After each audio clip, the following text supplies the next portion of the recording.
In this province, when we talk about power, we're really talking about people, families, entrepreneurs, communities, and future generations. Power is what enables their plans and ambitions, and for Sask Power, that's more than a mandate. It's a commitment we carry with pride to provide secure, reliable electricity for everyone who calls Saskatchewan home. Some of our communities face real energy insecurity. There's not a reliable grid where they are. Our projects now are coming in at over 50% Indigenous equity, and that is real economic reconciliation and action. At the end of the day, this is about responsibility, responsibility to the land, our people, and responsibility to the next generation, because everything we do today is going to affect tomorrow. Because when we succeed, like I said before, Canada wins, communities win, individuals win.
Having a space where their culture, identity, language, values is evident within the space and celebrate it. So it's a space where children can start off way over in the infant room, surrounded and wrapped within their culture.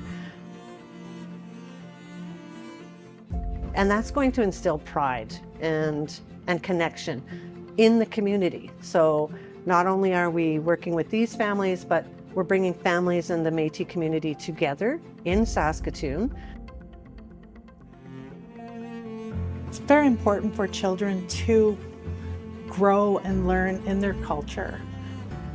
This will be a community-based center. So it'll be a large center, but we want to have that feeling of family and connection and unity. I can't wait for the center to open, because once those doors open, we're going to have families coming here. We still have families that are struggling to find reliable, safe childcare. So this is going to fill that need. This center is almost here. We're almost ready to open, but it took a whole team to get us to this point. Two really important partners are our federal partners and our provincial partners, because really without them, we wouldn't be here. And so they've provided not only financial support, but also support and guidance along the way so that we could successfully open a 90-space childcare center, which is an incredible thing. We are connected to our Métis community, and we're the ones that can do this best for our Métis community. So without those two really big partners, we wouldn't be here. And it has taken, other than that, another small army of Métis Nation staff and other people to get where we are today. My name is Jason Hurd, architect, partner, and CEO with AODBT Architecture and Interior Design. I think a big part of Métis culture is that sense of welcome, or that sense of family, or that sense of kind of conviviality. And if you can bring that into a space or a building, I think that's where it kind of comes through. I think that it's key for Métis folks to be able to enter the building and see themselves reflected in the space.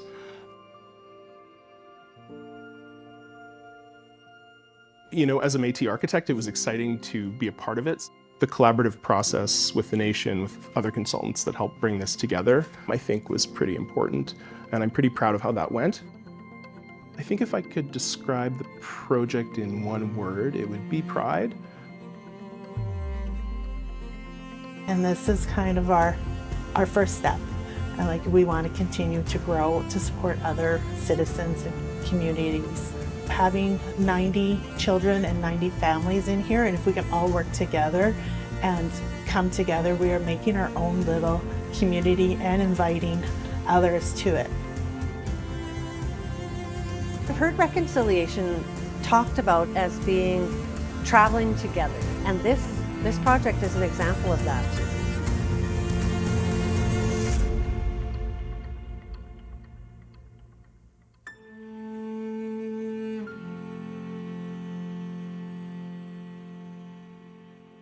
The best time to plant a tree is 20 years ago. The second best time is today. My name is Brent Larocque. I'm the Director of Environment with Métis Nation-Saskatchewan. So today we are having a tree planting day with all of our interns. This is part of our 2 Billion Trees program with Natural Resources Canada. The goal is to plant 5,000 trees on M&S owned land. Today is a fantastic tree planting day. My name is Ian King. I'm out here at the Dumont Lodge at the Back to Batoche Festival site, and we are planting a mix of white spruce and jack pine. We've got about 25 interns here, so I've walked them through the process of how to make the hole properly, what sort of depth those plugs need to go in, how well they need to be firmed. We've got almost 600 trees in the ground already, and I think we've only been at it an hour maybe so far, so it's fantastic to have so many people working on this project. You know, we really went hard on, you know, a lot of the aesthetic, a lot of the design on the Dumont Lodge, and unfortunately it meant that we didn't have quite as much funding for, you know, the outside space to kind of beautify that. So today and ongoing through the next kind of month, we're going to be planting a bunch of trees and shrubs to just kind of beautify the space, but ultimately with the goal of reducing or like mitigating the carbon impacts. We're going to be doing some cultural teachings through the trees, through the plants that we plant, as well as that carbon sequestration. So one of the things that we're hoping to do here with the planting as well is to kind of make this side of Dumont Lodge, so we're on the north side right now, to give it a more of a spruce and pine feel, give it more of that northern feel. When you look out on the south side of Dumont Lodge, you're looking out on buffalo herds, on open prairie, you're looking out onto One Arrow, and beautiful open spaces. So it already has that very prairie feel, and so we have the cartwheel out in front of Dumont Lodge that we're going to be filling with native species, native prairie plants. We want to ensure that when young kids are coming here to Dumont Lodge summer after summer, that they can see themselves. They can see the prairie that they grew up in, or they can see the northern forest that they grew up in. It's really great to have the interns here that are, some of our youth that are contributing and helping the next generation to hopefully be able to see themselves in this space.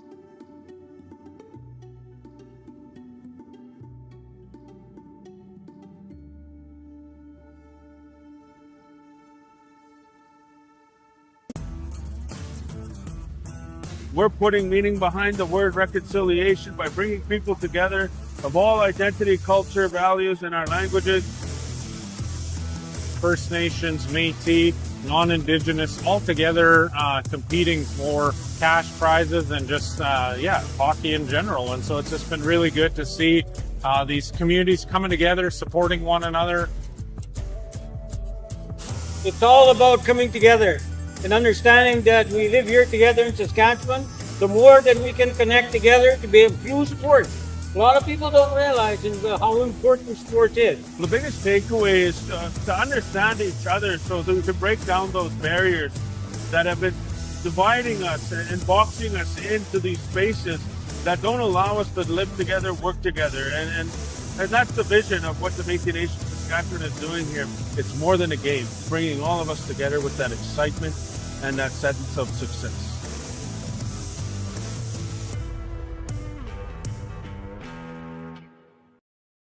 Welcome to the Métis Nation-Saskatchewan Registry Department. We play a vital role in preserving the heritage and identity of Métis people. Our department is dedicated to maintaining accurate and up-to-date records of Métis citizens and their ancestral connections. We are here to help document family histories and ensure that Métis citizens can access their rights and benefits. To begin, you'll need to gather essential documents proving your Métis ancestry, including records of your family's historical connections to the Métis Nation. Once you have these documents ready, follow the next steps listed below on the Métis Nation-Saskatchewan website, or contact the Registry Department to start your application process. Once you submit your application, our team will carefully review your family history and verify your connection to the Métis Nation. We ensure all records are accurate, confidential, and protected through secure data measures. Once your citizenship is approved, you'll gain access to the benefits, rights, and services available to Métis citizens, including cultural programs, healthcare support, and more. Being a registered Métis citizen means you are a part of a community with a rich heritage, proud traditions, and a shared history. We are committed to providing efficient and reliable services to Métis citizens. We invite you to join us in preserving our heritage and culture. For more information, visit our website or reach out to our registry department. We're here to help.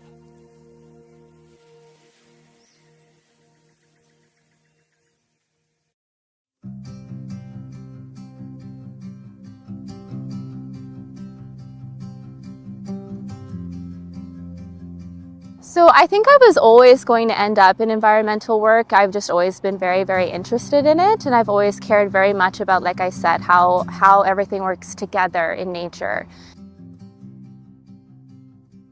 The Guardians program is very community focused. Every project that the Guardians are involved in stems back to aiding a community or our heritage histories. I'm so happy to be involved. It's been a very great learning opportunity. Every time I'm out there, it's really great to see how everyone immediately works together in such a kinship. I found myself really enjoying those field days. It's all about, getting together and sharing knowledge and talking about our, maybe our family history. I've been involved in a few different projects, such as the Sturgeon River bison herd hazing project, which has been very, very interesting. And that's, to aid the farmers in that area from having bison in their cropland. They're the only wild bison herd in Saskatchewan, and I was very lucky to be involved in that project a little bit. As a reconnecting Métis person, a lot of the elders in my family have passed now, so I had to find that community, I had to kind of outreach to the other communities to find that. It was a very immediate interest when I found out that the Métis Land Guardian program even existed. So I wanted to have the opportunity to learn a little bit more about my heritage and to have that sense of community. And I found that at the program, and I think that if anybody's interested, they should absolutely apply.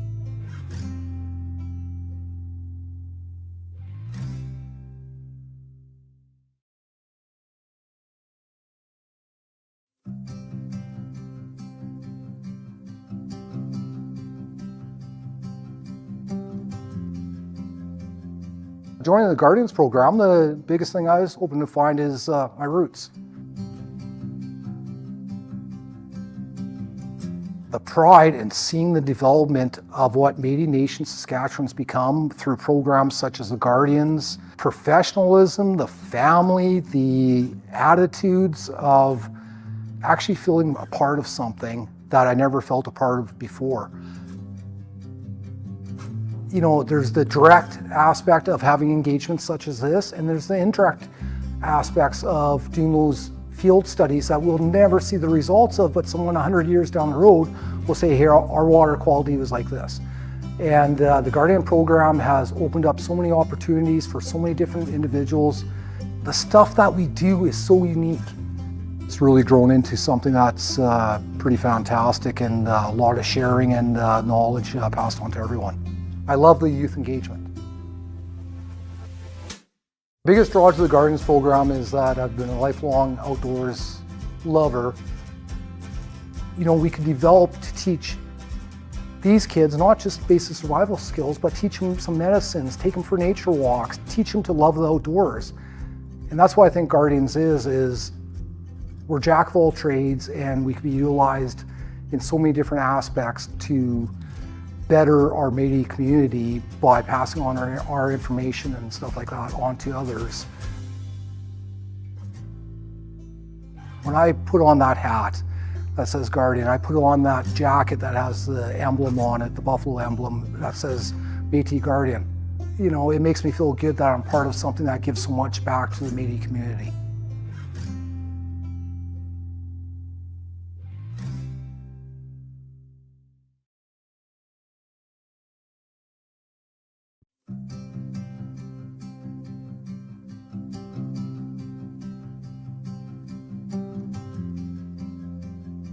I teach a workshop about the snow and how it may look clean, but it's not. And the same goes for fresh water.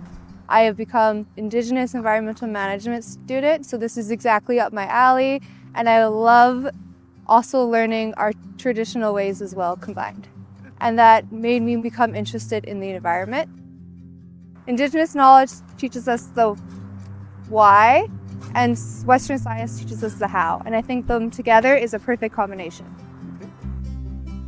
My whole life, I've always been that little girl in the backyard mixing muds, playing with the sticks and stuff. So I always had an interest for nature.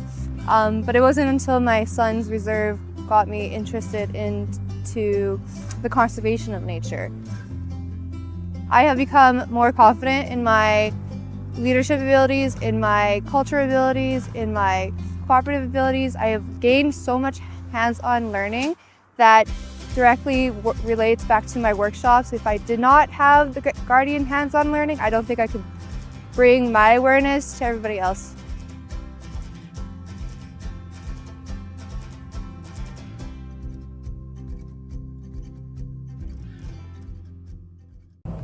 Living on the land and just walking it with the animals is amazing. And just coming out here, you know, it's being with nature. Yeah, there's probably about 8 of us here, core guys that are gonna be working gates and doing squeezes. And it's a beautiful day out, and we're really excited to get started and get our vet up to the chute and get the bison in there and get our vet checks done. And I'm glad you guys will be able to see pictures and videos of it. Today we're going to be running our bison through our handling system and doing vaccines and pregnancy checks. We're bringing the herd through our corral system here to check them all for overall vet health. If they're pregnant, we'll take a weight on them. Today we're also grabbing DNA samples that we'll use as part of a long-term genome tracking with our herds here with M&S. If we make it through the day, we finish our processing today without any injuries or incident, then that's absolutely a success. Even if it takes us all day, I'm happy to go slow and steady today because it's our first time and we're learning. Doing something like this is important for a couple of reasons. I'd say the first one is just to be able to maintain your herd's health. An interesting thing I've been told about this herd is that they are almost entirely plains bison genetics instead of plains and woodland bison genetics, which is relatively uncommon in the modern bison populations. Being with the animals, and it's just a sense of home for me. Bison were almost extinct, and to have bison roaming on our... All right, good morning, everybody. Thanks for joining us today on this beautiful Tuesday, May 19th. We'll call the Provincial Métis Council meeting to order. And in order to start in a good way, I'd like to ask our elders, Les Vieux, the old ones, to give us an opening prayer. So, Norman.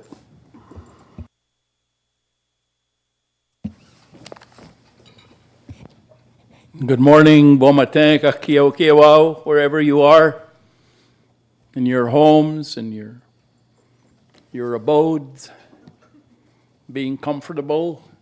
And we're starting off in a good way. All of you listening out there, and all of us that are here today. It's very important that we start off in a good way, as our ancestors always have. So God, our Creator, we come before you in prayer as we, the Métis Nation, have with respect and humility and love and caring as we build our nation with power and love. We thank you in a very special way for helping us uphold our pride, especially in this beautiful language, Michif, and other languages that our nations speak. God, our Creator, the Métis, your special people, come before you today with a very special purpose and celebration and also intention. God, our Creator, we recognize who we are, our distinction, and our ancestors that had fought for us to maintain our laws on this land with our language and our distinction. And we think about Louis Riel today and our ancestors who fought to protect, promote, and revitalize and live as that distinct people that you've built, our Creator God, Jesus. Help us to keep moving forward in a good way, not to stumble, but to move forward in an open heart, open mind, and to think about our ancestors and what they fought for and what they believed in. We also think about those that are people that are less fortunate than us out there, and they rely on us to build together as a nation, one people, and make sure that our government remains alive so it continues and we never disconnect as we move forward. Manitu tagani po yan amate. Egishksian gagi peishof pigian. Gagi kschiayam hayak tap to gagi wanihkeyak tande uschiak. Wichi nan mantu. Kiaish kakioga te pehtaman. Kakioga gi pagitnaman gagi mi yak pematsuan. Egawi kachwanihkeyak tande ututeak. Utagani po yak anos tagayam hayak mi nan ki tom ayam hawen. Chipik squayak koyesh gituttok, egach kikatok. Umagagi ustamashuyak kayash usche. Louis Riel gagi aguchegashut. Egi tapuetak. Kistananch tapuetamak. Kakiotagani poutsik. Ay sinawak. Wistawao. Chipashtenakik. Ustigwanawao koyesh chamam tonetakik. Kaya chanot ni gemagak. Chupaskeyak. And maluri yelga ki wishin paigashot kistanan ki wanhananik mischet kaki nigani chicken stum. Kiapitse tapo etamak mantu. Wichinan nosh kische. Shakshentok. Shagitok. Egachin patake we mantu. Wichinan. Let's have a wonderful day. Thank you, Marcy.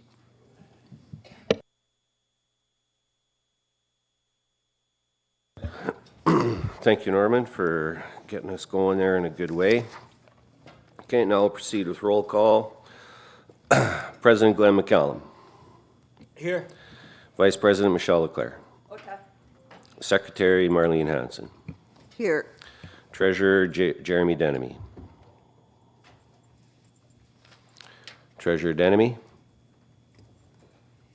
Minister. Present. Oh, thank you. Minister Laura Burnoff, Northern Region 1. Ota. Minister Leonard Montgrand, Northern Region 2.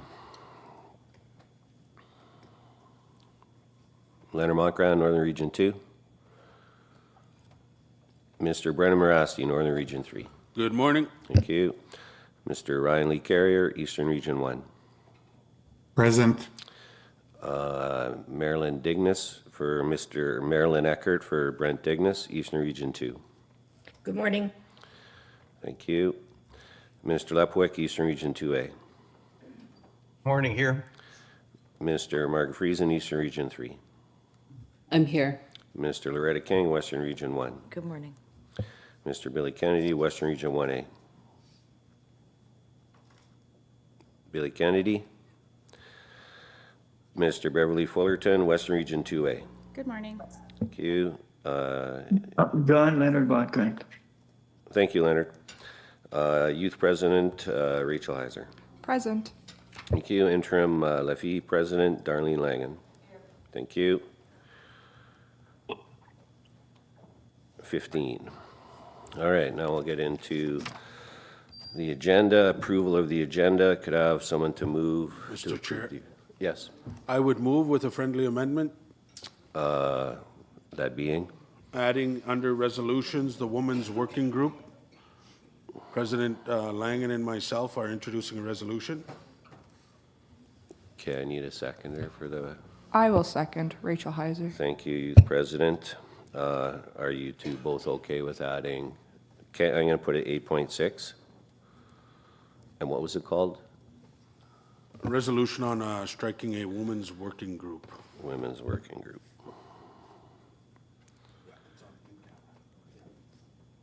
Okay, thank you. 8.6, I made that.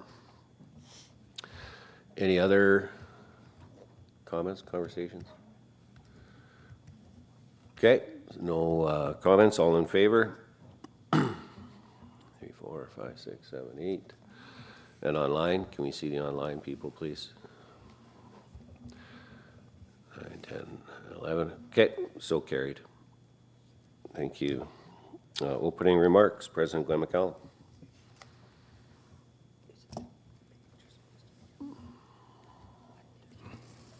Thank you, Mr. Chair. Tinige, merci. Kay tinelder kay mahain. Miyo sinasa minami. Kamatsita ka kamamopia. Ayamahon tapachita. Taspi mo yakastik. Mantum no tasitus kagu yakas tawichaw ni mo yakas no tahigo yakas umutagawas kapia. Thank you. Kakyo ngay tao our council members. Igwas I seen wa kantukta ko was kantukta ko yak ko gayamia. Termisa tisi ko gyo iguti kantukta mi kwesi I nagatuhki tansita hamik siya ko ti the Métis Nation. Nimi tiene goma mi cha to tantukta mi kwesta pista migi we kai sichigia muigatsko ya kai tu takigutigi we kaga instu taka puchi mustigagi we chiquita.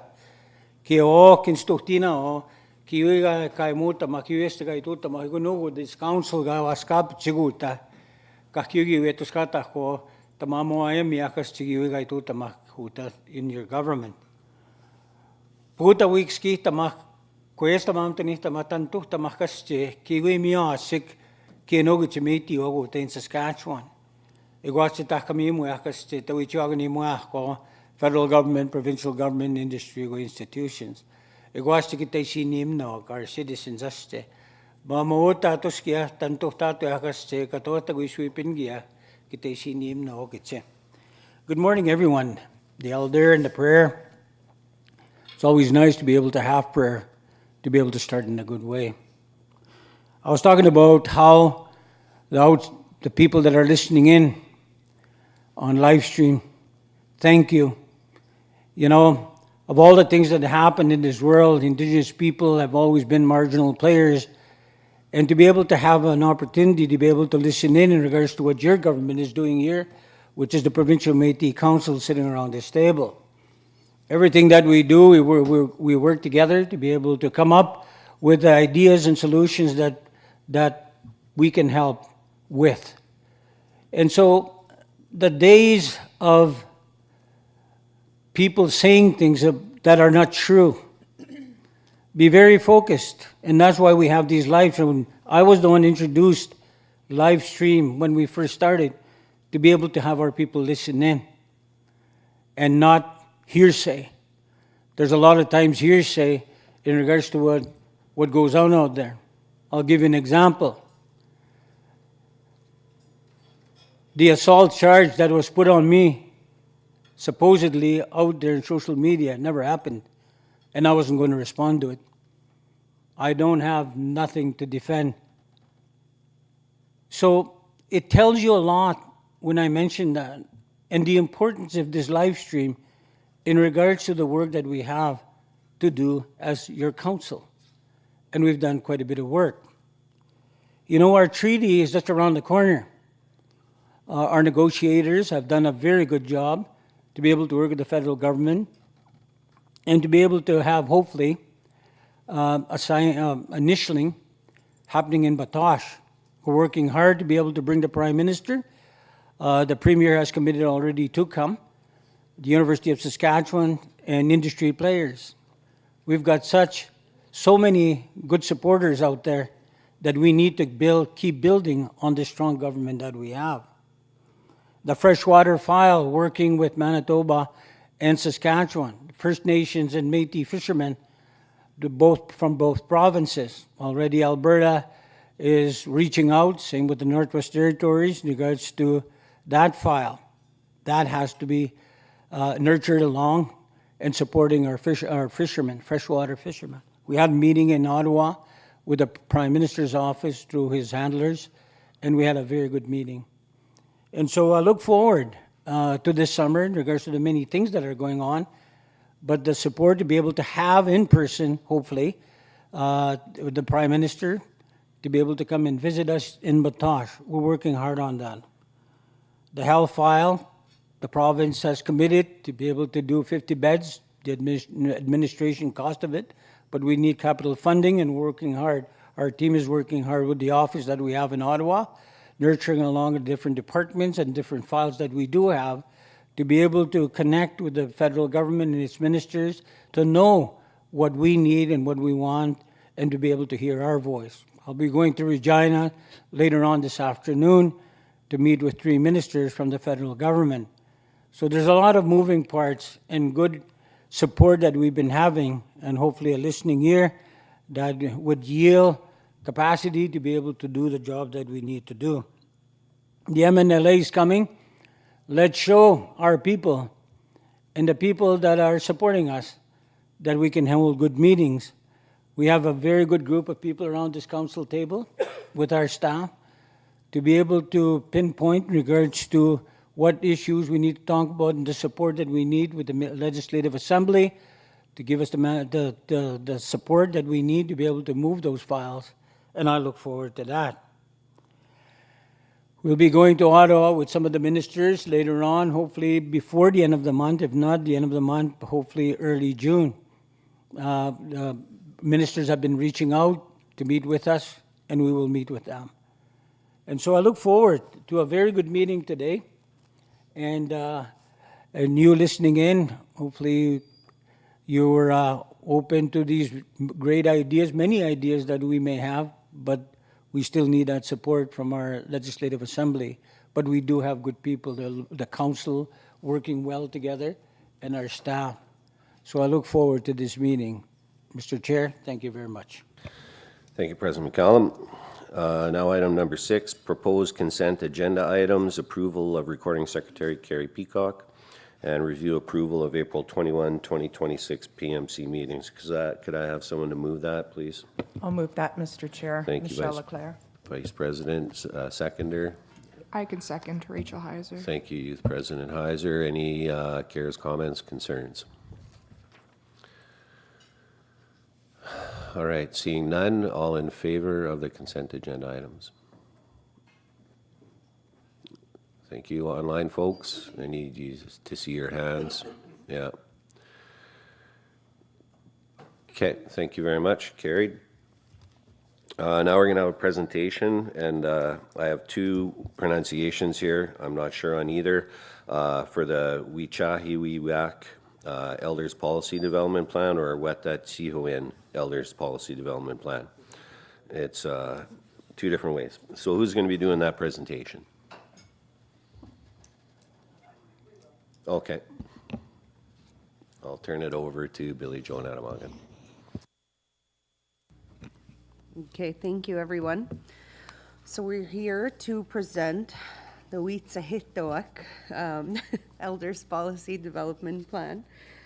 And so today I'm just going to walk you through what was included in your meeting package. And so if I can, sorry, good morning, everyone. If I can get you to Annex A, the proposed Witsahituin Elders Policy Development Plan. And I'll just walk you through it quickly. So we have established the project team, and that's a collaborative initiative between Policy and Self-Determination and the Language and Identity Department. The background research and initial engagement is complete. We're here today to bring forward the approval of the development plan, May 19th. During May and June, we will begin drafting. Consultation on the draft Witsahitowin Elders Policy will occur between July and September 2026. Any revisions that are required will take place from September to October, and finalization and adoption of the Witsahitowin Elders Policy is projected to occur between October and November 2026. So drafting will be a collaborative effort between PSD, Language and Identity. This will include analysis and integration of the March 2026 engagement session that had taken place. The draft policy will be developed in alignment with the distinctions-based focus plan and will integrate any relevant findings from the needs assessment being led concurrently by the Planning and Priorities Unit within Policy and Self-Determination. Interministerial collaboration will be further integrated into the drafting process through internal review sessions aimed at capturing and integrating feedback from all M&S departments. Any additional research identified during the drafting phase will be conducted as necessary and integrated into the development of the draft policy where required. So the consultation phase of the development plan will focus on 3 areas of consultation. First, we will host a PMC workshop. So a virtual review session with the PMC will be conducted to provide first the elected leadership the opportunity to provide feedback on the draft policy. Second, we will go back to the elders for an elders engagement. So consultation and engagement with elders will occur in a number of ways in order to conduct consultation effectively and efficiently. This way we can capture the broad voices of the elders at large. Visiting sessions, this will look like, we'll engage with elders through visiting sessions at M&S events occurring from July to September. Those will be invitation-based elder sessions. So we will have targeted elder meetings, and we'll focus on reviewing the draft policy and gathering feedback. This will be coordinated by the Policy and Self-Determination and Language and Identity teams. The session size and format will be designed to support effective, culturally responsive engagement. We will also host 2 online virtual sessions. They will be hosted in order to provide an opportunity for more elders to participate and provide their thoughts. And finally, we will conduct an interministerial engagement. M&S staff will have the opportunity to participate in a virtual workshop session to provide feedback on the draft policy. So the draft policy will undergo revisions and additional drafting following the consultation sessions. This integrative process will include analysis of our consultation findings and will be done in collaboration with Language and Identity. Once the draft policy is ready for finalization, the PMC will receive a final workshop where we will review the policy. Following the estimated timeline within the proposed work plan, we anticipate completion of the Witsahitowin Elders Policy and hope to propose it to the PMC for adoption in October or November of 2026. Exa. Thank you, Billy Joe. So I'm going to get the motion up and we'll read the motion and we can have discussion.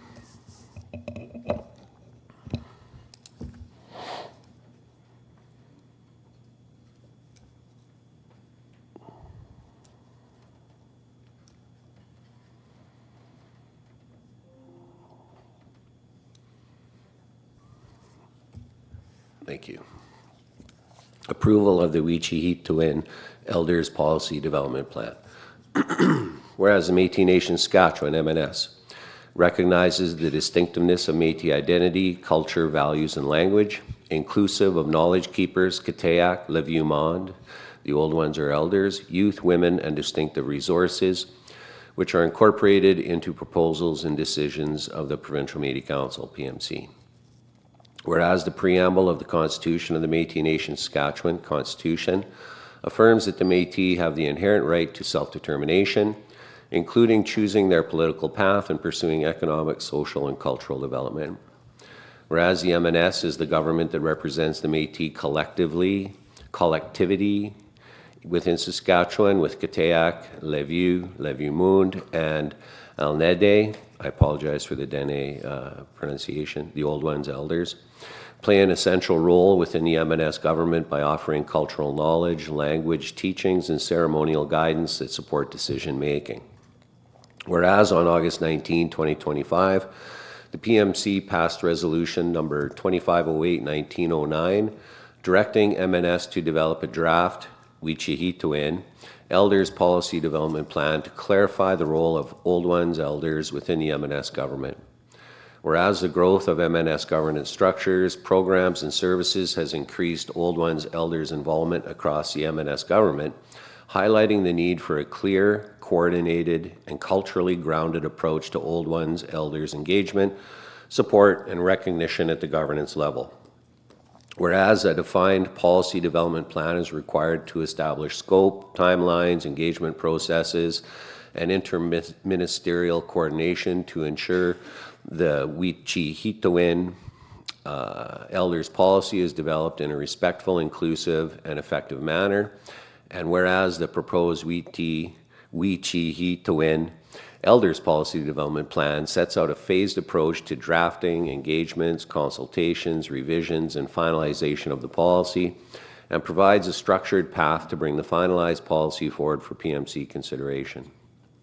Therefore, be it resolved that the Provincial Métis Council approves the proposed Wichihituin Elders Policy Development Plan as presented at the May 19, 2026 PMC meeting, to guide the development of a comprehensive Wichihituin Elders policy that supports the essential role of Old Ones Elders within the MNS government, consistent with the Constitution and MNS's ongoing journey towards self-government, and be it further resolved that the finalized Wichihituin Elders policy be presented to the Provincial Métis Council for consideration and adoption in fall 2026.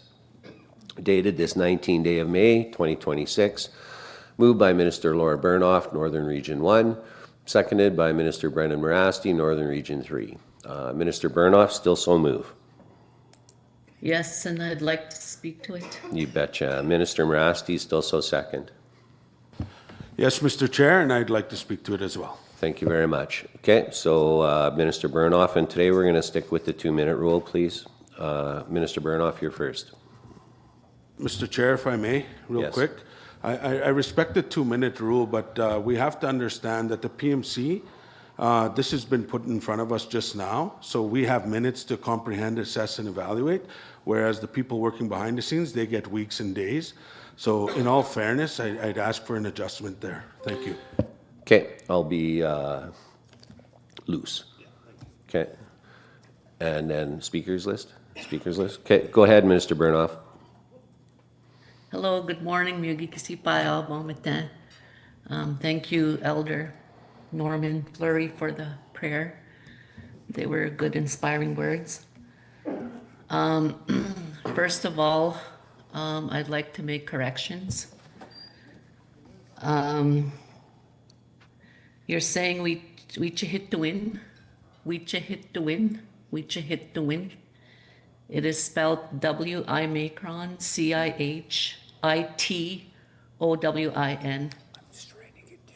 Okay. Yeah.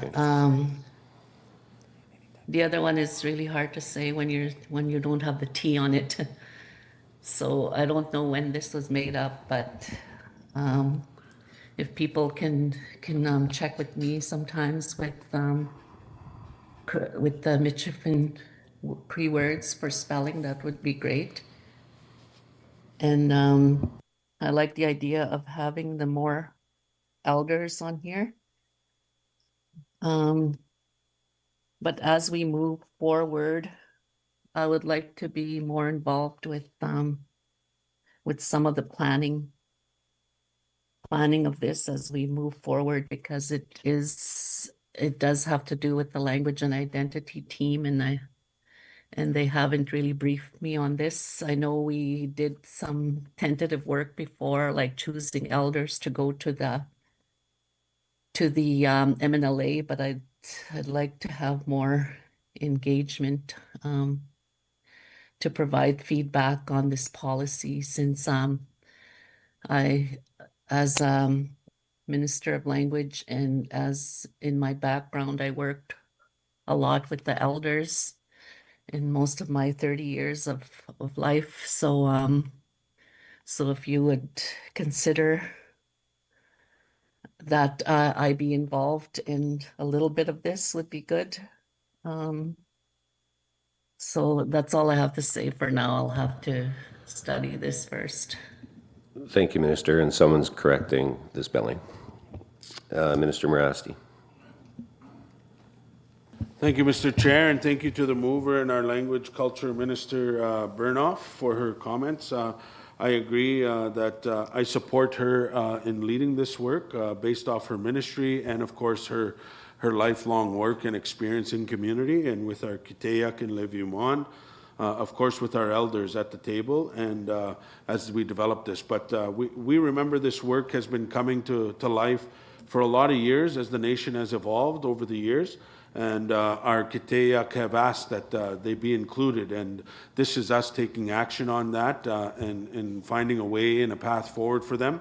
All while understanding, yes, we do have a Senate Act as part of our Constitution.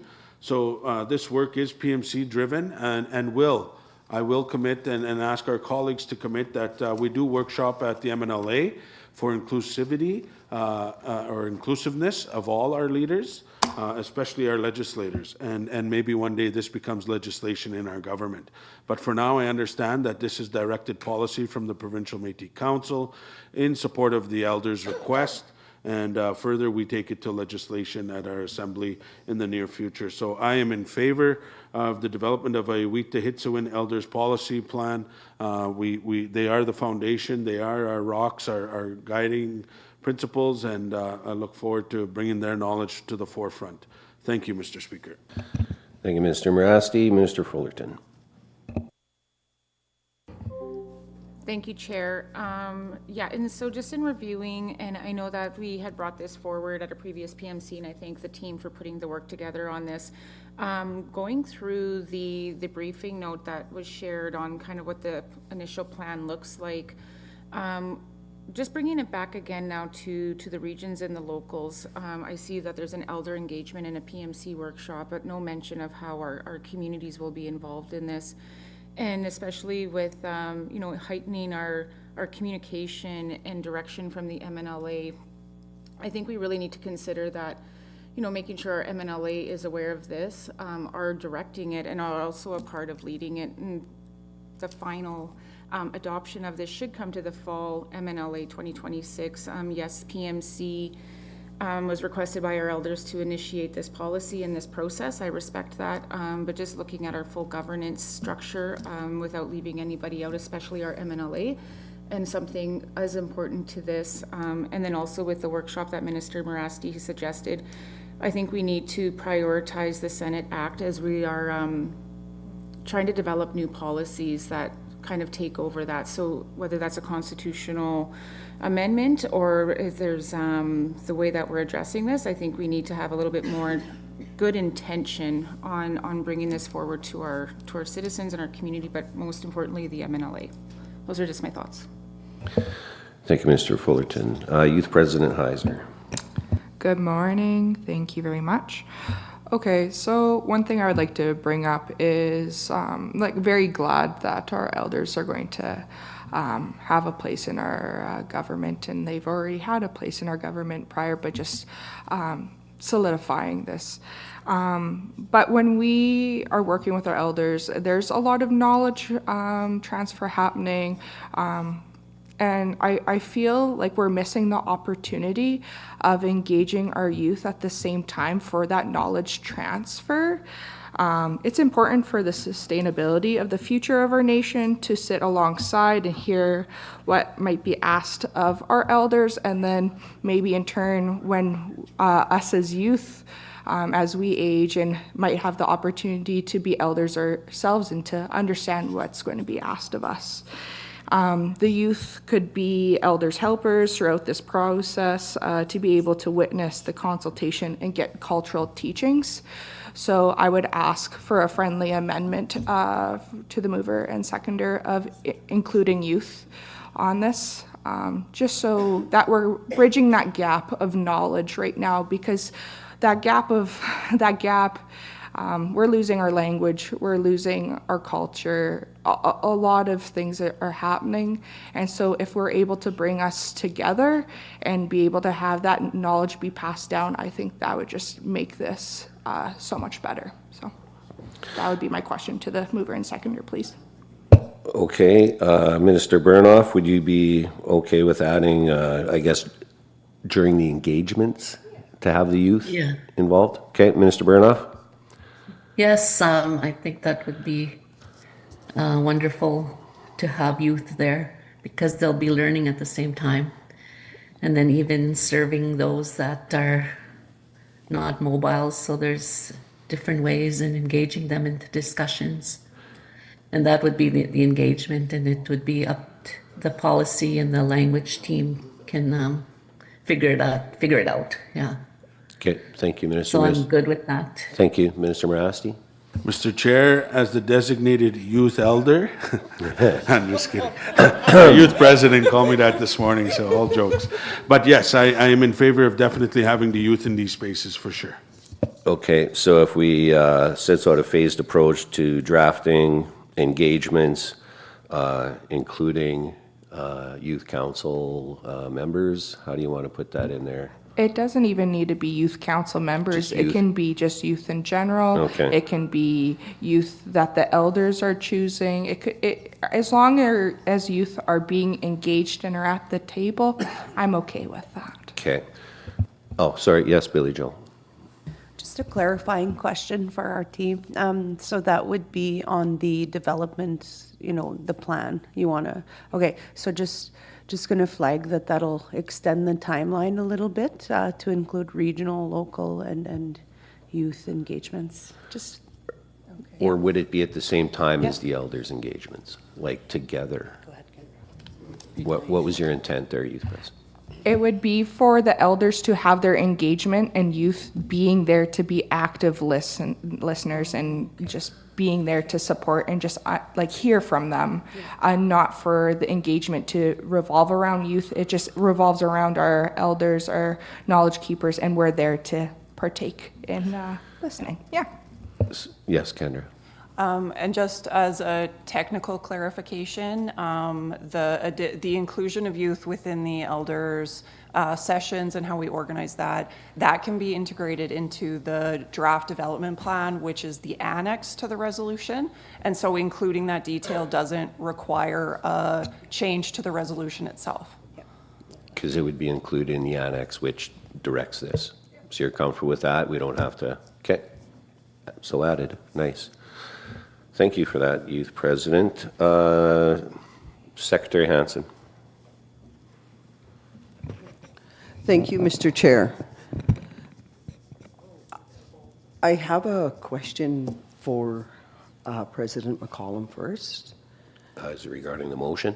It's not regarding, because he's going to be leaving at lunch, right? Or, yeah, but we're tied to the motion. We have to speak to the motion. Okay, so do I get time to ask the question later, or? When we have time, sure. Okay, thank you. Thank you, Mr. Chair. I just want to thank all the positive conversation that's happening here this morning in regards to engagement. I strongly suggest that Laura is a part, not maybe, that she is a part. She brings a lot of knowledge. She's definitely strong in her language, and that's been her experience, so I support that.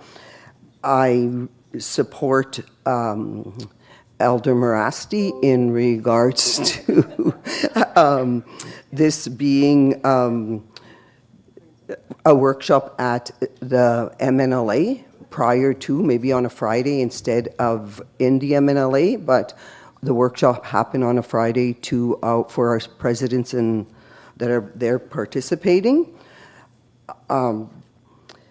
Because we're all aware that the elders do bring support and balance and that knowledge to for us, and like the youth president mentioned, that it is very important for us to be having the youth working along with the elders. There's so many skills that they can gain, and you know, research says the more the youth are involved with elders, the better balanced they are.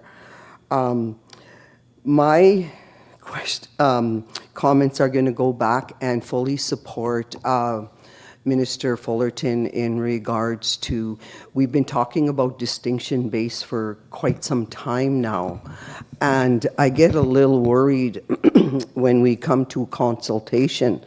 I've noticed that a lot of our consultation is not distinct.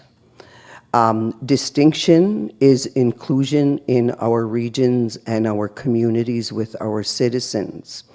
In many, we brought forward many times, there's a lot of individuals that do not have the connection to the news or the phones or the computers. So that has to happen. The engagement needs to happen in the community. Otherwise, it's really not distinct. Because this other way of bringing up and getting the surveys through the phone, the personal, you know, in little groups here and there, that's something that we're just working with and bringing to. So that's helpful, but it's not distinction, the way that we as Métis people look at it. So I definitely want to just point that out. Thank you there, Mr. Chair. Thank you, Secretary. President McCallum. Thank you, Mr. Chair.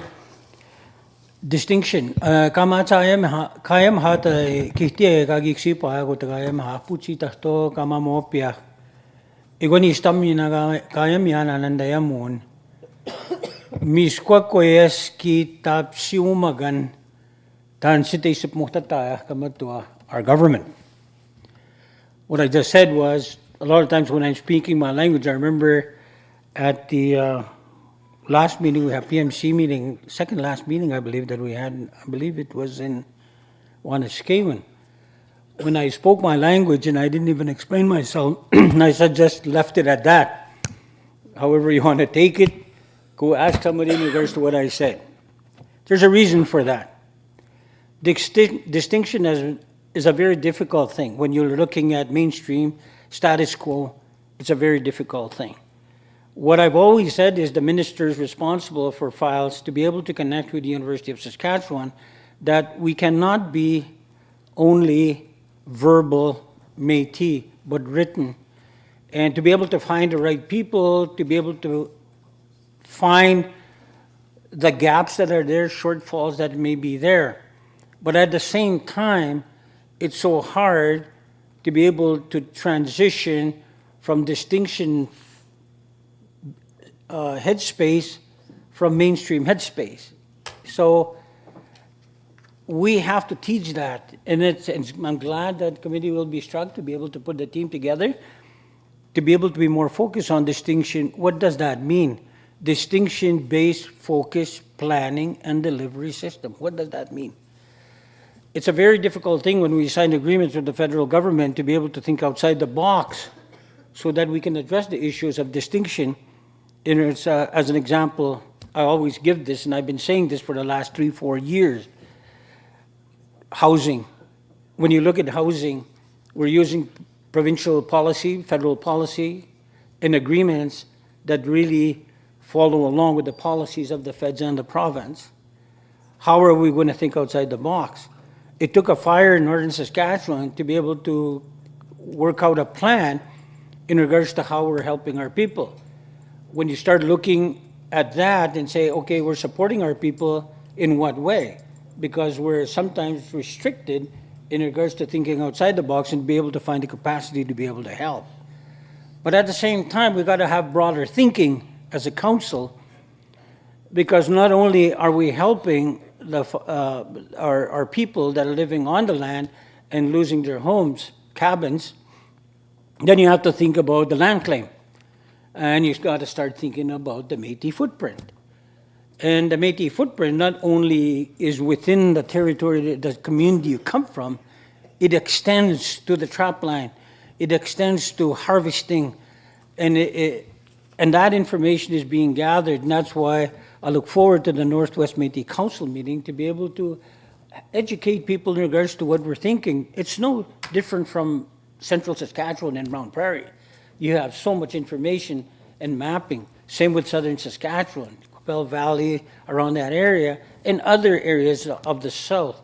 There's different stories that our Métis people have, and there's a lot of different information we have, but how do we gather that information to do the proper research? And again, it's not only distinction that we're talking about, but just understanding distinction in regards to how it plays out in our government. In everything that we do, it really does play out. So we have to be very focused in regards to understanding what distinction is, but more importantly, to be able to give that chance to our government to adjust, our staff to adjust. You know, we can't sit here, I'm not going to sit here and expect our staff to understand what I'm saying, but it takes engagement, it takes planning, to be able to come together, to plan together, to be able to understand each other, because each and every one of us here come from maybe from Northern Saskatchewan or Central Saskatchewan, Southern Saskatchewan, and there's a big question in regards to isolation question, and all of a sudden there's so many different factors that does play a role in regards to distinction. But at the end of the day, I hope that our staff are very focused in regards to distinction.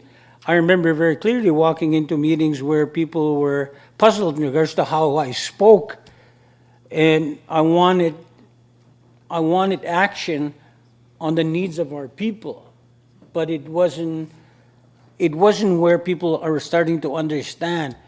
Now we're at that transitioning time. Our team uses reset, to reset, even as a council, to be able to be on the same page, to be able to talk about what it is, what's important for our government. It's not only the areas of what you represent as ministers, but who do we represent right across the province?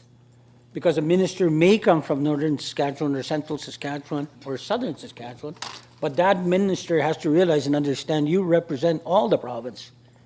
And as you begin to represent, as you are representing all the province, you need to know what goes on in those different places, North, Central, and South. So this distinction is more than just a word. There's a lot of work that needs to be done in order for us to get to that point of having clarity in regards to what distinction means. The policy people, Billy, and has a very good team of people that are going to be working with her. Same with our team, our ministers, plus our senior staff that are understanding in regards to what we need to do. And I look forward to that work. It's a very exciting place to be. And again, like I said, the research agreement that we signed with the University of Saskatchewan, working on a shared data agreement that we're working on right now, really falls into our hands in regards to the reality of what we need to do, but more importantly, to be able to have the university work alongside of us. We were going to have Vince and I, the president, we were going to meet last week, but we didn't have much time. So we're planning it. Hopefully this week it can happen. And I would like to have our senior staff there with me to be able to sit down and review some of the comparing notes. That's what he wants to meet with, is compare notes in regards to where they're at. But more importantly, Kurt Boyer is working at the university. They've been sharing information for the last 5-6 years. But it's time for us to be able to bring it together and really address the issue of research. Let's do our own research on ourselves and not have somebody coming do research on us all the time. So with that, thank you very much, Mr. Chair. Thank you, President. Minister Morasti. Thank you, Mr. Chair, and good dialogue, of course, as always. Communication and engagement, that is on the shoulders of us as regional directors. Whether I'm a minister or sitting at the PMC table without the portfolio, participating at the Northwest Métis Council table, it is my duty to take that information back to my regional council, inform my locals, and find other ways of informing citizens, because understanding that local presidents don't have all the resources to communicate. So we do that. And in northern Saskatchewan, we have our Indigenous radio that connects our communities. A lot of us use social media today, but those don't, so we use radio. And there are other streams, so we do that. That is our job. But distinction is our diversity. Distinction, distinction, distinction. It is not a colonial term. It is our term. It is based on our realities with the elders, the way of life, north, central, and south. So we have to adjust, we have to adapt. Yes, the Constitution is there. It is there from the 80s when there was a vision laid out to foresee the self-government initiative come to life. And we're doing that work. And engagements, I've never seen an administration engage with citizens more than the one that is before us with the president leading that charge. I've never seen it before. And I've always watched the nation for years and years. I've been involved in community, and I've never felt or seen the presence of the Métis Nation more like I do today. So it is amazing, it is impressive, and I continue to support that, and I want to be a part of doing that work and adapting, adjusting as we continue to evolve. Because times change, we have to change with it. And in saying that, traditional gatherings, I was doing a happy dance here. If you missed it, I was, because it's on the agenda today. And that is our way of connecting with our communities rooted in identity, culture, values, language. That is how we engage with our people out on the land where our true serenity belongs and it comes from. So that versus formal settings any time of the day, especially when I am a part of the Métis Nation-Saskatchewan. I will promote that. So let's continue to do it differently because that distinction matters. The history that our elder brings to this table for 50-some years in this movement, and many of us through the elders and the support systems that we have at home. So continue to support, continue to evolve. I, again, Mr. Chair, am in favor of the resolution and look forward to doing this work with our minister leading the charge as mandated by this council, and I look forward to having the youth in those spaces as well. Thank you. Thank you, Minister. Secretary Hansen. I too support this going forward, this motion. However, I really do want to thank Mr. Morasti for mentioning that, you know, the Métis, the distinction is the Métis way. And that means on the land, in their communities, and in their regions. That is the distinct way. So I just want to thank him for reinforcing that. I also want to just ask, I'm not sure if, I'm just going to throw it out there and I guess I'll find the correct answer. We did have a summary report delivered to us on April 27th here in Saskatoon on the distinction plan. However, we never did receive the report. There was a summary. To date, I've never seen the distinction-based report that we as PMC members will be following. So it would really be nice, especially now that we're going out into the communities, that we review that. Thank you. Thanks, Secretary. Minister Fullerton, then Vice President Leclerc. Thank you, Chair. So this was just follow-up to Billy Joe's question on timelines or, you know, specifying how the regions and locals and youth and stuff like that. And so I think it's actually, without extending it, and I know that the work is important and the elders have been contributing their knowledge to this, when I was saying that the regions should be able to participate in this along with the locals, and we have a lot of elders that are not invited to the elders spaces when these are being developed. So it's almost as simple as making sure that us as regional representatives have the information so we can have these conversations with our council. Not everything needs to be done with staff present, so as long as we have the information, we can do these engagements and consultations within our own regions. That is why we are sitting here. So I would encourage having those conversations to allow us to have these conversations within our council as well and the members within our regions.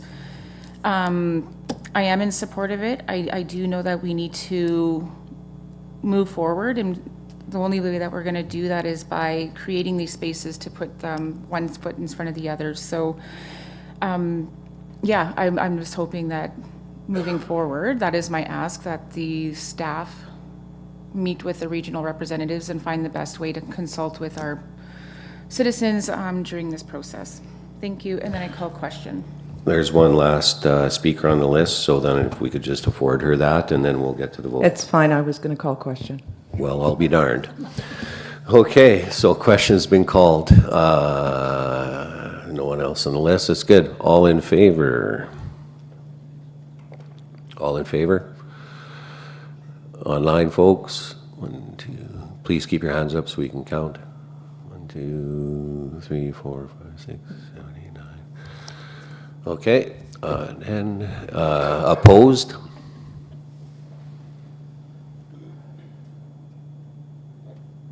And abstained. So it passed. Congratulations. Okay, so Secretary Hansen, you had a question for President McCallum, and then we're getting very close to our first break, so you can have your question. President McCallum, you mentioned this morning you're going to be away for the afternoon? Yeah, I'm just wondering, seeing that we're going into in-camera, there's some important issues that that came from the last meeting that are coming too, so I was just wondering how we would be dealing with them with you not being present. Thank you. Can we speak to that at the break, or do you just... Sure. Okay, we'll speak to that at the break. Vice President. I do have a question about the agenda, and I am realizing as I go through all of this that I had tabled an item to this meeting with respect to the reset, and it's not in the binder or on the agenda. Was there an intention of doing that in camera, or, Mr. Speaker, it's not? And I did table it. I made it very clear that I wanted that resolution tabled to this meeting. Okay, I am unaware, so why don't we take a recess right now? Point of order, Chair, while Yes. you're working on that as well, I do need to remind our PMC that at our last regular convened PMC, we left a motion on the floor when we lost quorum, so that needs to be dealt with, whether it's in camera, but that needs to be added to the agenda. Okay, so we're going to take a recess. We're going to talk about that and the last one there. Was that one in camera or was that in public? Okay. Okay, so we'll take a recess till 10:30, and then when we come back, we'll figure it out, or we'll figure it out during the recess. Yeah.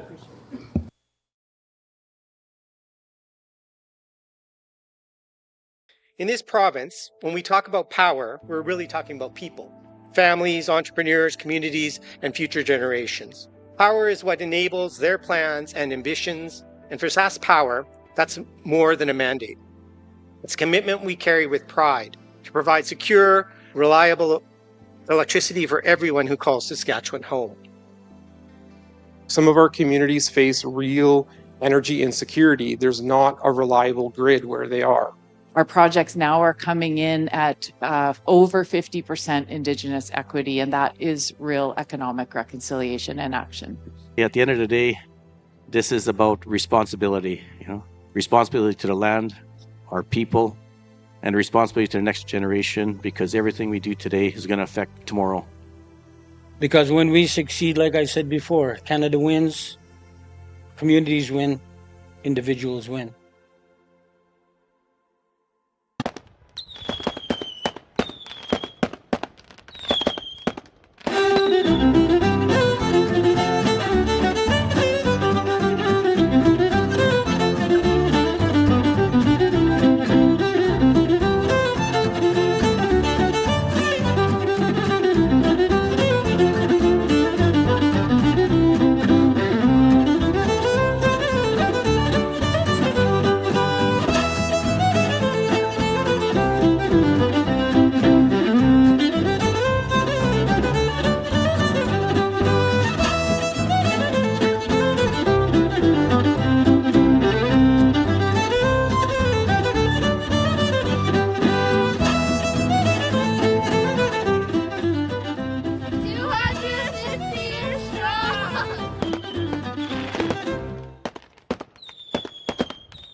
having a space where their culture, identity, language, values is evident within the space and celebrate it. So it's a space where children can start off way over in the infant room, surrounded and wrapped within their culture.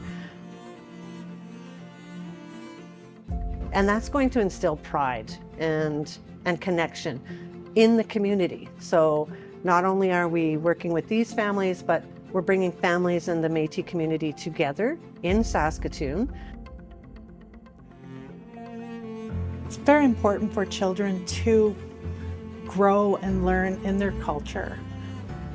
This will be a community-based center. So it'll be a large center, but we want to have that feeling of family and connection and unity. I can't wait for the center to open, because once those doors open, we're going to have families coming here. We still have families that are struggling to find reliable, safe childcare.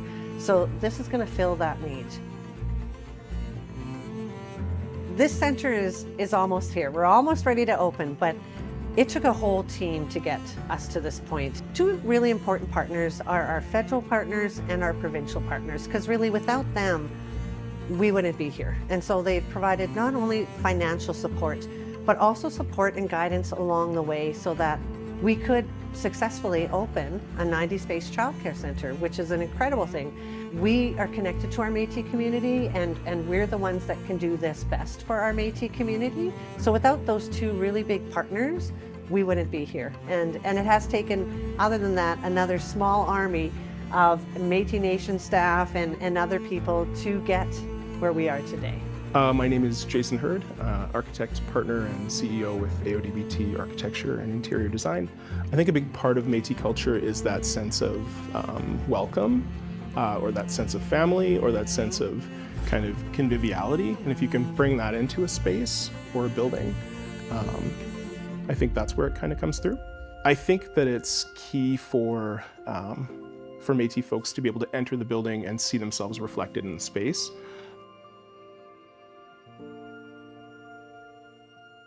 You know, as a Métis architect, it was exciting to be a part of it. The collaborative process with the nation, with other consultants that helped bring this together, I think was pretty important, and I'm pretty proud of how that went. I think if I could describe the project in one word, it would be pride. And this is kind of our first step.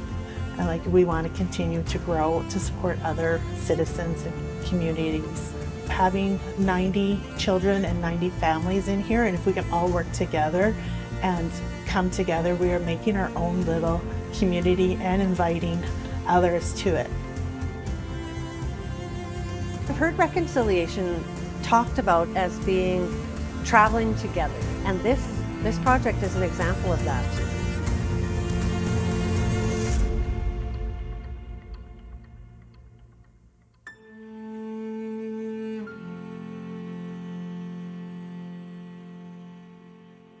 The best time to plant a tree is 20 years ago. The second best time is today. My name is Brent Larocque. I'm the Director of Environment with Métis Nation-Saskatchewan. So today we are having a tree planting day with all of our interns. This is part of our 2 Billion Trees program with Natural Resources Canada. The goal is to plant 5,000 trees on M&S owned land. Today is a fantastic tree planting day. My name is Ian King. I'm out here at the Dumont Lodge at the Back to Batoche Festival site, and we are planting a mix of white spruce and jack pine. We've got about 25 interns here, so I've walked them through the process of how to make the hole properly, what sort of depth those plugs need to go in, how well they need to be firmed. We've got almost 600 trees in the ground already, and I think we've only been at it an hour maybe so far, so it's fantastic to have so many people working on this project. You know, we really went hard on, you know, a lot of the aesthetic, a lot of the design on the Dumont Lodge, and unfortunately it meant that we didn't have quite as much funding for, you know, the outside space to kind of beautify that. So today and ongoing through the next kind of month, we're going to be planting a bunch of trees and shrubs to just kind of beautify the space, but ultimately with the goal of reducing or like mitigating the carbon impacts. We're going to be doing some cultural teachings through the trees, through the plants that we plant, as well as that carbon sequestration. So one of the things that we're hoping to do here with the planting as well is to kind of make this side of Dumont Lodge, so we're on the north side right now, to give it a more of a spruce and pine feel, give it more of that northern feel. When you look out on the south side of Dumont Lodge, you're looking out on buffalo herds, on open prairie, looking out onto One Arrow, and beautiful open spaces. So it already has that very prairie feel, and so we have the cartwheel out in front of Dumont Lodge that we're going to be filling with native species, native prairie plants. We want to ensure that when young kids are coming here to Dumont Lodge summer after summer, that they can see themselves. They can see the prairie that they grew up in, or they can see the northern forest that they grew up in. It's really great to have the interns here that are, some of our youth that are contributing and helping the next generation to hopefully be able to see themselves in this space.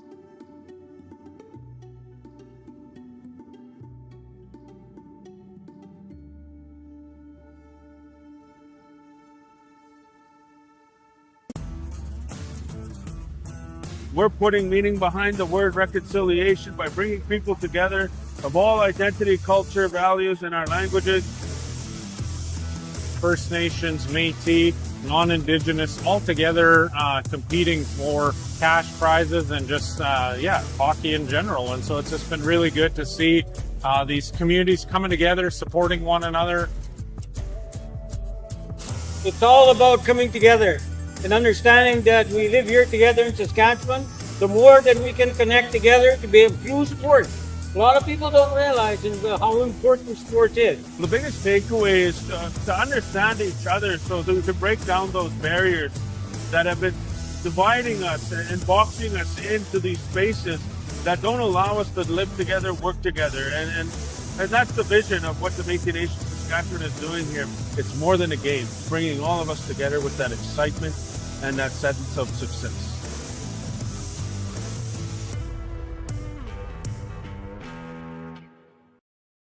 Welcome to the Métis Nation-Saskatchewan Registry Department. We play a vital role in preserving the heritage and identity of Métis people. Our department is dedicated to maintaining accurate and up-to-date records of Métis citizens and their ancestral connections. We are here to help document family histories and ensure that Métis citizens can access their rights and benefits.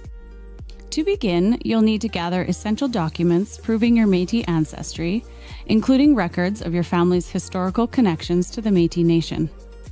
Once you have these documents ready, follow the next steps listed below on the Métis Nation-Saskatchewan website, or contact the Registry Department to start your application process. Once you submit your application, our team will carefully review your family history and verify your connection to the Métis Nation. We ensure all records are accurate, confidential, and protected through secure data measures. Once your citizenship is approved, you'll gain access to the benefits, rights, and services available to Métis citizens, including cultural programs, healthcare support, and more. Being a registered Métis citizen means you are a part of a community with a rich heritage, proud traditions, and a shared history. We are committed to providing efficient and reliable services to Métis citizens. We invite you to join us in preserving our heritage and culture. For more information, visit our website or reach out to our registry department. We're here to help.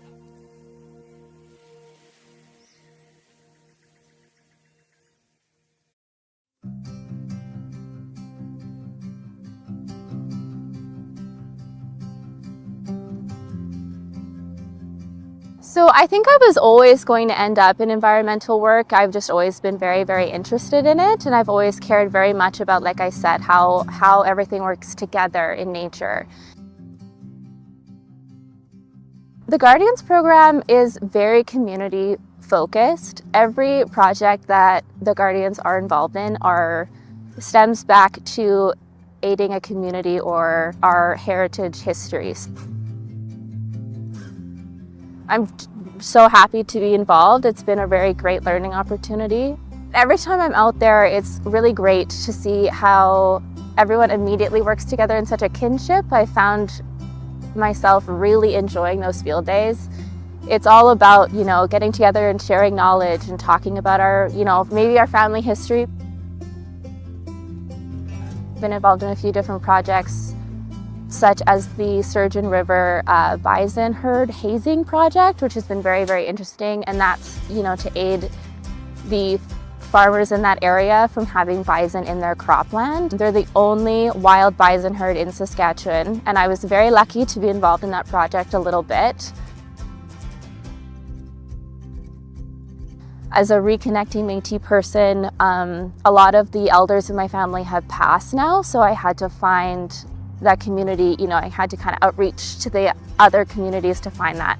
It was a very immediate interest when I found out that the Métis Land Guardian program even existed. So I wanted to have the opportunity to learn a little bit more about my heritage and to have that sense of community. And I found that at the program, and I think that if anybody's interested, they should absolutely apply.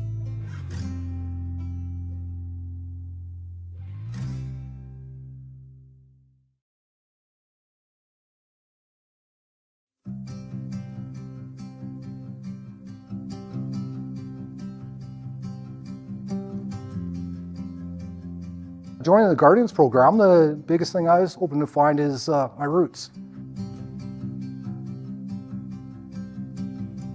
The pride in seeing the development of what Métis Nation-Saskatchewan's become through programs such as the Guardians, professionalism, the family, the attitudes of actually feeling a part of something that I never felt a part of before. There's the direct aspect of having engagements such as this, and there's the indirect aspects of doing those field studies that we'll never see the results of, but someone 100 years down the road will say, here, our water quality was like this.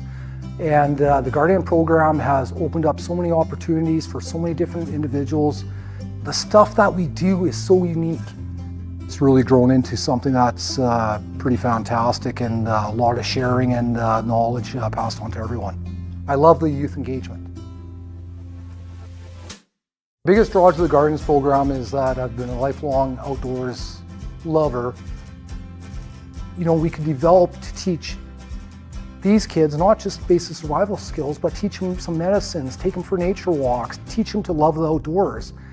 And that's why I think Guardians is we're jack of all trades, and we can be utilized in so many different aspects to better our Métis community by passing on our information and stuff like that on to others. When I put on that hat that says Guardian, I put on that jacket that has the emblem on it, the buffalo emblem that says Métis Guardian. It makes me feel good that I'm part of something that gives so much back to the Métis community.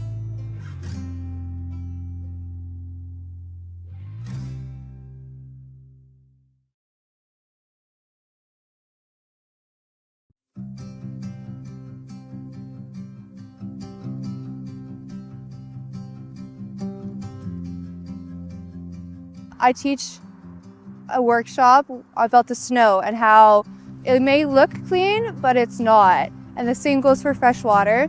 I have become Indigenous environmental management student, so this is exactly up my alley.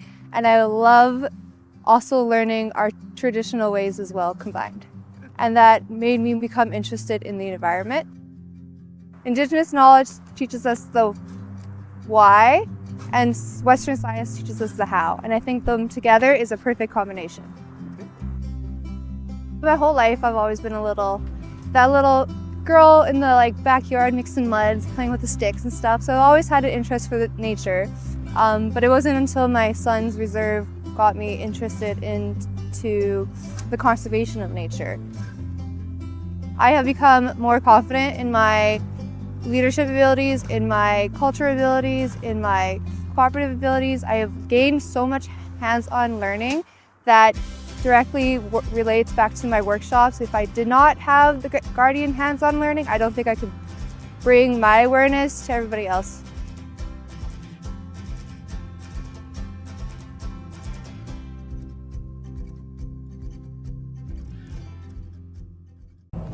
Living on the land and just walking it with the animals is amazing, and just coming out here, you know, it's being with nature. Yeah, there's probably about 8 of us here, core guys that are going to be working gates and doing squeezes, and it's a beautiful day out, and we're really excited to get started and get our vet up to the chute and get the bison in there and get our vet checks done. And I'm glad you guys will be able to see pictures and videos of it. Today we're going to be running our bison through our handling system and doing vaccines and pregnancy checks. We're bringing the herd through our corral system here to check them all for overall vet health. If they're pregnant, we'll take a weight on them. Today we're also grabbing DNA samples that we'll use as part of a long-term genome tracking with our herds here at M&S. If we make it through the day, we finish our processing today without any injuries or incident, then that's absolutely a success. Even if it takes us all day, I'm happy to go slow and steady today because it's our first time and we're learning. Doing something like this is important for a couple of reasons. I'd say the first one is just to be able to maintain your herd's health. An interesting thing I've been told about this herd is that they are almost entirely plains bison genetics instead of plains and woodland bison genetics, which is relatively uncommon in the modern bison populations. Being with the animals, and it's just a sense of home for me. Bison were almost extinct, and to have bison roaming on our Batoche grounds is really amazing. In a couple of weeks here in December, there is going to be a group of 50 young bison coming from Grasslands National Park, and they're going to join the herd here at Batoche. This herd that we have at Batoche right now of 26, 25 of them also came from Grasslands National Park, so these are the cousins and younger siblings of the buffalo who've been out here, so we expect they'll get along quite well. And those 50 bison are going to stay here for about a year while we finish building a bigger and better bison farm in Lebret, Saskatchewan. Then 50 bison will go down there to start that farm, and that'll hopefully be a strong part of the food security network. They've got more space down there, space to grow that they don't have here in Batoche. I think bringing back the buffalo into our food system, on one hand, it's allowing us to eat foods that our ancestors ate, which is really powerful to make that connection with the people who came before you and know that you're tasting food like they tasted.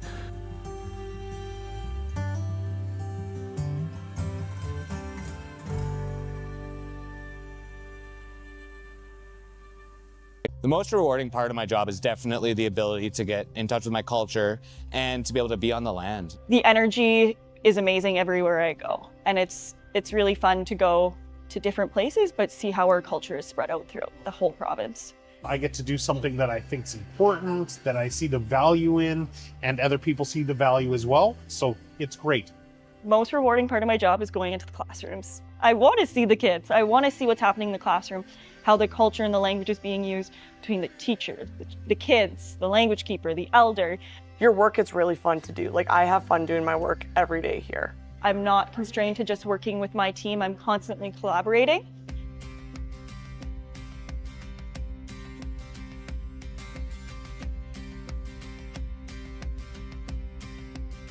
I decided to join M&S because it was a really good opportunity to get in touch with my culture again, and I'm pretty outdoorsy and the environment is really important to me, and my position gives me the opportunity to get other Métis citizens involved in the protection of our land, which is really important. The first word that comes to my mind when I think about working at M&S is passion. It's a lot of passion behind every job, every task you do here. If you are passionate about culture and language, definitely apply at M&S. Even if you aren't exactly in the culture and the language department, it still is embedded in every department, and I can see that because I collaborate a lot with other ministries. And so everything that I'm excited about is what I get to work on almost every day. And so I can't ask for anything more than that. It's great. Culture, traditions, and language are at the epicenter of what I do. The level of support at M&S is pretty high, and you can go from area to area and feel kind of a connectedness. So there's lots of stuff to learn and things that I'm doing right now, which are great. And then it's the possibility of more education in the field that I'm hired in. I get to see a lot of the province, and I get to meet a lot of amazing people and work with a lot of land users and elders and get to learn a lot about our history. So I was given a lot of opportunity at a young age to now grow into the position I'm in and be able to continue to thrive and excel in what I've been doing. The most important part of my role is actually being in community and being with people, which is just such an empowering job to have. Something I would definitely say is unique about the team I work with is the open collaboration and that I get a voice for everything we do. Lots of people are Métis, and so it's a real connection to the job and to that culture and heritage. Doesn't matter what title they really hold here, everybody's always willing to listen. Even if you think you're not qualified, it's worth applying. I didn't meet all the criteria online, but I still was able to get the job. Just put yourself out there. It's such an amazing place to work. If you see something that interests you, make sure you apply.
Okay, welcome back. Sorry for a bit of the extended absence. So we're just gonna, I know we lost some people online and whatnot, we're gonna just roll call back in and away we go. President Glenn McCallum, here but not in the room. Vice President Leclerc. Here. Secretary Hansen. Here. Treasurer Denemy. Present. Minister Burnoff. Uta. Mr. Monkrand. Mr. Monkrand. Mr. Marasti. Good morning. Mr. Carrier. Good morning. Acting Director Eckert. Here. Thank you. Mr. Lepwick. Good morning here. Thank you. Mr. Friesen. I'm here. Good morning. Thank you. Mr. King. Hi. Mr. Kennedy. Mr. Kennedy. Mr. Fullerton. Present. Youth President Heiser. Present. Interim Women President Langen. Thank you. Leonard, here. Oh, thank you, Leonard. 14. Okay. So Vice President Leclerc had brought up that she had tabled her motion on governance renewal process last meeting, and she was correct. So it should have been on this agenda. So we're going to add it at 8.7. Now we're going to do 8.2. Call, if we get that up, please. A call to action on missing and murdered Indigenous women, girls, and Two-Spirit people, MMIWG2S+, across the Saskatchewan Métis homeland. Whereas, the Métis Nation-Saskatchewan, MNS, recognizes the distinctiveness of Métis identity, culture, values, and language, inclusive of knowledge keepers, Kitayak, Le Vieux Monde, the old ones are elders, youth, women, and distinctive resources, which is incorporated into proposals and decisions of the Provincial Métis Council, PMC. Whereas the MNS affirms its responsibility to uphold the safety, dignity, and well-being of Métis women, girls, and 2SLGBTQIA+ people, grounded in inherent rights and Métis distinction being identity, culture, values, and language. Whereas Métis women, girls, and 2SLGBTQIA+ people continue to experience disproportionately high rates of violence, disappearance, and systemic harm, constituting an ongoing and urgent MMIWG2S+ crisis across the Saskatchewan Métis homeland and Canada. Whereas the ongoing legacy of colonization, systemic discrimination, and jurisdictional gaps within policing, courts, coroners' offices, and victim services has created significant and persistent barriers for Métis families seeking justice, accountability, and support, including lack of transparency, limited communication, and insufficient culturally appropriate services. Whereas the United Nations Declaration on the Rights of Indigenous Peoples has affirmed Indigenous peoples' rights to self-determination, equality, non-discrimination, culture and identity, security, and participation in decision-making, which are central to addressing the crisis of missing and murdered Indigenous women, girls, and 2SLGBTQIA+ people and their families. Whereas Truth and Reconciliation Commission of Canada issued 94 calls to action in 2015 to address the harms of residential schools and advance reconciliation, and these calls directly impact Métis women, girls, and 2SLGBTQIA+ people affected by the MMIWG2S+ crisis. Whereas the National Inquiry into Missing and Murdered Indigenous Women and Girls established 231 calls for justice, which included calling all levels of government to develop and implement a national action plan to address violence against Indigenous women, girls, and 2SLGBTQIA+ people, to prevent, investigate, punish, and provide redress for such violence, to eliminate jurisdictional barriers to relevant services, to establish an Indigenous and human rights ombudsperson and tribunal in recognition that existing systems fail to provide accountability or recourse, and to provide stable long-term funding for Indigenous-led violence prevention and education programs. Whereas and I'm going to apologize if I mispronounce, Weaving Miskotaha Métis Nation Action Plan affirms that the ongoing crisis of missing and murdered Indigenous women, girls, and 2S LGBTQIA+ people is rooted in systemic discrimination and in failures across justice, health, child welfare, and social systems, and further reflects that through advocacy for Métis families and survivors, 62 Métis-specific calls for Miskotaha were developed to augment the calls for justice and sets out a distinctions-based Métis-specific framework grounded in Section 35 rights and human rights obligations, calling for urgent and sustained government action, including, but not limited to, the establishment of an independent oversight body, Métis-specific healing and wellness infrastructure, culturally safe and trauma-informed services, Métis system navigators, justice and child welfare reform, Métis-specific data, systems, and long-term equitable funding commitments. Whereas there is currently no independent Métis distinction mechanism to ensure accountability or provide recourse for Métis families navigating policing, courts, prosecutions, corrections, coroner services, and victim services, contributing to ongoing mistrust of institutions, and whereas progress to date on the calls for justice and calls to Miskotaha have been insufficient and delayed, and current approaches remain reactive and under-resourced, failing to prevent violence and limiting the ability to implement proactive, prevention-based, and culturally grounded solutions that address root causes.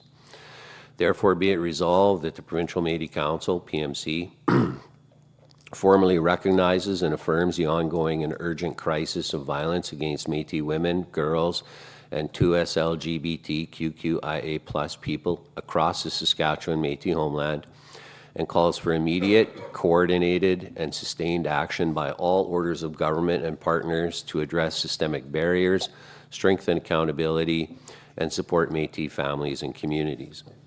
Further, be it resolved that the PMC specifically and urgently calls on the federal and provincial governments to work in partnership with MNS to implement the calls for justice and calls to Miskotaha, including the establishment of a national Indigenous and human rights ombudsperson and tribunal, which will include distinction-based mechanisms to ensure independent oversight, accountability, and accessible resource for Métis families navigating policing, justice, and related institutions and systems. And further, be it resolved that the PMC directs that the MNS develop a plan that will outline the resources necessary to advance proactive, culturally grounded prevention initiatives addressing the root causes of violence, including cultural connection and gender-based approaches across policy and resource development for Métis women, girls, and 2S LGBTQIA+ people.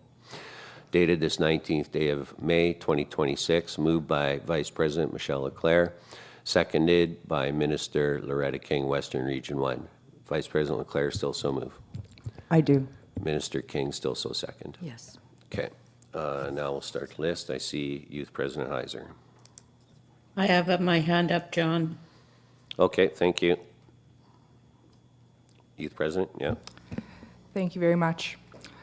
I would like to state first that I would be in support of this resolution, but yet again, it isn't, you did not follow process. I know previously, in other terms, that the Women's President, LFDM, has been given the Women and Gender Equity portfolio and MMIWG to us.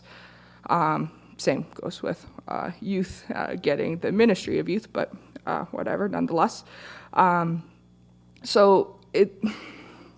The women's president should have been consulted before this resolution came to the floor, and I did state that to the one of the people that seconded this motion. I do completely agree that it's important, but we still need to follow our process. And I know with Lafitte de Madeleine, they've done a SWOT analysis and a provincial project, and they have a report, and they've done work on this, but then yet they're not being included. So It's just frustrating because this is happening again and again and again. And we need to follow our process. We need to talk with our colleagues, and it can't just go forward without people being aware of it. Like President Langen was, and she can speak on it, didn't truly know the full scope of this until today. So we have a problem, and I would say that this needs to, we need to follow our process, and this has happened already how many times with just the most recent meetings, and it can't continue to happen. So President Langen can speak more to this, but I won't support this because it's not following process yet again. Thank you. Thank you. Minister Friesen.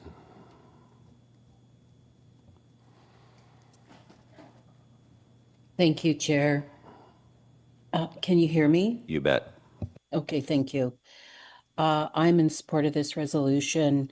The report that LFMO initiated and the consultation, I believe, across jurisdictions was initiated in 2021. The calls to action were identified. However, we've never been a part of that process as Métis Nation-Saskatchewan. I think that there has been pockets of consultation here in Saskatchewan with the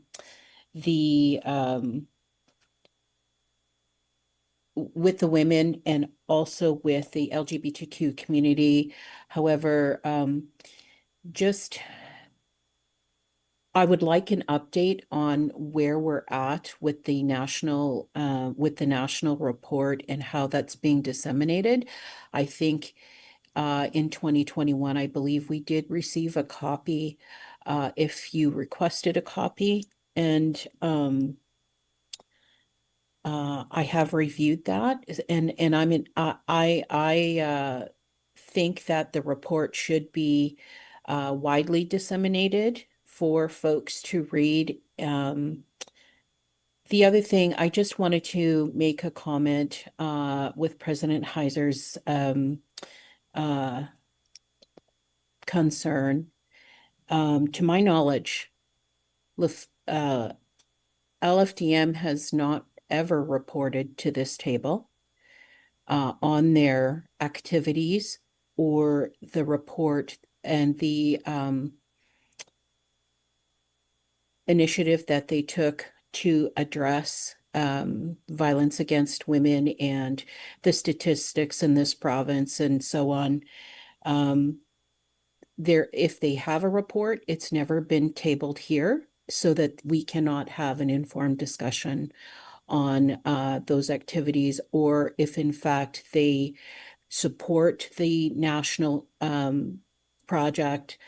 If so, when, how do we be inclusive with the information coming forth to inform national initiatives in this regard? So I do support the resolution. However, I do have questions on the affiliation that LFDM has with the national advocacy body, LFMO.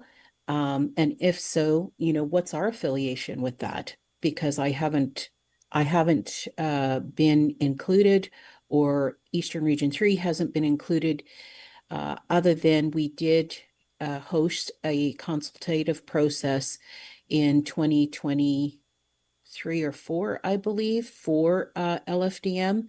So, but we haven't seen the report. But I would like that report to be tabled here for the PMC to have an informed discussion. Thank you. Thank you. Minister Morasti, then Lefty, President Langen. Excuse me. Sorry, point of order. Can I just respond to, I'm the mover of the motion. Okay. And I think that President Heiser had some comments that she made Yes. with respect to this. Okay. So I do respect Lafita Madeleine. And we've had some good discussions over the last few days about inclusion. I just wanted to respond, Mr. Chair, by saying that we do have a Murdered Missing Indigenous Women's Department within the MNS that is supporting families affected by violence and missing women, girls, and 2S LGBTQIA+ individuals. And we are so underfunded. We have one employee that supports families across Saskatchewan, Métis families, and I know how stressful that is for that department. Time and time again, seeing the injustices that those families face. And as the MNS as a whole, we do support families, and we are completely underfunded. And I understand that Lafita Madeleine does really good work with respect to this, and we do need to work closer together. But the fact of the matter is we do support families. This is a call to action to the federal and provincial government to, resource our department and also Lafita Madeleine. We all have a part to play in protecting our families and our community. And as the Vice President, it's one of my responsibilities to support all Métis families. And so calling to action the governments to do something with respect to this file. It's not a political issue. It's an issue that is real for our women, girls, and two-spirited community. And so I'm sorry. I'll apologize to President Langen for not, consulting in a deeper way, but this is not just about the Métis Nation. This is also resourcing women's, Métis women's group to be able to address this issue. And I just want to say, with Bill C-5 and all of the resource development, which we're gladly a part of, in this province, it's going to have a tremendous impact on the safety of our women, our girls, and our two-spirited community. And I'm not going to apologize for bringing a motion like this to the table, to call on the federal and provincial governments to work in partnership with us. I think there's, out of 231 calls to justice, there may only be about 2 calls that have been done. We have people around the table who have been deeply, deeply affected by this very issue. And one of those people is my seconder. She's personally affected by this. Her family is personally affected by this. And those are my words. I'm not going to defend myself because I'm bringing something to the table that protects our women, girls, and gender diverse community. Thank you, Vice President. Minister Mirasti. Thank you, Mr. Chair, and thank you for the youth president for bringing up process, because good governance does include all of us, and our nation has come a long ways. Our president assigns portfolios, provides a mandate for us to do this work. But that mandate is not for us to do it in silo or without inclusion. And we have to include everybody at this table because we've all been elected in our respective regions and provincially in some cases. And so when we're bringing resolutions like this, I think we got to change the way we do it. We got to include the ministers responsible. We got to include our colleagues that are impacted so that we have that on the ground conversation, impact, and involvement, right? And I know some of us have had these conversations about we need to do more. I, for one, as the Justice Minister or responsible for justice, sat in a courtroom a month ago and I realized how, in a way, we are failing our communities. And I felt that. It hit hard. And I talked to my colleagues that joined me in that courtroom, and we said it, we agreed. Now we need to work together to find a solution, to support our families that are hurting, because our families, one employee is not enough. We have to do better. We need to support them better. And some in community, like Comfy through Shirley Eisbister, are doing that good work, but we need to do better as a nation. So I commit to doing that work with all of you and changing the way our governance is done. It's no longer working in silo. The state of emergency on drugs, gangs, and violence, that included the ministers responsible through dialogue and conversation with colleagues, and we need to do it together because we can't do this work alone, and we all know that. So I will support this motion with the friendly amendment that Le Fil de Madeleine be included to do this work with our nation. Thank you. And thank you, Minister. But where would you insert that and what? Okay, thank you. So Vice President Leclerc and Seconder King, are you okay with the friendly amendment? I'm good with that. I think where that might belong, Mr. Chair, is federal and provincial governments to work in partnership with the MNS and Le Fil de Madeleine to implement the calls of to justice. So if that works for you, President, that's where I would put it. Okay, where is that? Is it the... Further be it resolved that the PMC specifically Okay. and urgently calls on the federal and provincial government to work in partnership with the MNS and Le Fil de Madeleine to implement calls for justice and so on and so forth. Perfect. You guys got that over there? Oh, yeah, they were doing it right there, right on. Minister King, you're comfortable with the friendly amendment? Yes, I am. Okay, thank you. Lefty, please. Lefty, President Langen. Thank you very much. I love this resolution. My family, too, has been affected 2 years now when my niece was brutally murdered right in Yorkton. I was sitting across the street, seeing ambulance, working on this person across from where I was sitting, and didn't even realize that it was my niece who had been brutally sodomized and ended up dying right there.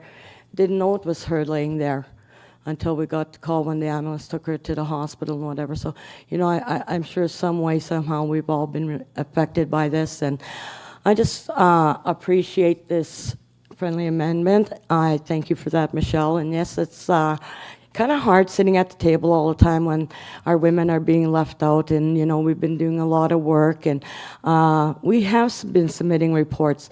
We have large reports that come for every MNLA.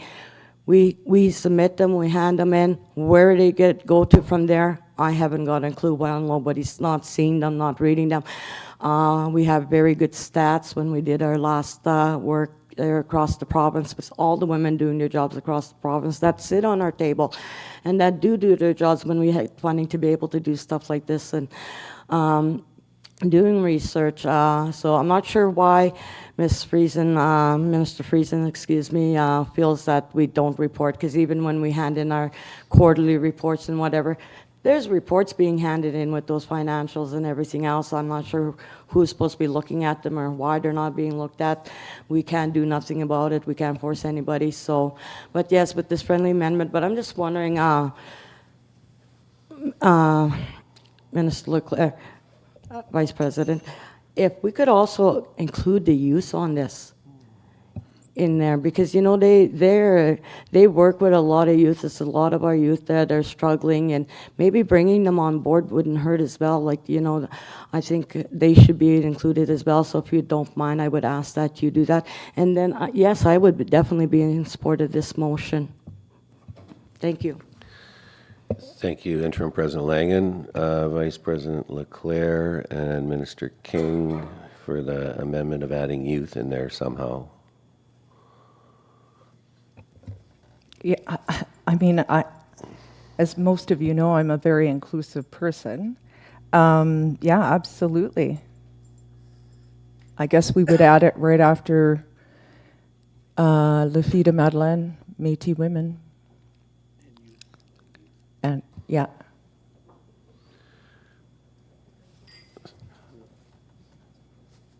Provincial Métis Youth Council.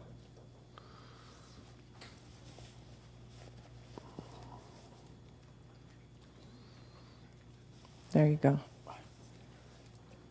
A seconder, I'm also okay with that. Okay, thank you very much. Thank you, Interim President Langen. Minister Burnoff. Hello. Hello. Yeah, I support this motion too because it has to include everyone, all women and every genders. But I want to take this opportunity to offer a language lesson. Yes, please. Yeah, the name that you have there, Miskutaha. Miskutaha is transitive verb and the object has to be animate. So if you want to say Miskutaha kitas, Miskutaha takilat, tikalat, change your pants. So I'm wondering where the derivation is of this and is it Misko or Misko? I don't know where the name derived from. It's probably not from Métis Nation, but I just get intrigued with some of these words and find them interesting. So if the mover or seconder know, and if not, then we can find out later.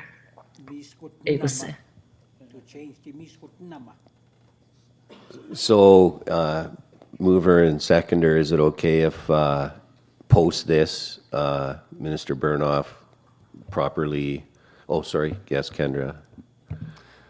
In this instance, this is specifically referring a published report. Oh, okay. And that's why it is a different verbiage than Minister Burnoff would recommend. But within the resolution, we can't change it where it's referencing that publication. Okay.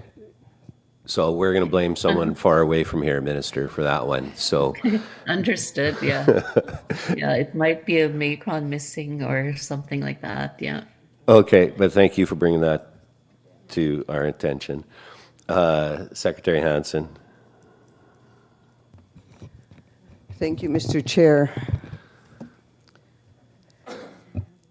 Like it was mentioned, everyone around the table is been affected. I'm sure we all know that there's a lot of people affected,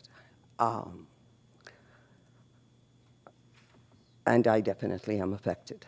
I had lost a sister, so I'm going to leave it at that. However, I'm going to go back to governance and process. And you know, I understand that there's important resolutions coming forward. And as President Heiser mentioned, that this is not the first one. I think this might be the fourth one or the fifth one. And, you know, when do we say just no because we're not following the process? Because I think we've landed in some hot water because of all of this stuff too. So, you know, are we going to be following our own rules? I think that's really important, and that's a huge question around the table. So specifically for that reason, not that I don't support this, I 100% support it, but not because we're not following process. I totally disagree. Another thing is I'd like to know, it didn't sound like there was much communication or inclusion with the women, and that's not acceptable. I'd like to know the distinct based data. Where is the distinct based data? Do we have any? Okay, so we should have that. And another thing is, if we're calling out this, we need to have a strategy. So when people are coming out and we're putting out something like this, people know where and what process to follow. Because if we're putting out, this is the same thing that we did with the alcohol and the drugs, you know, and it didn't work for us. Without a strategy, that doesn't work. And I too want to recommend the women Lafita Madeline, I read the reports, I seen the reports at the MNLA. I was really amazed that all of the hard work was done. So the reports are there and they are communicating. One of the things is if we were inclusive, and like I think I heard around the table, well, we're leaders. And if we know information's out there, then we should be asking for it. We shouldn't be waiting for it to come to us, especially when we know we have a arm's length with us, and it's up to us to go. And you know what? Again, we look at our table, and I ask the women to really look at it. You know, we talk about women, but we have 2 women, leaders, that are not at our table today. And what kind of support did we give them? So maybe we need to clean up some of the house a little bit and then bring things like this forward. So because it's coming forward without due process, I will speak against it. Thank you. Thank you, Secretary. Minister King. Hi. I'm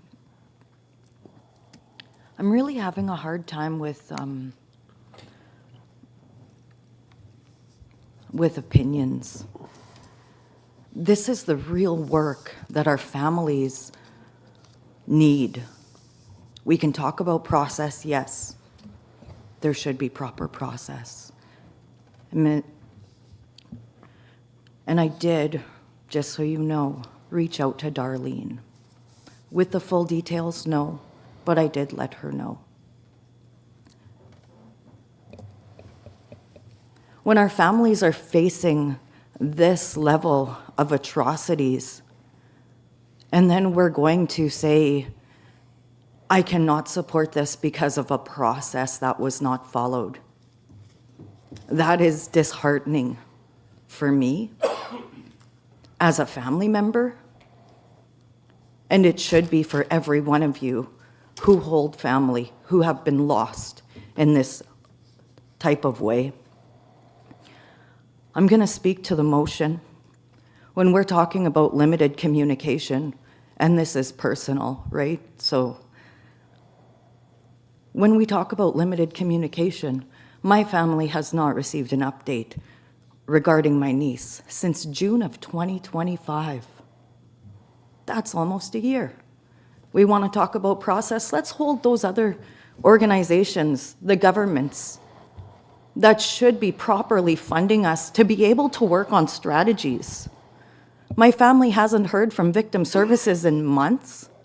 They finally reach out and then they don't return a call. We have work to do internally, but we also need that support from the provincial, from the federal. We had direction from coroners, from the coroner's service, that raised huge flags, and most of you are familiar because I don't have a problem sharing what has happened within our community. These are the serious impacts and harm that are happening to our families, that are affecting generations.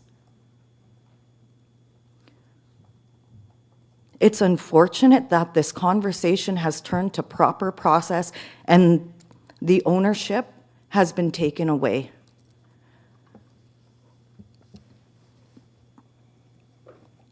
We need to focus on the real issues.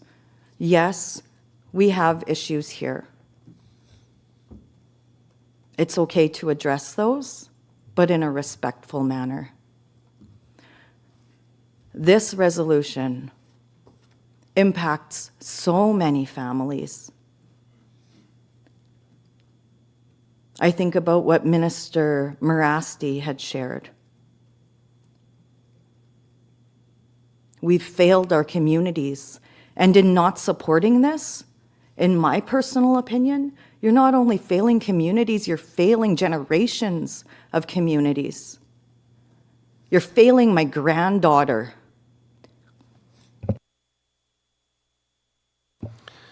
Thank you, Minister King. Minister Fullerton.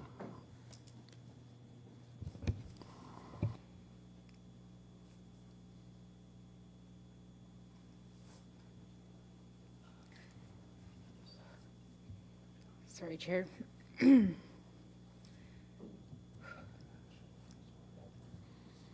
I thank my friend for the reminder of why we're sitting here and the people we represent.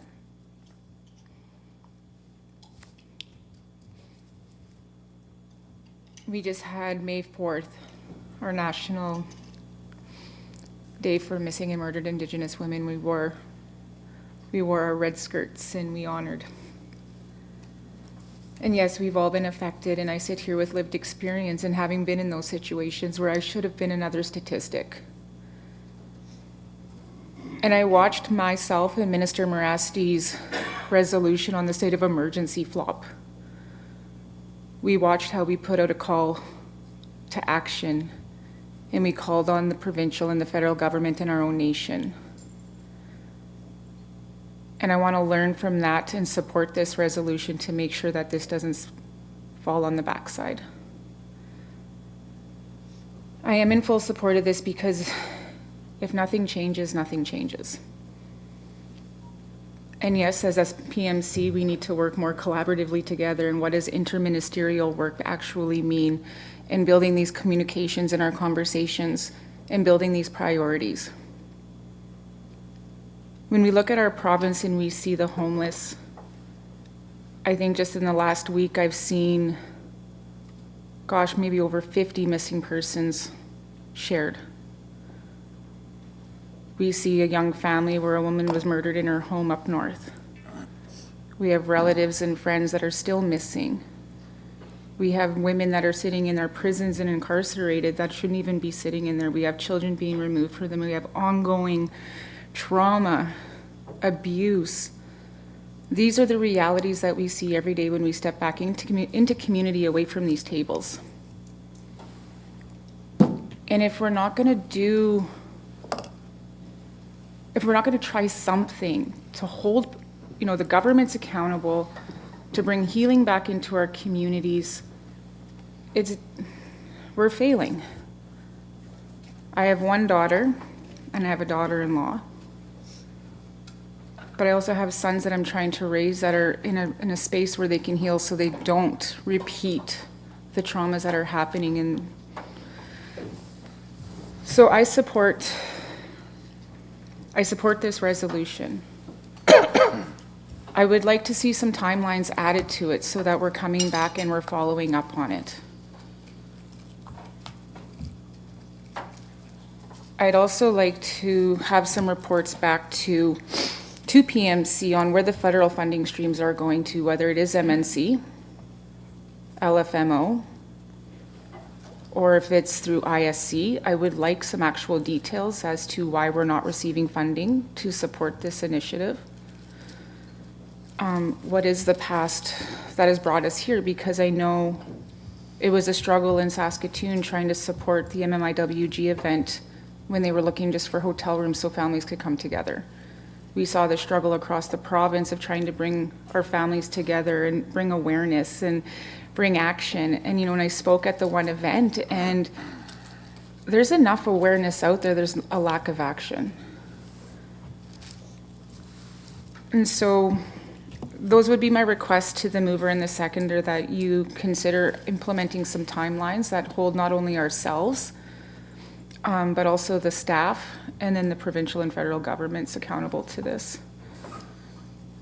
I also would like to have some follow-ups back at this table so we can show our citizens that the work is being done, that this isn't discussed here and then no longer brought up again. With the state of emergency, we instilled hope. We thought that we were going to have an action and bring big changes to our communities, and we failed on that. I would like to be able to support this and show that we all are standing behind you and we move forward in a good way and we take care of our people. I'm over my 2 minutes, Chair, so thank you for letting me share that, and I hope you accept my amendments. Thank you, Minister. So most importantly, I guess, would be timelines to be added, like a report back. What would be feasible from our staff as a report back? How can we get that in there? Can I make a suggestion? I think that's a good suggestion, and thank you, Minister Fullerton. I think the last further be it resolved that the PMC directs the M&S to develop a plan that will outline all of that. Would you put it at the end of that, Minister Fullerton? Do you have the resolution in front of you? Can we pull up the resolution? There you go, within. That's the rub, because they got to form it, they got to get going on it. So when would you,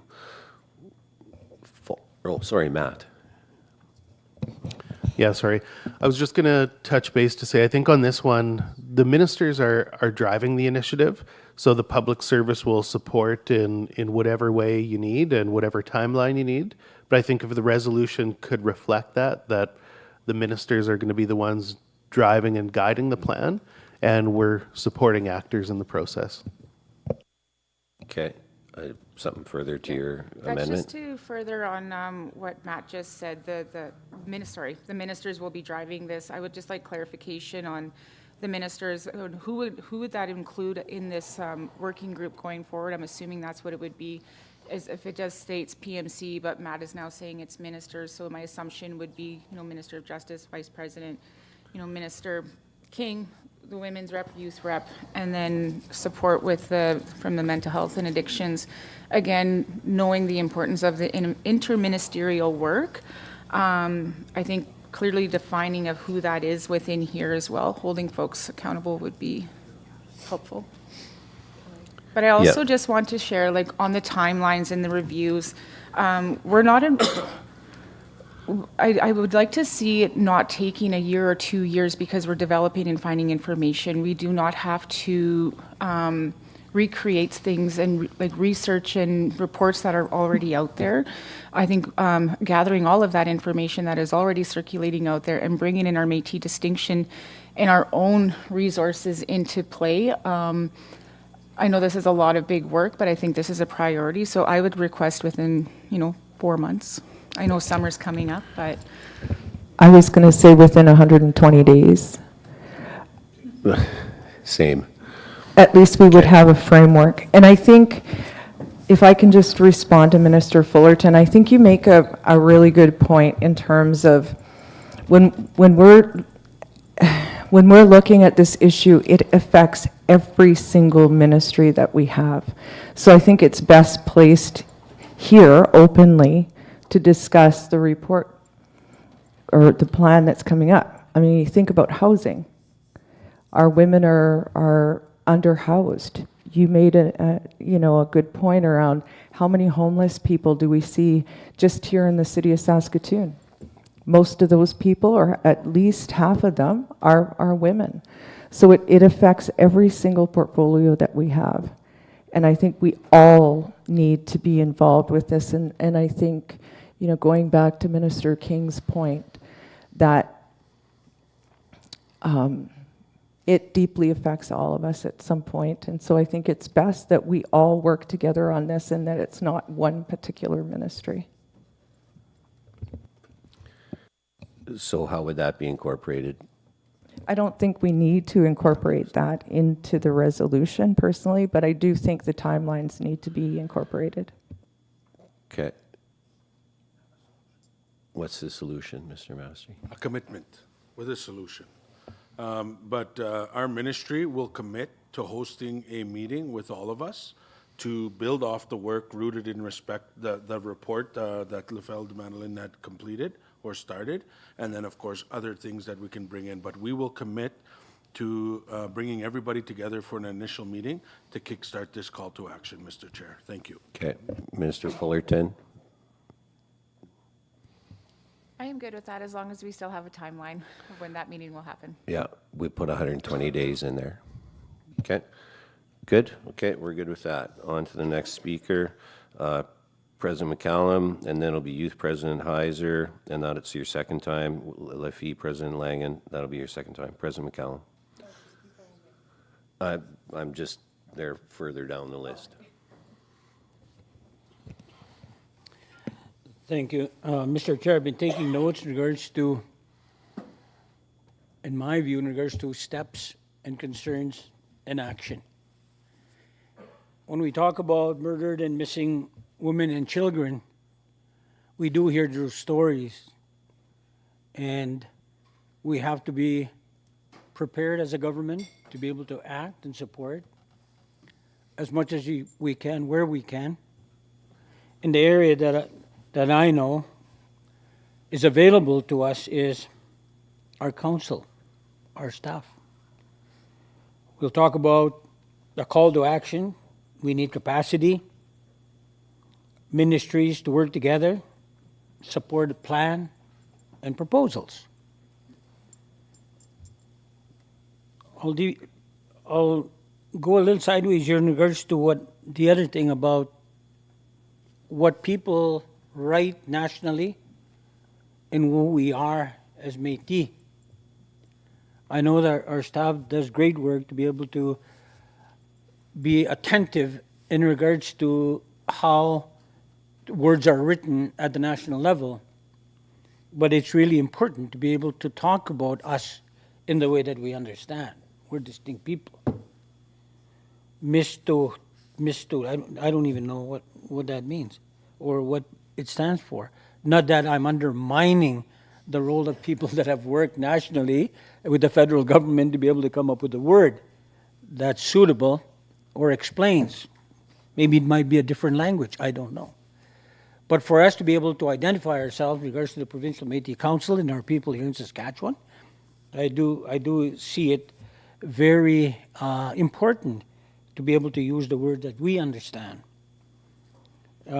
That's action for legal, to be able to determine. Every time we discuss things here, there has to be action. And sometimes in the previous years, we haven't had that. To be able to take action items, to be able to work on those action items for our staff to be able to lay out schedules and timelines. Timelines, ministerial responsibilities, to be able to work together and hopefully sooner than later. Press conference, press release. What is the plan moving forward? Who are we talking to? The federal, provincial governments, organizations, University of Saskatchewan, doing more research on ourselves, to be able to be more focused in regards to Minister King saying that the late response or the lack of response from provincial government or the RCMP, even though there is a national plan to be able to somehow connect the dots, so to speak, in regards to who speaks when or who talks to who when, and to be able to plan more precisely in regards to the affected individuals and communities. Because it hurts to be able to listen to the stories in regards to our close relations, losing their life, to be able to watch it live. And that has happened so many different places across our province. So we need more of a hands-on action from our government, and we're going to do that. And I go right to the last word that I'll say, reset. You know, we're now having open conversations, planning together. Some issues it's a new space, but it should have been done, but for some reason it hasn't. So reset for me is a good thing. To be able to re-trigger the minds around this table, to be able to trigger the capabilities of our staff, and ongoing communication and engagement, to be able to have a comprehensive idea, plan, in regards to who we are, what we're facing, and what issues are crucial to the well-being of our people. So I support this resolution, and thanks for bringing it up over in seconder, and I look forward to the action after we pass the resolution. Thank you very much. Thank you, President. Youth President Heiser is your second. Thank you. And thank you to our colleagues around the table for telling your stories. I know President McCallum doesn't like using the word sharing, so telling your stories. I will support this resolution going forward, knowing now that there will be proper engagement and just like a working relationship with Lafita Madeline and the Provincial Métis Youth Council with this initiative. Like I said, at the very beginning of when I spoke last time, this isn't a very important thing, and I've gone to the Urban Indigenous Action Group summits on MMIW G2S. I was there this year, I was there previously. This is something that is also near and dear to my heart and that there needs to be action on. So if there are commitments going forward that this is going to be brought in front of everyone, very happy to support this and actually have people be accountable to this crisis. Thank you. Thank you. Interim Levy President Langen, this is your second. Okay, I just want to ask everyone sitting on the table and online to, please support this going forward. As Minister King and myself, like I said, my family, my sister and my nephew, 2 years, never got an answer. Nothing's happening with my niece's case.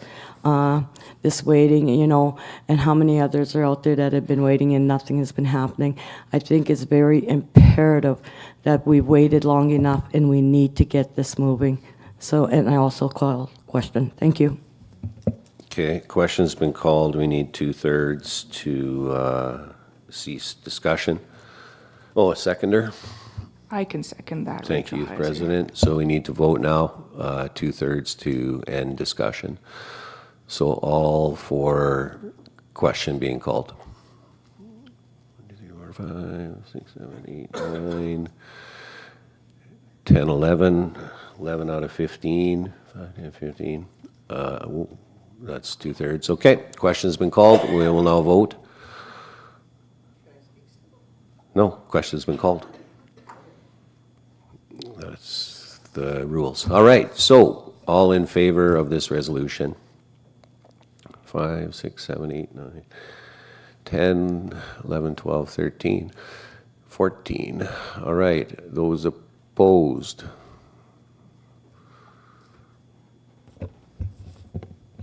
I think her hand's just, okay. None opposed, abstained? Okay, it passed. I think it more than passed. It passed unanimously. Yeah, well done. Okay, we'll get up the next resolution about the standing committee.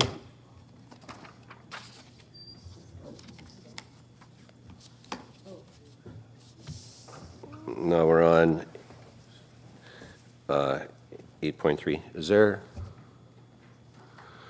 All right, 8.3, establishment of a standing resolutions committee for the Métis Nation Legislative Assembly. Whereas the Métis Nation-Saskatchewan MNS recognizes the distinctiveness of Métis identity, culture, values, and language, inclusive of knowledge keepers, Katayak, Les Vieux-Mon, the old ones, or elders, youth, women, and distinctive resources, which is incorporated into proposals and decisions of the Provincial Métis Council, PMC. Whereas Article 4A of the Constitution of the Métis Nation-Saskatchewan authorizes the Provincial Métis Council to appoint commissions, committees, or other subsidiary bodies deemed necessary to effectively carry out the activities and functions of the organization and Métis Legislative Assembly directives, and whereas the establishment of a standing committee responsible for the review, coordination, and support of Métis Nation Legislative Assembly resolution submissions will enhance the effectiveness and transparency of the resolutions process and ensure procedural efficiency. Therefore, be it resolved that the Provincial Métis Council hereby establishes a standing resolutions committee for the Métis Nation Legislative Assembly, and Further be it resolved that the members of the Standing Resolutions Committee for the Métis Nation Legislative Assembly shall be appointed by the President of the Métis Nation-Saskatchewan. Further be it resolved that the PMC directs the MNS to develop a draft terms of reference for the MNLA Resolutions Committee that will outline the role, authority, and processes of the committee, and directs that the terms of reference be presented to the PMC for approval. Dated this 19th day of May, 2026, moved by Michelle Leclerc, Vice President, seconded by Treasurer Jeremy Denemy. Vice President, still so move. I do, unless there's somebody I should speak to about it first. Okay, let's keep the comments straight. Treasurer Denemy, still so move. Or second? Yes. Thank you. Comments, Minister Morasti, then Youth President Heiser. Yeah. I have my hand up too, Chair. Okay, thank you. Thank you, Mr. Chair. And again, I speak in favor of good governance, inclusion of everybody, regardless. The old days are left in yesterday, and focusing on today is inclusive of all of us, so I appreciate that. In full support of this resolution, with one amendment, friendly amendment requested or suggested that we include a couple members of our MNLA, maybe 3 specifically, so we can focus on one from the north, one from central, and one from the south. Thank you, Mr. Chair. Vice President and Treasurer. Absolutely. I think it's a piece that we were missing in this resolution, so yeah. Treasurer? For sure. Thank you. So if we, with directs, should that be in the draft terms of reference or on the committee appointed by the President of the Métis Nation-Saskatchewan and should include a member of the MNLA from North Central South? So in the first, further be it resolved? Okay. They will be typing that. Good. Thank you. Youth President Heiser. Thank you. Lovely that we are going to have a standing resolutions committee. One thing I'd like to point out, and it's just nothing personal, it's just following the Constitution, is that last further be it resolved. In the Constitution, the PMC shall have the authority to appoint commission committees or other bodies. It's not the president, nothing against President McCallum, but it is the PMC in the Constitution. So I think that should line up. Thank you.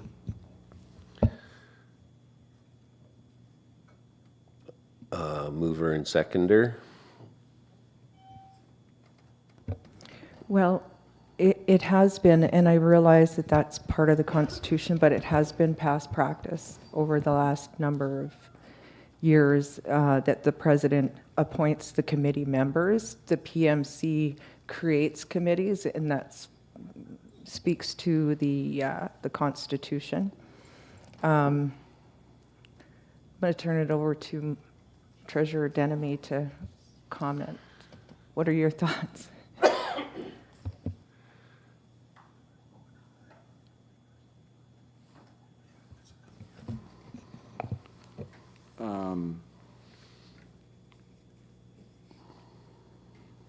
That's basically the process that was followed in the last meeting, and I think that the President had made the initiative in order to be more inclusive at this MNLA and moving forward, and he did select the committee. But with the Constitution, I guess what happens generally is the President recommends and then the Provincial Métis Council ratifies. So stick to that process. President recommends, MNL or PMC ratifies, MNLA solidifies. Yeah. Okay. So the wording. So can we put the wording for President recommends?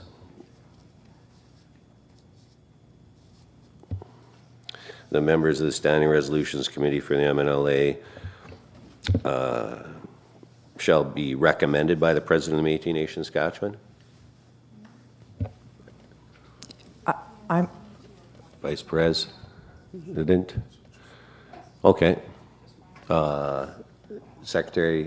Treasurer Denemy? changed it to shall be recommended. Does that work for you, Youth Press? President?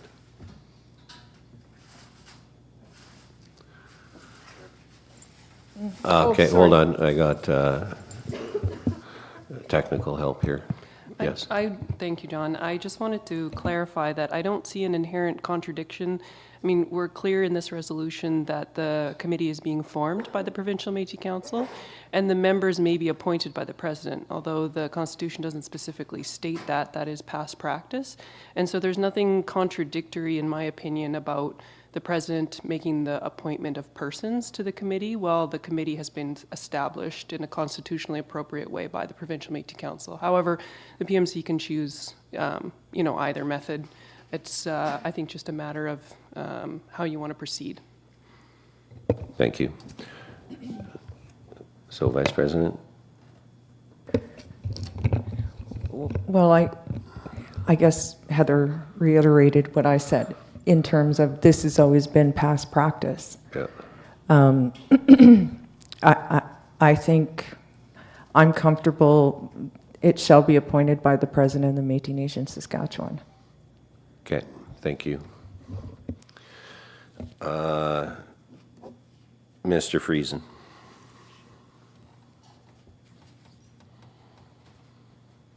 Thank you, Chair. I'm in support of the resolution.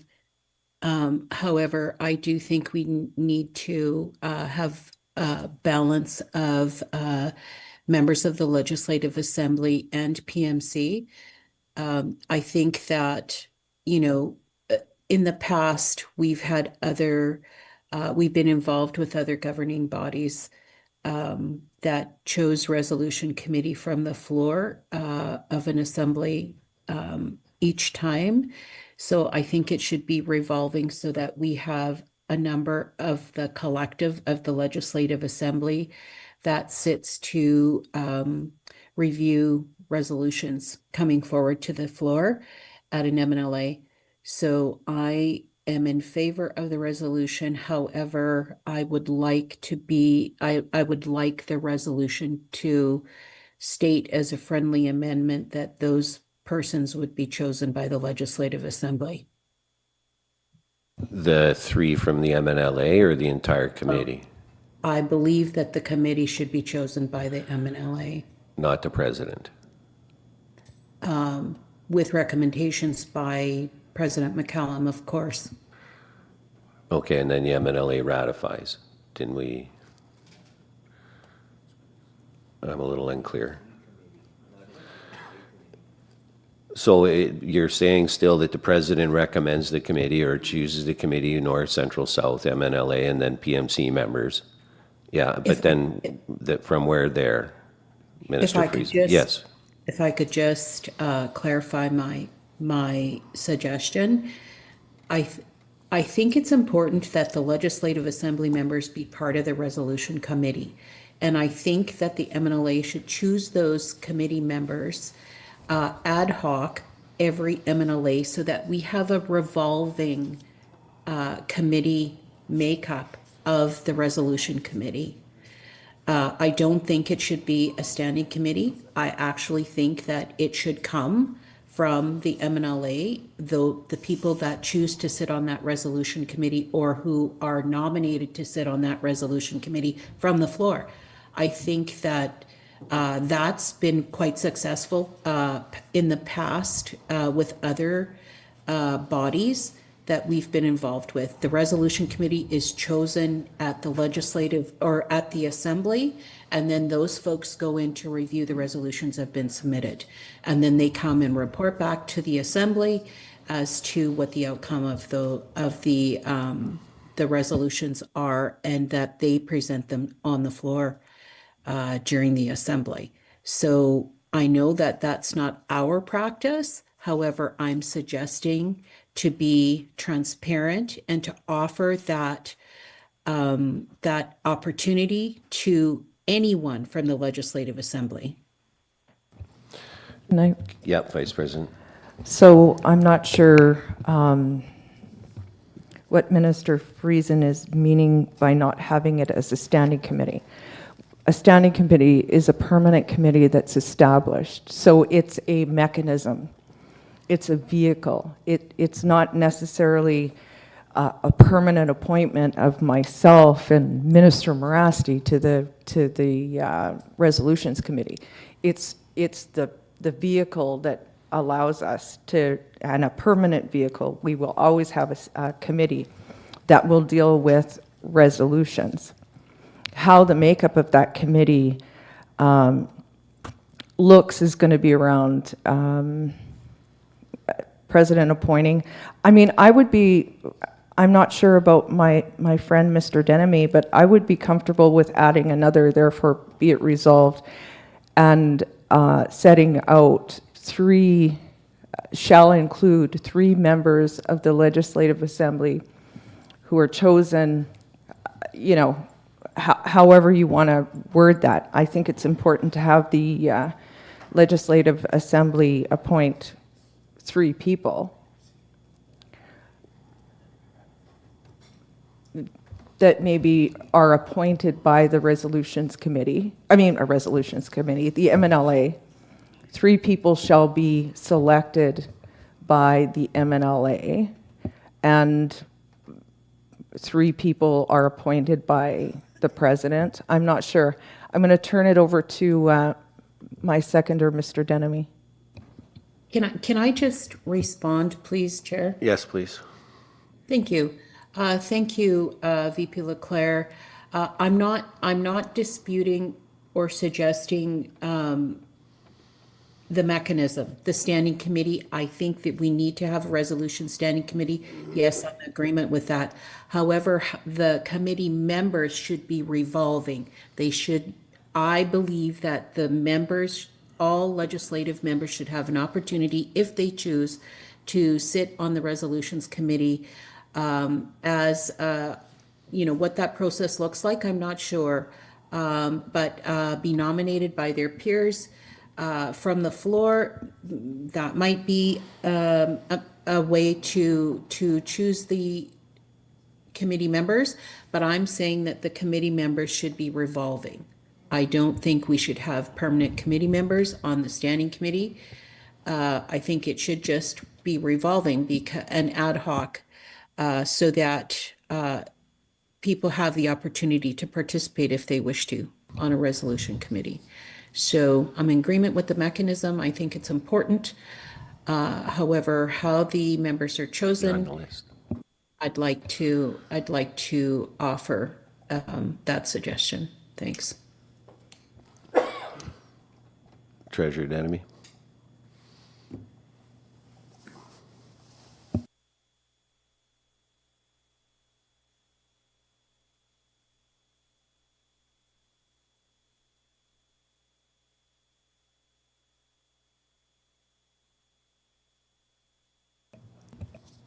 I just need to know if you folks are okay with that friendly amendment, or I don't know what the friendly amendment is. Like, she wants a revolving. I get that, but how is it being worded in here?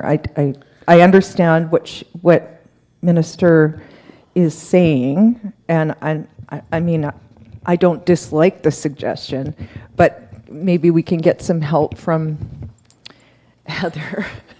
Point of Heather, order, Chair. please. Yes. Can we address all these things within the terms of reference after we pass the resolution?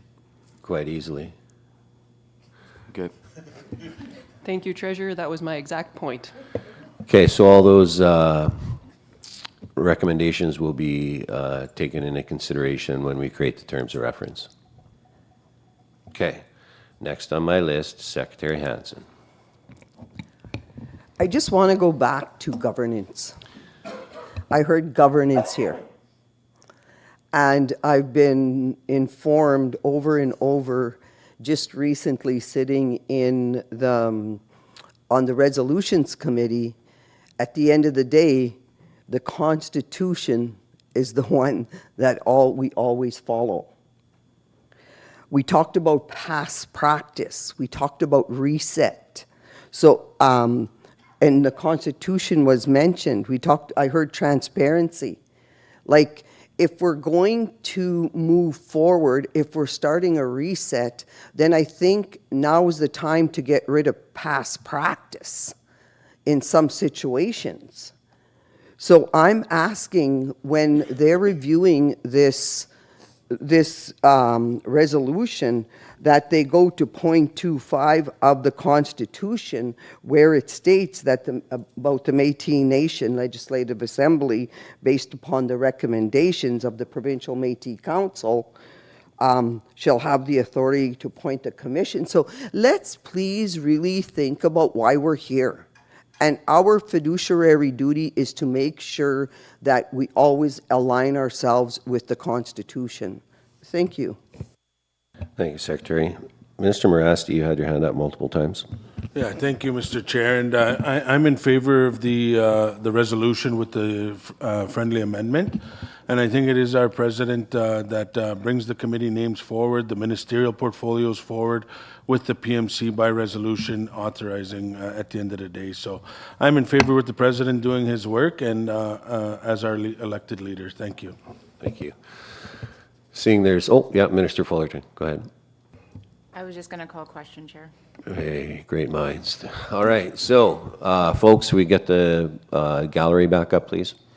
We're going to go into the vote now. All in favor of the Standing Resolutions Committee? 1, 2, 3, 4, 5, 6, 7, 8, 9, 10, 11, 12, 13, 14. So, 14 in favor. Good. Those opposed? None. Abstained? None. Passed. All right. Good job.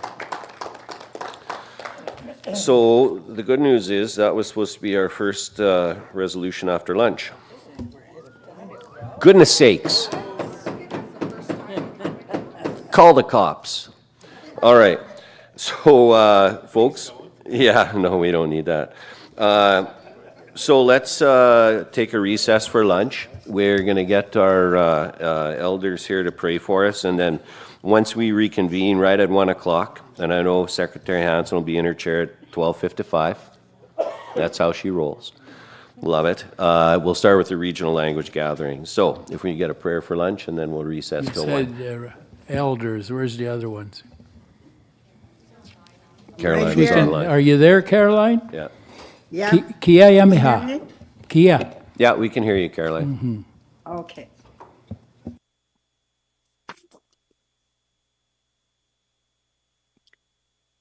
Merci Kahkiao that are here with us today on the homeland of the Métis on Treaty 6 territory.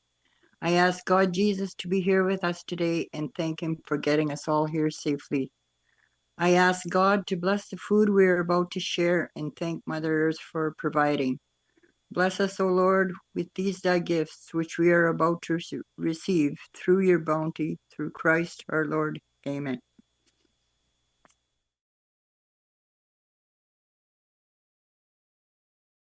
In this province, when we talk about power, we're really talking about people. Families, entrepreneurs, communities, and future generations. Power is what enables their plans and ambitions, and for Sask Power, that's more than a mandate. It's a commitment we carry with pride to provide secure, reliable electricity for everyone who calls Saskatchewan home. Some of our communities face real energy insecurity. There's not a reliable grid where they are. Our projects now are coming in at over 50% Indigenous equity, and that is real economic reconciliation and action. At the end of the day, this is about responsibility, responsibility to the land, our people, and responsibility to the next generation, because everything we do today is going to affect tomorrow.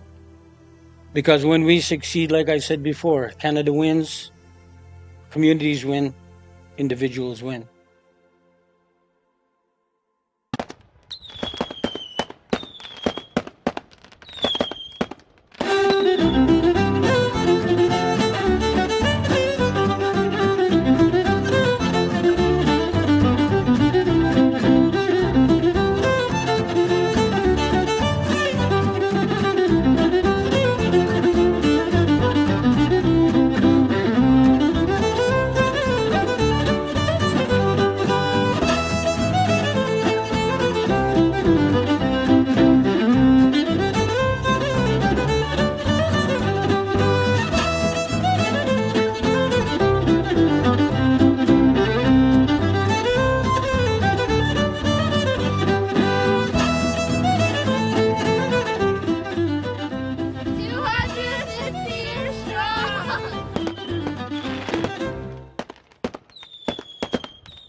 having a space where their culture, identity, language, values is evident within the space and celebrate it. So it's a space where children can start off way over in the infant room, surrounded and wrapped within their culture.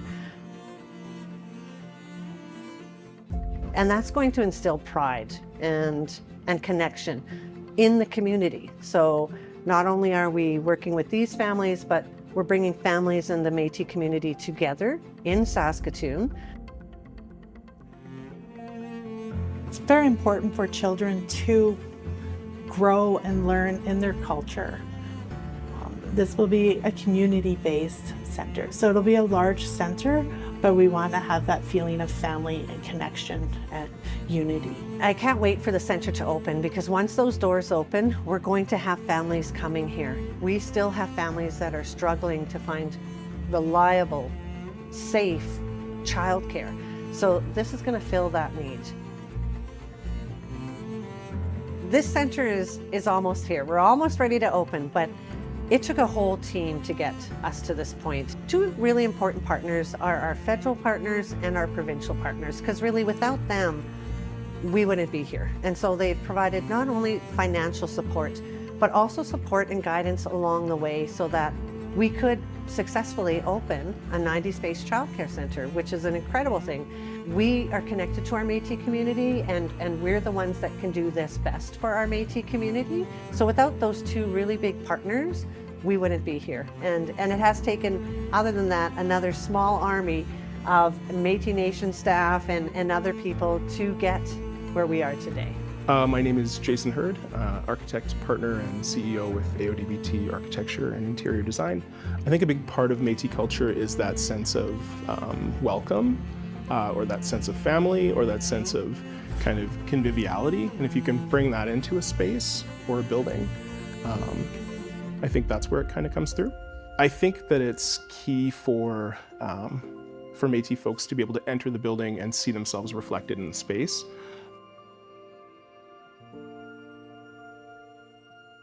You know, as a Métis architect, it was exciting to be a part of it. The collaborative process with the nation, with other consultants that helped bring this together, I think was pretty important, and I'm pretty proud of how that went.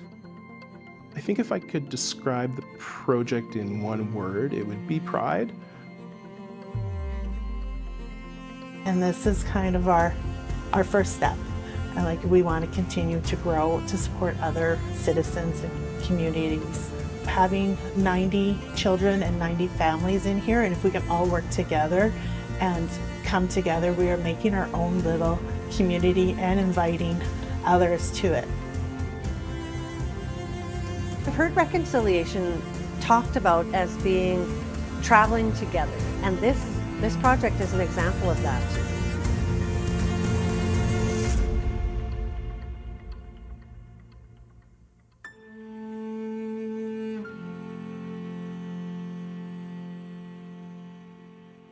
The best time to plant a tree is 20 years ago. The second best time is today.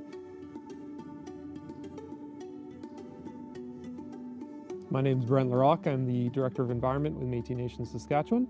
So today we are having a tree planting day with all of our interns. This is part of our 2 Billion Trees program with Natural Resources Canada. The goal is to plant 5,000 trees on M&S owned land.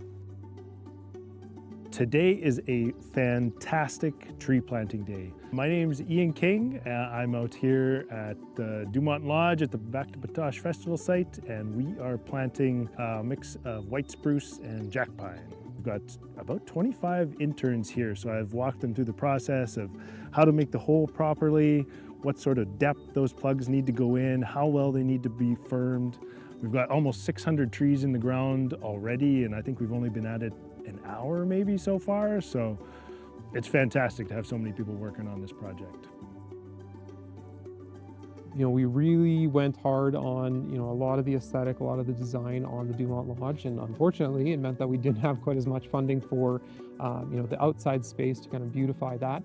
So today and ongoing through the next kind of month, we're going to be planting a bunch of trees and shrubs to just kind of beautify the space, but ultimately with the goal of reducing or like mitigating the carbon impacts. We're going to be doing some cultural teachings through the trees, through the plants that we plant, as well as that carbon sequestration. So one of the things that we're hoping to do here with the planting as well is to kind of make this side of Dumont Lodge, so we're on the north side right now, to give it a more of a spruce and pine feel, give it more of that northern feel. When you look out on the south side of Dumont Lodge, you're looking out on buffalo herds, on open prairie, looking out onto One Arrow, and beautiful open spaces. So it already has that very prairie feel, and so we have the cartwheel out in front of Dumont Lodge that we're going to be filling with native species, native prairie plants. We want to ensure that when young kids are coming here to Dumont Lodge summer after summer, that they can see themselves. They can see the prairie that they grew up in, or they can see the northern forest that they grew up in. It's really great to have the interns here that are, some of our youth that are contributing and helping the next generation to hopefully be able to see themselves in this space.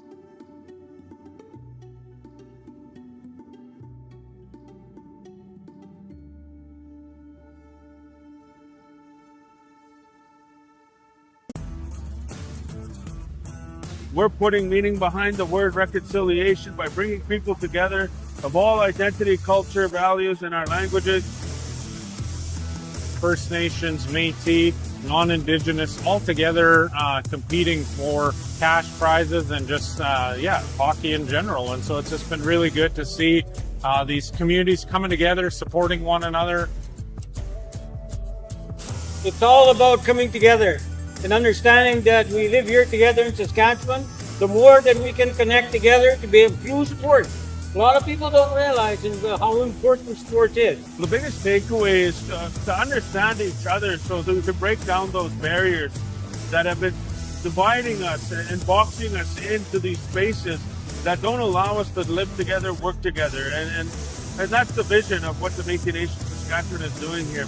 It's more than a game. It's bringing all of us together with that excitement and that sense of success.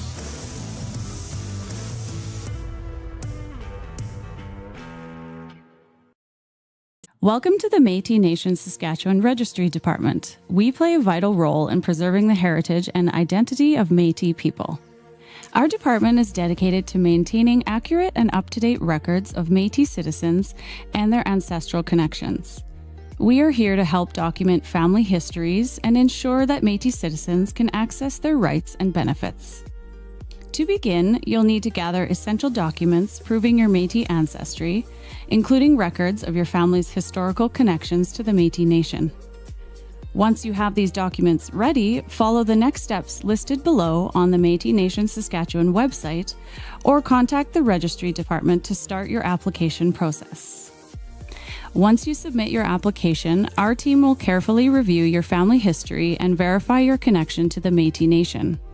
We ensure all records are accurate, confidential, and protected through secure data measures.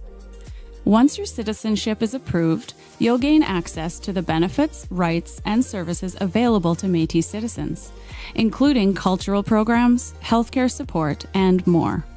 Being a registered Métis citizen means you are a part of a community with a rich heritage, proud traditions, and a shared history. We are committed to providing efficient and reliable services to Métis citizens. We invite you to join us in preserving our heritage and culture. For more information, visit our website or reach out to our registry department. We're here to help.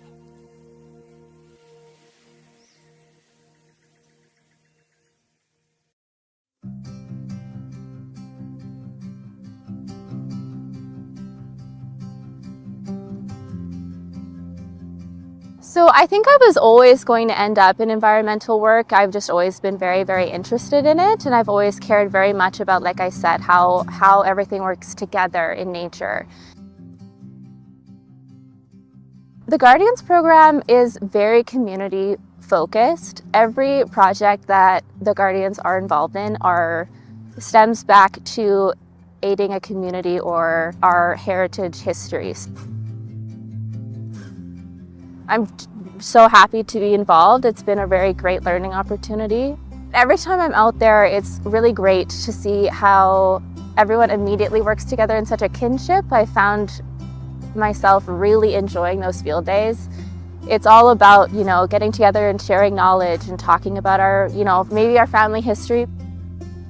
I've been involved in a few different projects, such as the Sturgeon River bison herd hazing project, which has been very, very interesting. And that's, to aid the farmers in that area from having bison in their cropland. They're the only wild bison herd in Saskatchewan, and I was very lucky to be involved in that project a little bit.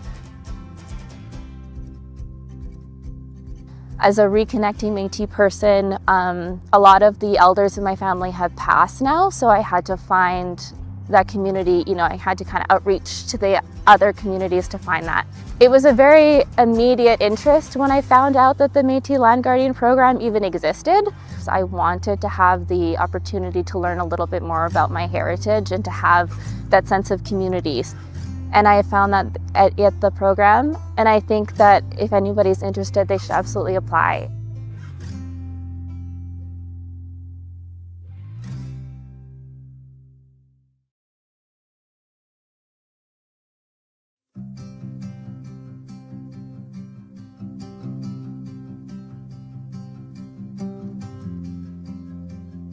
Joining the Guardians program, the biggest thing I was hoping to find is my roots.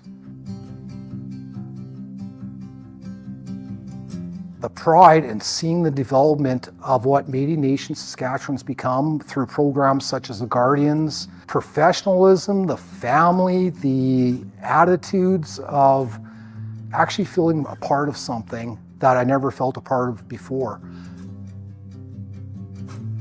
There's the direct aspect of having engagements such as this, and there's the indirect aspects of doing those field studies that we'll never see the results of, but someone 100 years down the road will say, hey, our water quality was like this.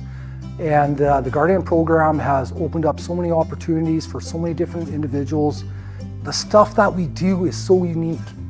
It's really grown into something that's pretty fantastic, and a lot of sharing and knowledge passed on to everyone. I love the youth engagement. Biggest draw to the Guardians program is that I've been a lifelong outdoors lover. We can develop to teach these kids not just basic survival skills, but teach them some medicines, take them for nature walks, teach them to love the outdoors. And that's why I think Guardians is we're jack of all trades, and we can be utilized in so many different aspects to better our Métis community by passing on our information and stuff like that on to others. When I put on that hat that says Guardian, I put on that jacket that has the emblem on it, the buffalo emblem that says Métis Guardian. It makes me feel good that I'm part of something that gives so much back to the Métis community.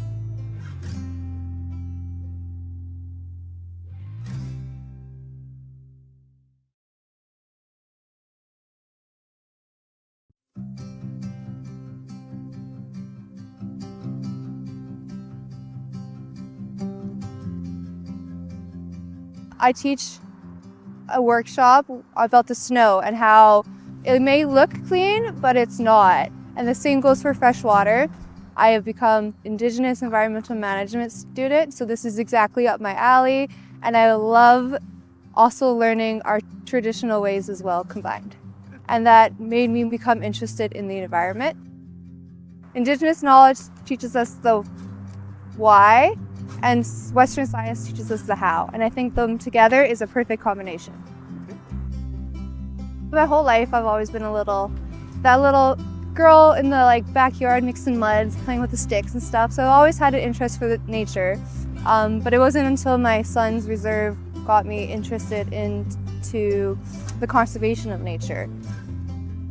I have become more confident in my leadership abilities, in my cultural abilities, in my cooperative abilities. I have gained so much hands-on learning that directly relates back to my workshops. If I did not have the Guardian hands-on learning, I don't think I could bring my awareness to everybody else.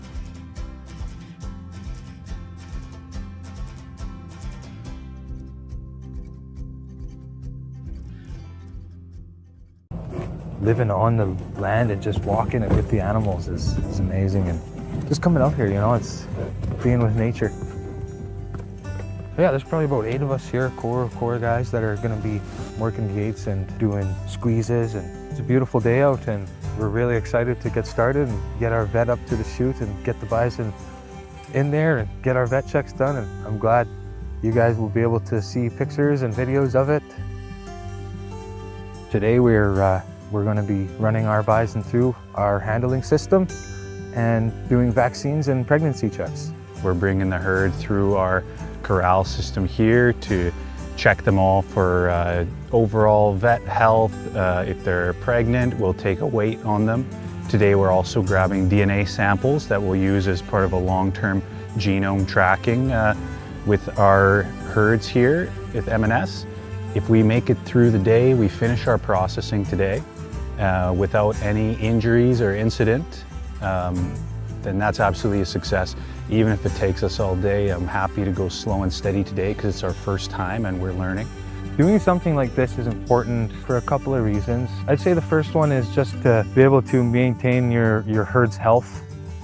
An interesting thing I've been told about this herd is that they are almost entirely plains bison genetics instead of plains and woodland bison genetics, which is relatively uncommon in the modern bison populations. Being with the animals, and it's just a sense of home for me.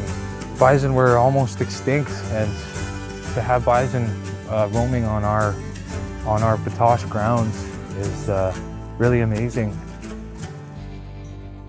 In a couple of weeks here in December, there is going to be a group of 50 young bison coming from Grasslands National Park, and they're going to join the herd here at Batoche. This herd that we have at Batoche right now of 26, 25 of them also came from Grasslands National Park, so these are the cousins and younger siblings of the buffalo who've been out here, so we expect they'll get along quite well. And those 50 bison are going to stay here for about a year while we finish building a bigger and better bison farm in Lebret, Saskatchewan. Then 50 bison will go down there to start that farm, and that'll hopefully be a strong part of the food security network. They've got more space down there, space to grow that they don't have here in Batoche. I think bringing back the buffalo into our food system, on one hand, it's allowing us to eat foods that our ancestors ate, which is really powerful to make that connection with the people who came before you and know that you're tasting food like they tasted.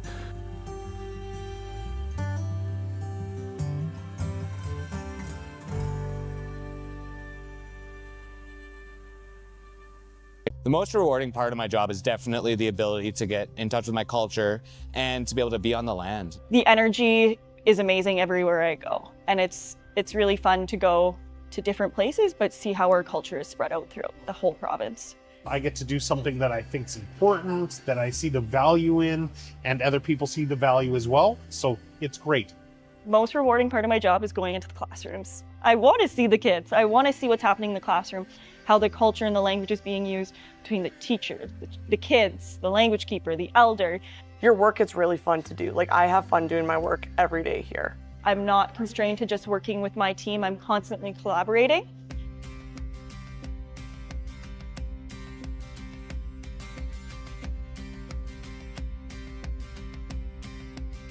I decided to join M&S because it was a really good opportunity to get in touch with my culture again, and I'm pretty outdoorsy and the environment is really important to me, and my position gives me the opportunity to get other Métis citizens involved in the protection of our land, which is really important. The first word that comes to my mind when I think about working at M&S is passion. It's a lot of passion behind every job, every task you do here. If you are passionate about culture and language, definitely apply at M&S. Even if you aren't exactly in the culture and the language department, it still is embedded in every department, and I can see that because I collaborate a lot with other ministries. And so everything that I'm excited about is what I get to work on almost every day. And so I can't ask for anything more than that. It's great. Culture, traditions, and language are at the epicenter of what I do.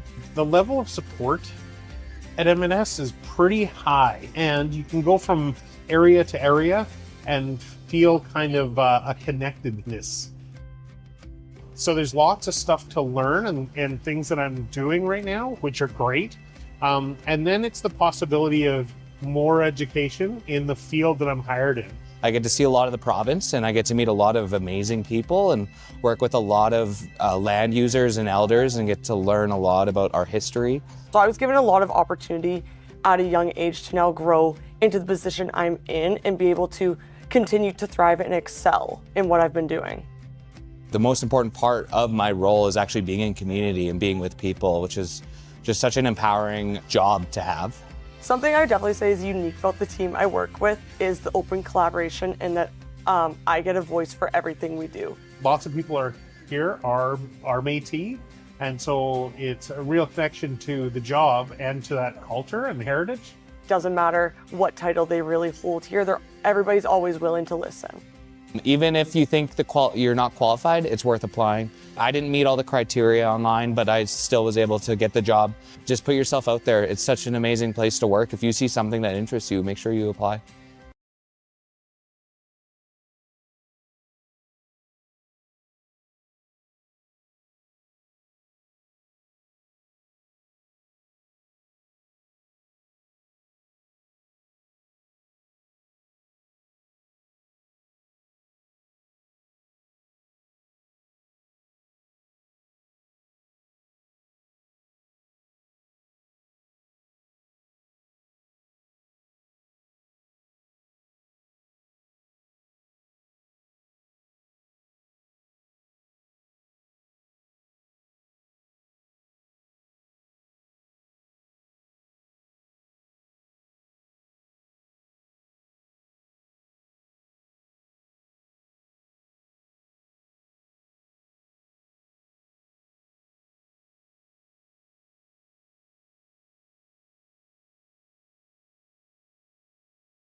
In this province, when we talk about power, we're really talking about people. Families, entrepreneurs, communities, and future generations. Power is what enables their plans and ambitions, and for Sask Power, that's more than a mandate. It's a commitment we carry with pride to provide secure, reliable electricity for everyone who calls Saskatchewan home. Some of our communities face real energy insecurity. There's not a reliable grid where they are.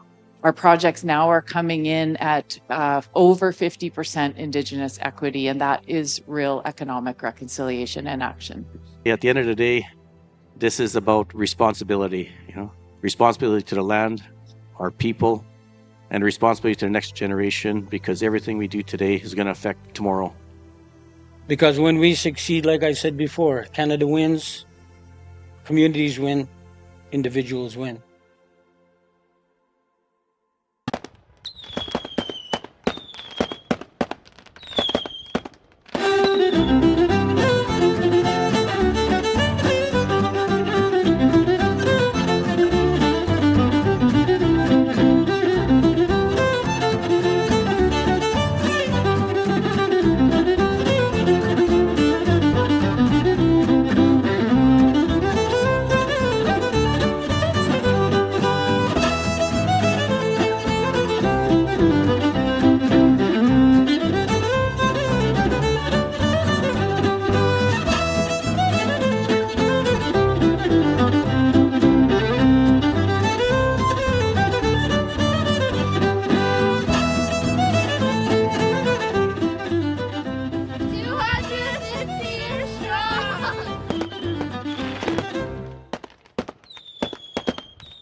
Having a space where their culture, identity, language, values is evident within the space and celebrate it. So it's a space where children can start off way over in the infant room, surrounded and wrapped within their culture. And that's going to instill pride and connection in the community. So not only are we working with these families, but we're bringing families in the Métis community together in Saskatoon. It's very important for children to grow and learn in their culture. This will be a community-based center. So it'll be a large center, but we want to have that feeling of family and connection and unity. I can't wait for the center to open, because once those doors open, we're going to have families coming here. We still have families that are struggling to find reliable, safe childcare. So this is going to fill that need.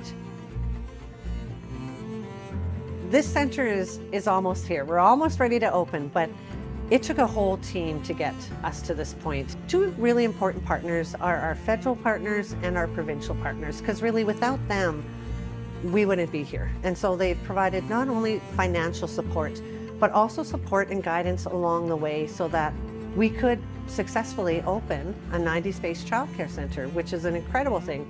We are connected to our Métis community, and we're the ones that can do this best for our Métis community. So without those two really big partners, we wouldn't be here. And it has taken, other than that, another small army of Métis Nation staff and other people to get where we are today.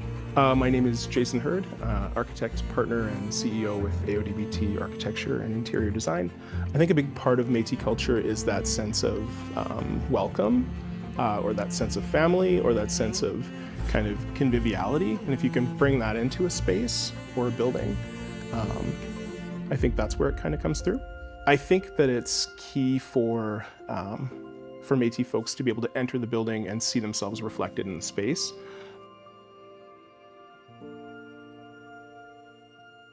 You know, as a Métis architect, it was exciting to be a part of it. The collaborative process with the nation, with other consultants that helped bring this together, I think was pretty important, and I'm pretty proud of how that went. I think if I could describe the project in one word, it would be pride. And this is kind of our our first step. And like we want to continue to grow to support other citizens and communities. Having 90 children and 90 families in here, and if we can all work together and come together, we are making our own little community and inviting others to it. I've heard reconciliation talked about as being traveling together, and this project is an example of that.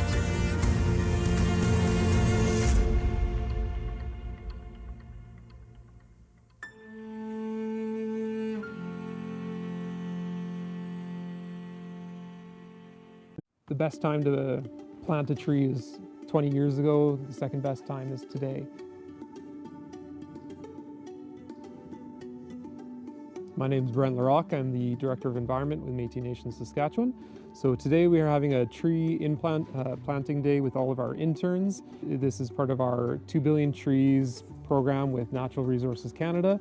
The goal is to plant 5,000 trees on M&S owned land. Today is a fantastic tree planting day. My name is Ian King. I'm out here at the Dumont Lodge at the Back to Batoche Festival site, and we are planting a mix of white spruce and jack pine. We've got about 25 interns here, so I've walked them through the process of how to make the hole properly, what sort of depth those plugs need to go in, how well they need to be firmed. We've got almost 600 trees in the ground already, and I think we've only been at it an hour maybe so far, so it's fantastic to have so many people working on this project. You know, we really went hard on, a lot of the aesthetic, a lot of the design on the Dumont Lodge, and unfortunately it meant that we didn't have quite as much funding for, the outside space to kind of beautify that. So today and ongoing through the next kind of month, we're going to be planting a bunch of trees and shrubs to just kind of beautify the space, but ultimately with the goal of reducing or mitigating the carbon impacts. We're going to be doing some cultural teachings through the trees, through the plants that we plant, as well as that carbon sequestration. So one of the things that we're hoping to do here with the planting as well is to kind of make this side of Dumont Lodge, so we're on the north side right now, to give it more of a spruce and pine feel, give it more of that northern feel. When you look out on the south side of Dumont Lodge, you're looking out on buffalo herds, on open prairie, you're looking out onto One Arrow and beautiful open spaces. So it already has that very prairie feel, and so we have the cartwheel out in front of Dumont Lodge that we're going to be filling with native species, native prairie plants. We want to ensure that when young kids are coming here to Dumont Lodge summer after summer, that they can see themselves. They can see the prairie that they grew up in, or they can see the northern forest that they grew up in. It's really great to have the interns here that are, some of our youth that are contributing and helping the next generation to hopefully be able to see themselves in this space.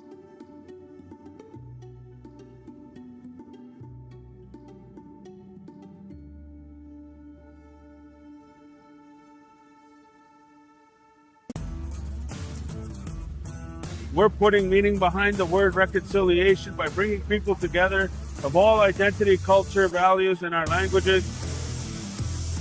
First Nations, Métis, non-Indigenous, all together competing for cash prizes and just, hockey in general. And so it's just been really good to see these communities coming together, supporting one another. It's all about coming together and understanding that we live here together in Saskatchewan. The more that we can connect together to be able to support. A lot of people don't realize how important sport is. The biggest takeaway is to understand each other so that we can break down those barriers that have been dividing us and boxing us into these spaces that don't allow us to live together, work together. And that's the vision of what the Métis Nation-Saskatchewan is doing here. It's more than a game. It's bringing all of us together with that excitement and that sense of success.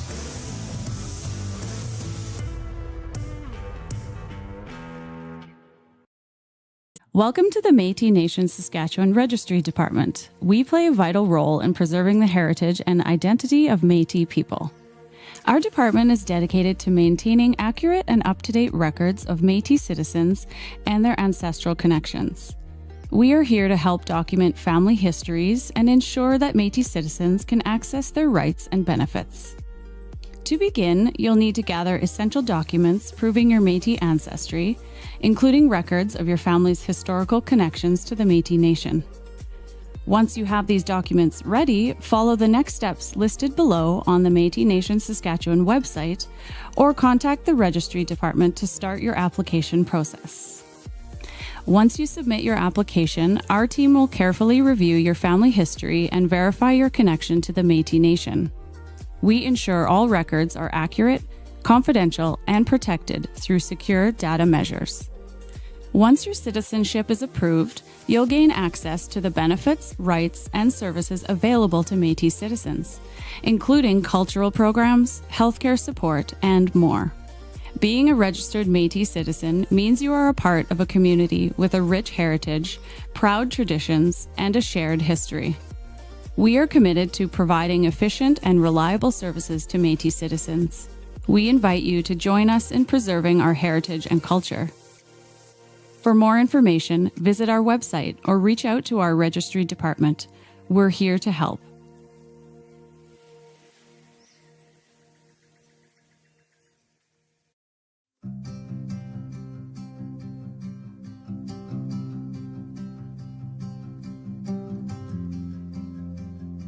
So I think I was always going to end up in environmental work. I've just always been very, very interested in it. And I've always cared very much about, like I said, how everything works together in nature. The Guardians program is very community focused. Every project that the Guardians are involved in stems back to aiding a community or our heritage histories. I'm so happy to be involved. It's been a very great learning opportunity. Every time I'm out there, it's really great to see how everyone immediately works together in such a kinship. I found myself really enjoying those field days. It's all about, getting together and sharing knowledge and talking about our, maybe our family history. I've been involved in a few different projects, such as the Sturgeon River bison herd hazing project, which has been very, very interesting. And that's, to aid the farmers in that area from having bison in their cropland. They're the only wild bison herd in Saskatchewan, and I was very lucky to be involved in that project a little bit. As a reconnecting Métis person, a lot of the elders in my family have passed now, so I had to find that community, I had to kind of outreach to the other communities to find that. It was a very immediate interest when I found out that the Métis Land Guardian program even existed. So I wanted to have the opportunity to learn a little bit more about my heritage and to have that sense of community. And I found that at the program, and I think that if anybody's interested, they should absolutely apply.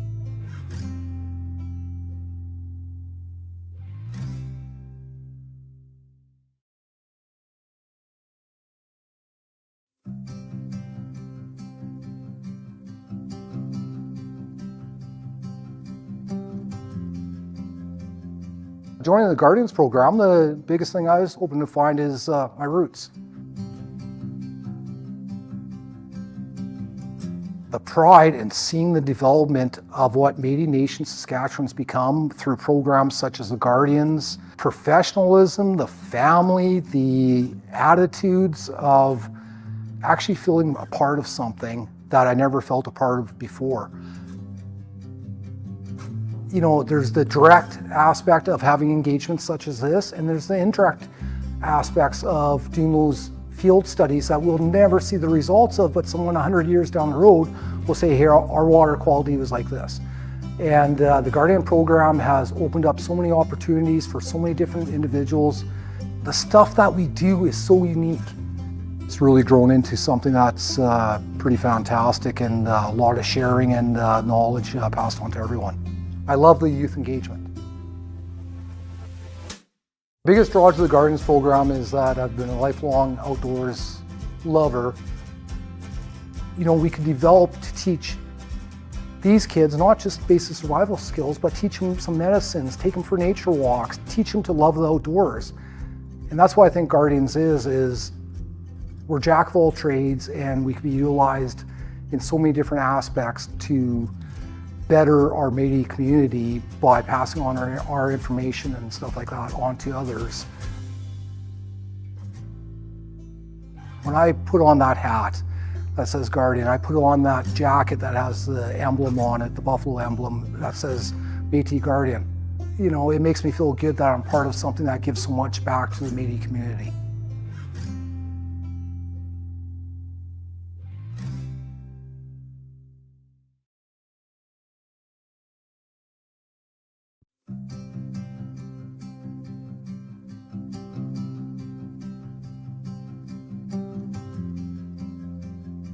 I teach a workshop. All right, thank you. Welcome back, everybody. So we'll call the meeting back into order, and we will start with a roll call. So here we go. President Glenn McCallum. Here. Thank you. Vice President Leclerc. Here. Secretary Hansen. Here. Treasurer Denemy. Present. Minister Burnoff. Ota. Minister Montgrand. Minister Montgrand? No. Minister Morasti. Good day. Mr. Carrier. Good afternoon. Thank you. Acting Director Eckert. I'm here. Thank you. Mr. Lepowick. Here. Thank you. Mr. Friesen. We just talked to her. Oh, she might have lost her cell connection. Mr. King. Hi. Mr. Kennedy. Here. Thank you.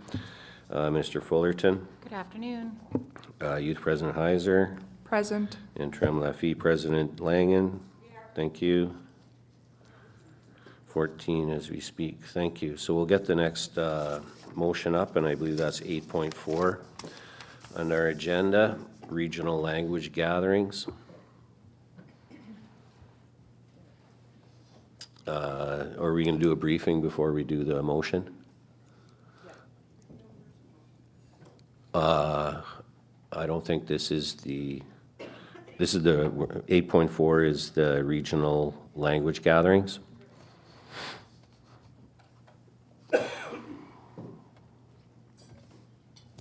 Mr. Chair, Yes, Minister. I can do somewhat of a briefing after you read the motion. You betcha. Yeah, I see you're the mover, so you'll be first up.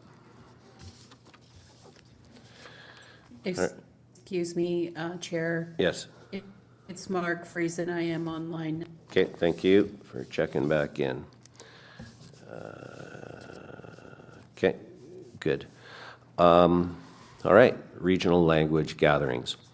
Whereas the Métis Nation-Saskatchewan MNS recognizes the distinctiveness of Métis identity, culture, values, and language, inclusive of knowledge keepers, Kitayak, Les Vieux Monde, the old ones or elders, youth, women, and distinctive resources, which is incorporated into proposals and decisions of the Provincial Métis Council, PMC. Whereas the MNS, as the government representing the Métis Nation within Saskatchewan, continues to uphold the identity, culture, values, and language through its governance and institutions. Whereas the PMC, at their duly held meeting on June 25, 2025, formally affirmed and recognized Métis distinction, resolution number 2506-2504. Whereas the PMC has expressed a desire to hold regional language gatherings to recognize our identity, culture, values, and language.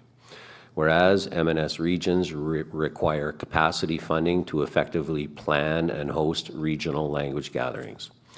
Whereas the MNS submitted a proposal for the funding under the project programming called Revitalization of Métis Culture and Language to the Government of Canada. And whereas the Government of Canada and MNS entered into a contribution agreement with the term ending in 2028, providing funding to MNS to support the revitalization of Métis culture and language. Therefore, be it resolved that the Provincial Métis Council approves the allocation of $150,000 to each region to assist in coordinating regional language gatherings with a focus on recognizing Métis distinction, including identity, culture, values, and language. Dated this 19th day of May, 2026, moved by Minister Laura Burnoff, Northern Region 1, seconded by Minister Brennan Morasti, Northern Region 3. Minister Burnoff, still so move. Yes, I do. Thank you. Minister Morasti, still so second. Still so second, Mr. Chair, with comments, please. Okay, so Minister Burnoff, you're first, then Minister Morasti. Okay, thank you, everyone. It took me a while to move this because I had to find some background information to it first. And I want to invite the CEO as well, Matt Vermette, to offer a few comments after I say my piece here. So I just wanted to say, so this, I'll just say this and then we can change it after, no need to change it now. Because it says a focus on recognizing Métis distinction, including identity, culture, values, and language.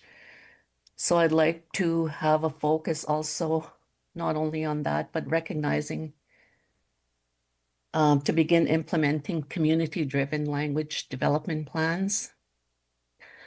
And I say this because every community needs to drive their own plan, and they need to I don't want to say, I'll just say buying into the language. So all of us can do what we can to go into the communities and deliver languages and give resources. But until the community believes that they want to revitalize, to keep their language, to maintain, to get the children speaking, the babies speaking, we need to have this development plan as well. And so I see this as a beginning of doing those talks and plans. And that's for every community, because there's many smaller communities that don't have local governance, and it's too far for them to drive to other communities. So if the region can steer this kind of gatherings, then they would make sure that the people could be supported to come to the community to take part in this. So there's lots of examples I can give. But before I do this, yeah, communities need to decide what to do to revitalize language. But before I go on, I'd like to commend the language and identity team, staff, and all the team at MNS. I won't say the names of them because they know who they are. They continue to develop resources, visuals, audio, and just recently they sent a huge package to each local. I know because I had to pick up a local package from the post office for the Jim Brady local, and it was huge. So they have many language resources. So we will continue doing this planning, which is called corpus planning. But we are kind of behind on our status planning, which is why these language gatherings would really help. Status planning is making those policies and those recommendations to have people on side and to really be energetic and to really embrace that languages are the core of our identity, of our culture, and to focus on the direction. But for the purpose of this resolution and for the language and identity ministry to start the work, I suggest we keep it as simple as this, but just adding to recognize that to begin implementing community-driven language revitalization plans.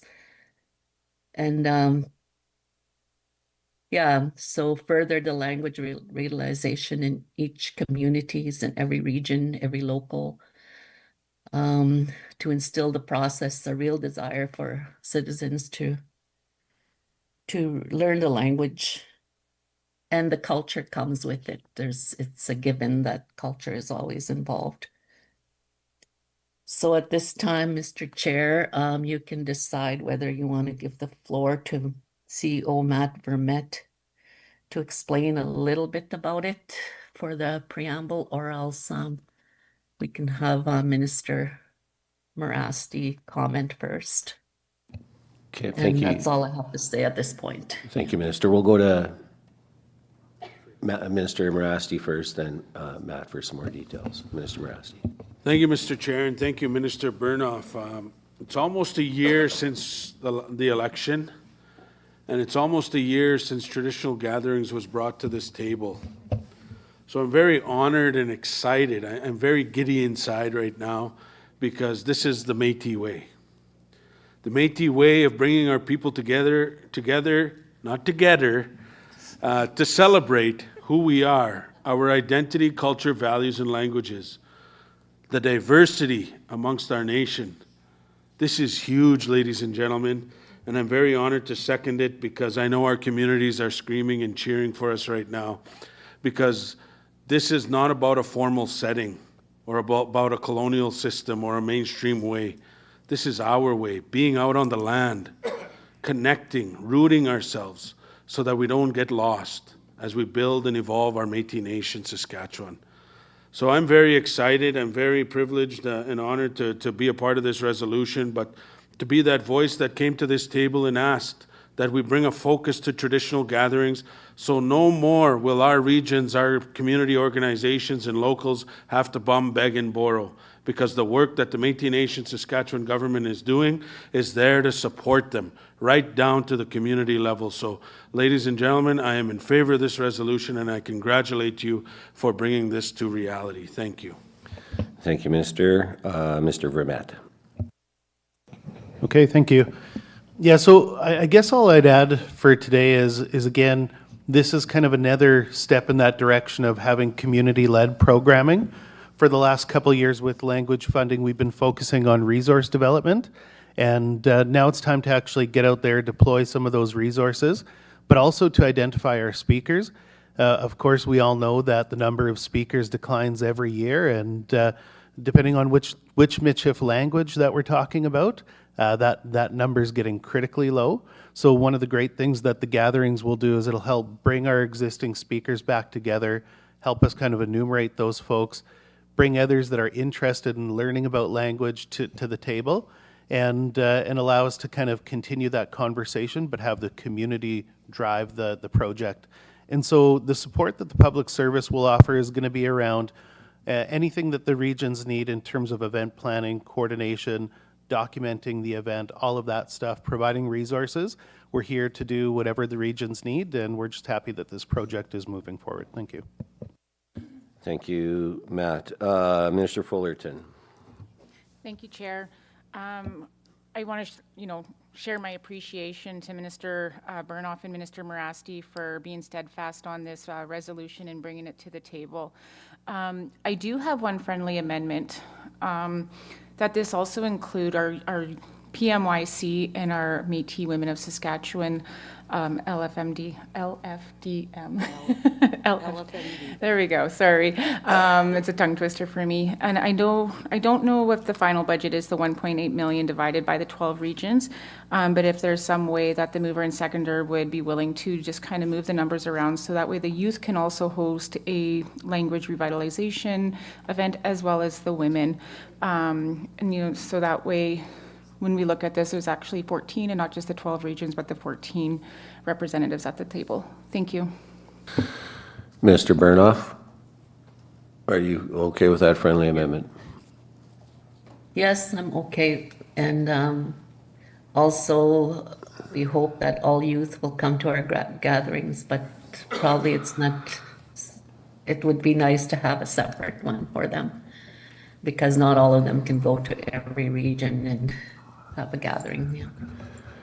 Okay, thank you, Minister Morasti. Yes. Oh, yes, and I know to my left there's some number crunching already that we did this morning, so definitely in favor, Mr. Chair. Okay, so when it says to hold regional language gatherings, where I guess it's the fourth whereas, add one for PMYC and La Femme de Métis. Okay, so the staff are working on Mr. that. Chair, Thank it you. should Yes, be Ms. where the therefore be it resolved that the PMC approves the allocation of Okay. 150. That number would be lessened so that it includes to each region, the youth council and the woman. Right. How much did we have? For 14 ways would be 128. $128,571.43. Right to the cent. If we're being Mr. specific. Chair? Yeah. Mr. Chair? Yes.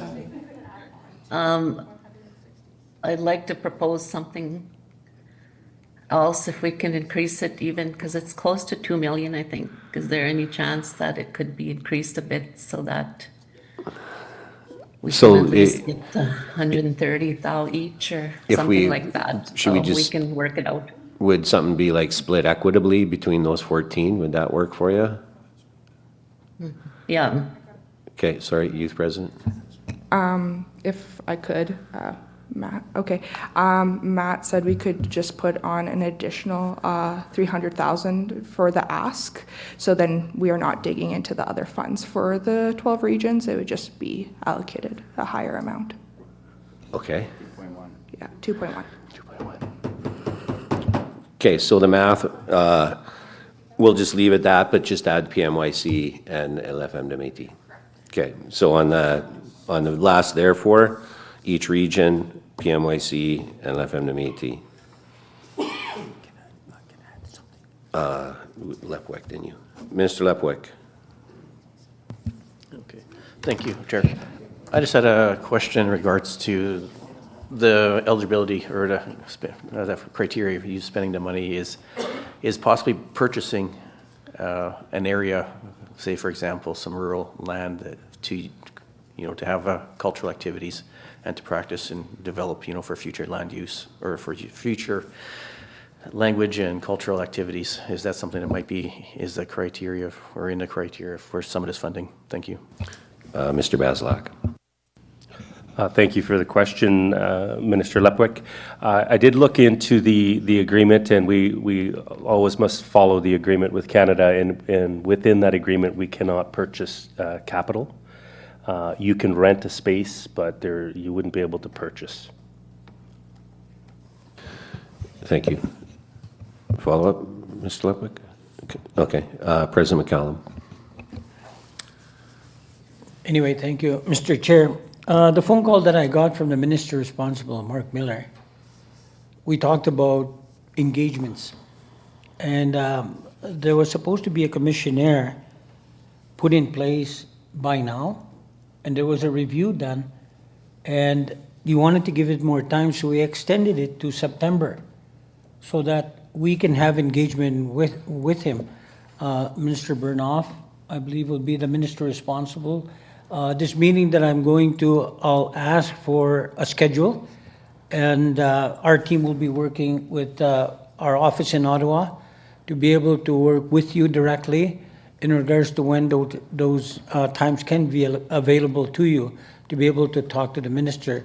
But there'll be ongoing conversations around the Provincial Métis Council table in regards to the plan that we have for those dollars to set aside and to be able to express the need for involvement, maybe a committee member from Saskatchewan, but those are the conversations the minister will have.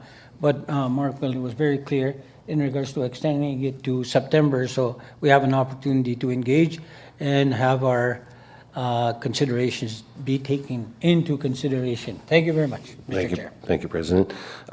Minister Friesen.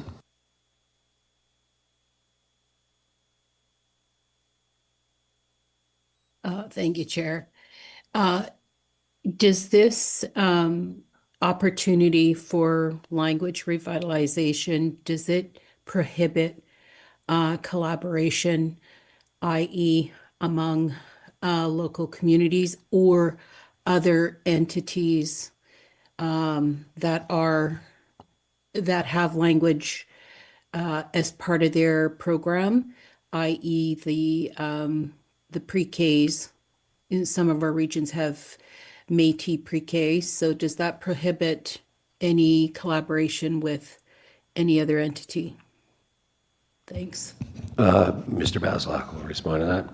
Yeah, Minister Friesen, thank you very much for that question. I think you highlighted the opportunity before us in cross-department working with our ELP programs, that's our language programs within our schools, working with our regions, and whatever plan the regions and local councils came up with for language revitalization with this opportunity. So I think the more we can work together, the better things will be. So lots of opportunity there with the elementary schools that do have those programs. Thank you. Minister Lepwick, second time. Okay, thank you. Just to follow up on the first question, if you, I guess leasing is allowed, so I guess the goal is always for regions and locals, to own land in essence. So if we were to be able to purchase, or the region could purchase a little area for cultural grounds, for say, for example, that they have somewhere that they can have that's used year after year. But with this program, you could use that lease amount, whatever it is, to basically lease it from the region, and then in essence owns that land in the future for long term, is what I was kind of getting at. So I guess if that's a way that it could be done. Thank you. Mr. Baslak. Tenacious, very good. I like it. Yeah. Yeah, I think we would have to go to the agreement and get a definition on what lease would be for Canada, whether or not they would see that as a lease to own, or if it's a long-term lease, such as the federal parks and such, where you have to have a 99-year lease. So we could find out an answer for you, but we have to talk with legal and look into the agreement for sure. But I like your thinking outside of the box. Thank you. Lefty President Langen. I love this. I really do, because I know back home, like even myself, I really don't know our Michif language, the Southern Michif, I guess you would say. Like when our parents talked about it, taught Michif, they talked so that we wouldn't understand, and I guess because a lot had to do with their upbringing in the Catholic and stuff like that. So I think this is such an awesome thing, because I know in our region where I live that our language is so bad, and we are losing all our old ones that could be teaching out there. We do have a couple left for sure that I'm aware of that could teach this, but I'm excited for this to take place. I just love this. Thank you, Ms. Langen. Treasurer Denemy. Sorry, I meant to say question 2. Okay. We have 3 speakers left. So, okay, well, we got 2 to speak, Denemy and Heiser. Okay, Treasurer. Oh, I would just like to say that I'm really glad to see that we're coming together, and that this speaks to the unity of us working together and collaborating, and it's very good to see. And I was going to call a question, but... All right. Youth President Heiser, are you going to call a question? No, I was going to say something positive, though. Yeah, no, I'm really excited to be also included on here with the women. This is really amazing. It's also going to provide, it's going to be complementary to what's going to be happening in the regions to have a provincial gathering, and then to finally do the elder and the youth gathering we've been wanting to do for so many years. I'm so excited to get this in the works, and I already have 80 million plans following that just flowing through. So I'm really excited, and Elder Fleury and I have talked about it at length. Lots of elders in the province we've discussed this about, and excited to just get everyone in one place and to build connections and build a collective approach to preserving and carrying our language forward. So very excited. Thank you. Thank you, Youth President. One last clarifying from Mr. Baslak. Thank you, Chair. Just in relation to my comment about working collaboratively with our elementary school programs, just to be clear, the agreement will not allow us to start up and pay for a core element of another classroom. Certainly, resources and such that we might develop could be used with the classroom. You could work together with the classroom, but we wouldn't be able to use the dollars to start up, say, another classroom. Thank you for that clarity. All right, folks, we'll go to the vote. If we get the gallery back up, that'd be great. Okay, all in favor of the regional language gatherings funding? 5, 6, 7, 8, 9, 10, 11, 12, 13, 14. Billy, wave, yeah, 15, and Mr. Carrier, so passed unanimously.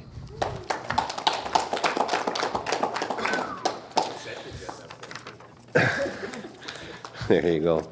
All right, so next up is 8.5, Regional Métis Land Use and Occupancy Studies. Is there going to be a presentation on this before we do the motion? There's a PowerPoint. So we're going to have a little PowerPoint here, folks. I think he's set up here. I gotta go. Okay, safe travels, But President. anyway, have a good meeting, guys. I'm heading out now. Yeah. And I forgot to, it was a great night last night. The Montreal Canadiens. Okay, Yeah. You're cut off.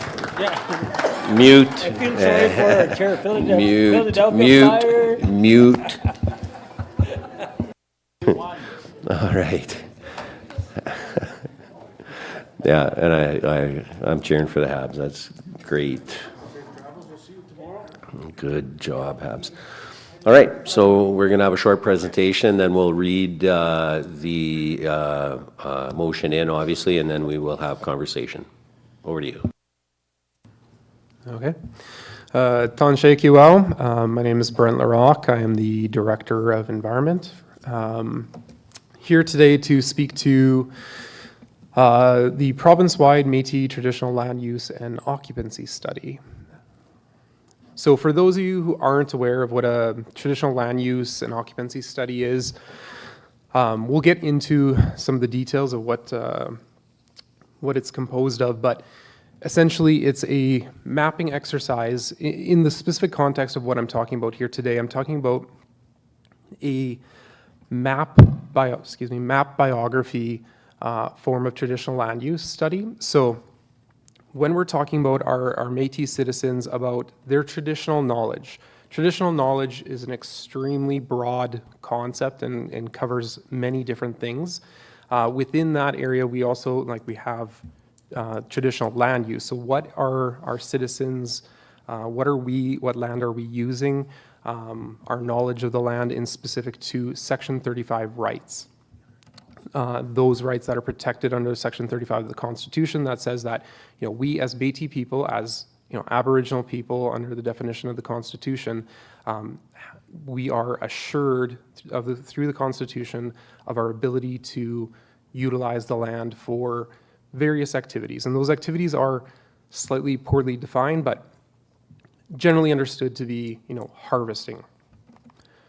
So this initiative that is being presented to you today, the intent is to bring us into a proactive stance in regards to traditional land use and in regards to the potential impacts to our citizens' rights due to a variety of things. It will equip regions to protect their Métis citizen rights.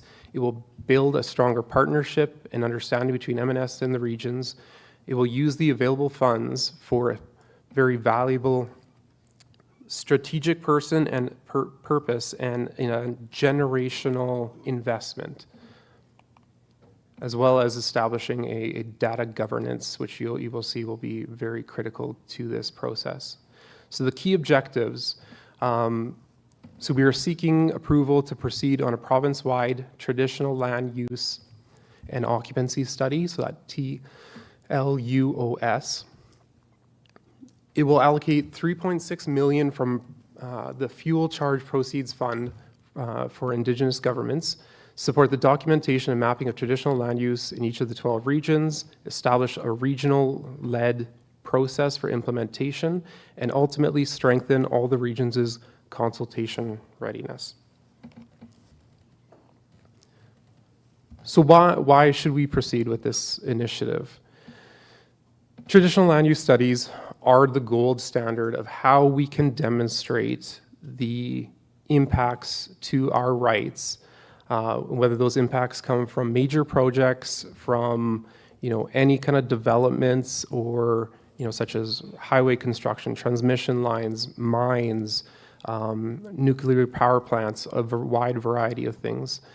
It is the strongest form of evidence for consultation and ultimately leading to the accommodations. A coordinated process will create a space where Métis Nation-Saskatchewan is acting from a position of strength. And I'll get into some of the what has come to be in the past and where that unified approach hasn't existed to this date. So we will provide a province-wide evidence base for Métis land use and occupancy, strengthen our ability to demonstrate impacts, preserve cultural knowledge, improve readiness for those major projects that we know are coming. Anyone who has been following, the news with the federal government, various regulatory changes, MOUs with various provinces, we know that more resource projects are coming, and we need to be prepared. It will lead to stronger outcomes in the consultation and ultimately the accommodation process, which may include negotiations, and creates a more consistent, credible, and defensible methodology across the whole province. So what we are proposing is that regional councils will lead their own mapping and documentation work. Technical staff in the Ministry of Lands and Resources, Agriculture and Environment will support. The regions will define the scope, the pace, and the priorities of their regions. And a shared map autobiography methodology will ensure consistency across the whole province and ensure that all work is done in a court defensible manner. And the model will respect local knowledge, regional leadership, and community decision-making. So it is proposed that $3.6 million investment be made to conduct TLUOSs in all 12 regions, engage with land users and knowledge holders with technical support from the ministry, implement a standard provincial methodology with foundational work required, and this is very important, to establish data governance, ownership, and sharing processes, which we do not have at this time.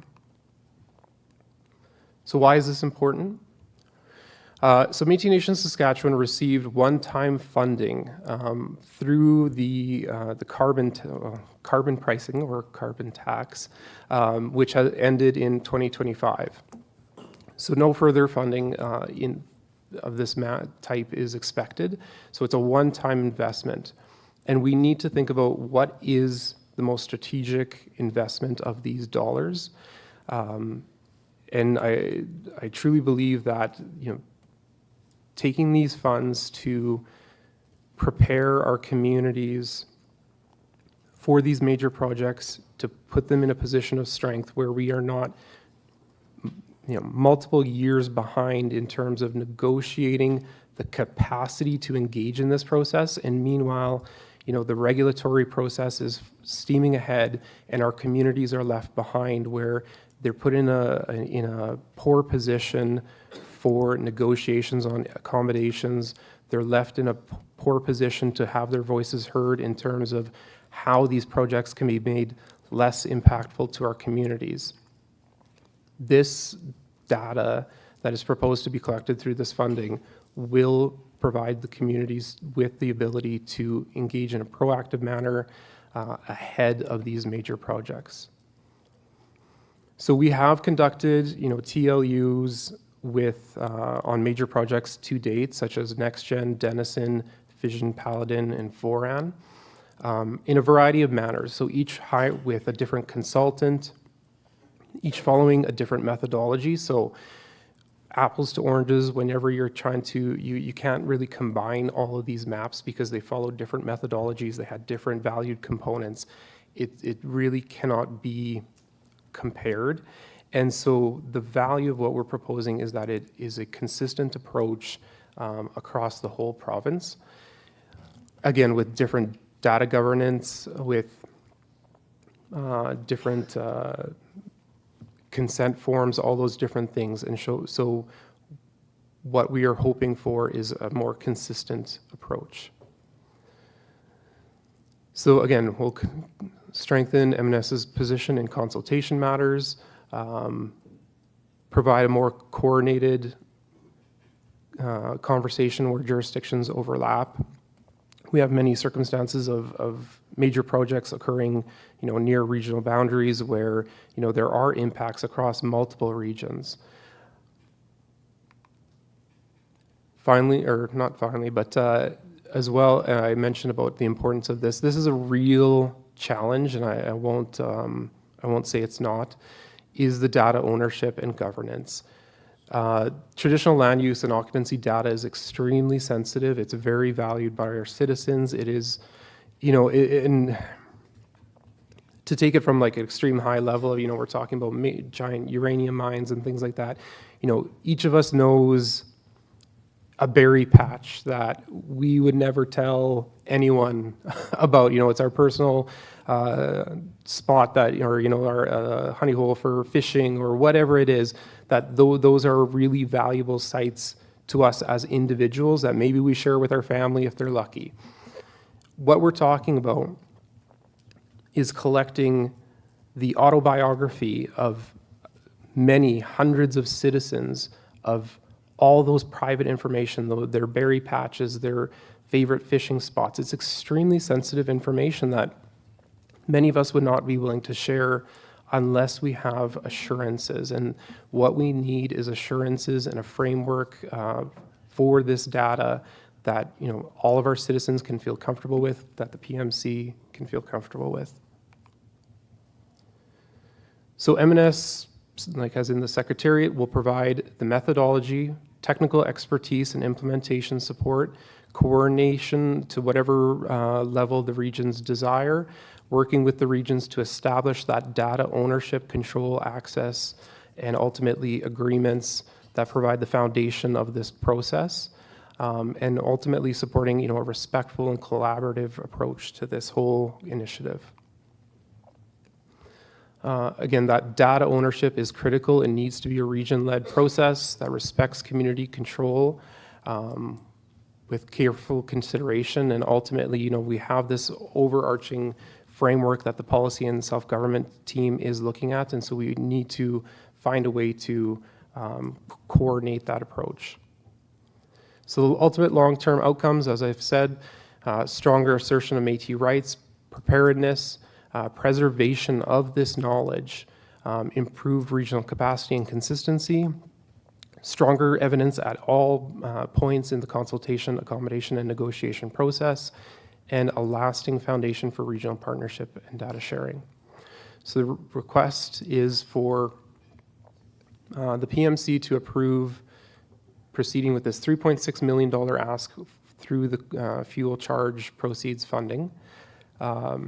Direct the ministry to proceed with the project planning and implementation, endorse a region-led M&S-supported approach to traditional land use documentation, regional partnerships, data ownership, and governance. So that is the presentation. I don't know if there's questions now. Yeah, we're going to read in the motion, and then we can do the questions underneath the motion. Yeah. Oh, okay. Just check. All right, regional Métis land use and occupancy studies. Whereas the Métis Nation-Saskatchewan M&S recognizes the distinctiveness of Métis identity, culture, values, and language, inclusive of knowledge keepers, Kitayak, Le Vieux Monde, the old ones are elders, youth, women, and distinctive resources, which is incorporated into proposals and decisions of the Provincial Métis Council, PMC. Whereas the Ministry of Lands and Resources, Agriculture and Environment proposes to allocate $3,600,000 from the Fuel Charge Proceeds Fund for Indigenous Governments, FCPFIG, to M&S regional councils for the development of regional Métis land use and occupancy studies, TLUOS, in anticipation of future major project developments, and in the protection and advancement of Section 35 rights. And whereas funding in the amount of $3.6 million will be allocated to support the development of Métis traditional land use and occupancy studies in all 12 regions. Therefore, be it resolved that the Provincial Métis Council approves the budget allocation $3,600,000 for the development of regional Métis land use and occupancy studies, dated this 19th day of May 2026. Moved by Minister Darcy Lepwick, Eastern Region 2A. Seconded, Vice President Michelle Leclerc. Minister Lepwick, still so move. I do, and I'd like to speak to it too. Thank you. Vice President Leclerc, still so second. I do, and I'd like to speak to it as well. Okay, we'll go Mr. Lepwick, Vice President, Mr. Morasti. Could I get the gallery up so I can thank you? Yeah, I've been on the speakers list since the beginning, Chair. Okay, I'll put you after Vice President Leclerc. Go ahead, Mr. Lepwick. Okay, thank you. I guess today, instead of just talking, and I usually forget half the things I was going to say, I'll read a little bit, and then I'll just speak a little bit as well. Like today, we're bringing forward the regional land use and occupancy study initiative that is really about protecting and strengthening our Métis Section 35 rights.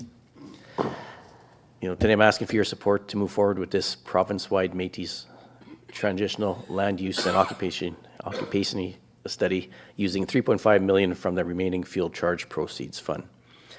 And this is about being prepared.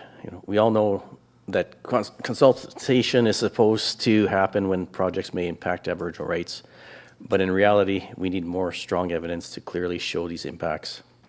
That's where traditional land use and occupation studies become so important. We've seen this already through the projects like with NextGen and Denison and Fission and Forum. These studies help prove our land use and straighten our voice during consultation and accommodation discussions. The problem is most of this work has been done project by project using different consultants and different methods. This creates gaps, inconsistent data, and limits our ability to show the bigger provincial picture. What we're promoting is a better approach. This would be a regional-led initiative across Saskatchewan, supported by consistent M&S methodology developed through the Ministry of Environment. This means also that regions lead their own work. Traditional knowledge is documented in a credible and consistent way. Will build a stronger province-wide understanding of Métis land use and occupancy. Most importantly, this lets us do the work proactively instead of waiting for companies to control the timelines. With these imposed timelines, locals do not have the time required to complete a comprehensive TLU. When proponents drive the process, communities are often reacting under pressure. When regions lead, we control the scope and pace and priorities. That puts us in a stronger position, not only to protect rights, but also when negotiating consultation, accommodation, and economic opportunities tied to major development. There's also a bigger picture here. If we build our own coordinated approach, if we don't build our own coordinated approach, we risk other governments with overlapping interests coming into these conversations with stronger information and stronger positions than us. We need to ensure M&S is prepared and operating from a position of strength. And when we're talking about other governments, we're talking about other Métis governments in Canada. I also wanted to acknowledge the concerns around data ownership. Traditional land use information is sensitive. It represents cultural knowledge, land relationships, and has long-term legal and financial value. That's why this process is designed to be region-led with careful, respectful conversations around data ownership, control, and sharing agreements. So no corporation, group, or citizen owns, the history. It's the research, with the cost associated with that research, we should be protective of. So consultants or other Métis governments cannot take M&S citizens' research for their benefit. This information should be shared within M&S, but not externally. Finally, this funding opportunity is limited. M&S received funding from the Fuel Charge Proceeds Fund, but that program has ended. This gives us a one-time opportunity to invest in something that creates long-term value for our people and our regions. I don't know, we talked about there's 100 other places that we could spend this money on, but this is sort of a long-term strategic plan, that we could, and studies that would benefit everybody in the long run within Saskatchewan. This initiative helps preserve knowledge, protect rights, straighten consultation, and prepare future generations. One important benefit of province-wide traditional land use studies for all Métis citizens, and this particular one is one that I have a soft spot for me, is to help build the evidence needed to support and strengthen the assertion of our Section 35 harvesting rights across Saskatchewan.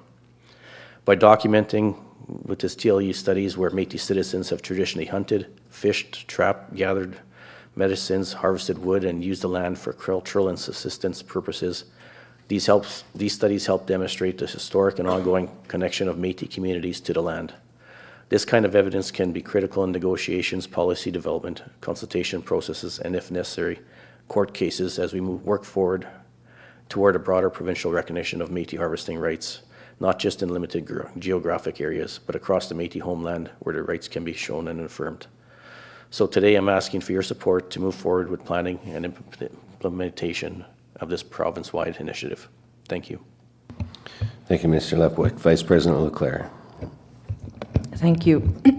I've only just today put my name on as a seconder, but I believe that in order for us to not only assert our rights, but that's a big part of it, we need the empirical evidence throughout Saskatchewan. And over the last few years, you know, we've had locals obviously being contacted by industry around duty to consult.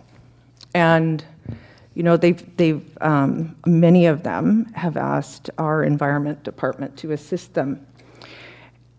And we don't have that empirical evidence. And it's required to exercise not only our constitutional rights, but it guides sustainability resource extraction, supports ecological conservation, and preserves cultural heritage. So I am supporting this.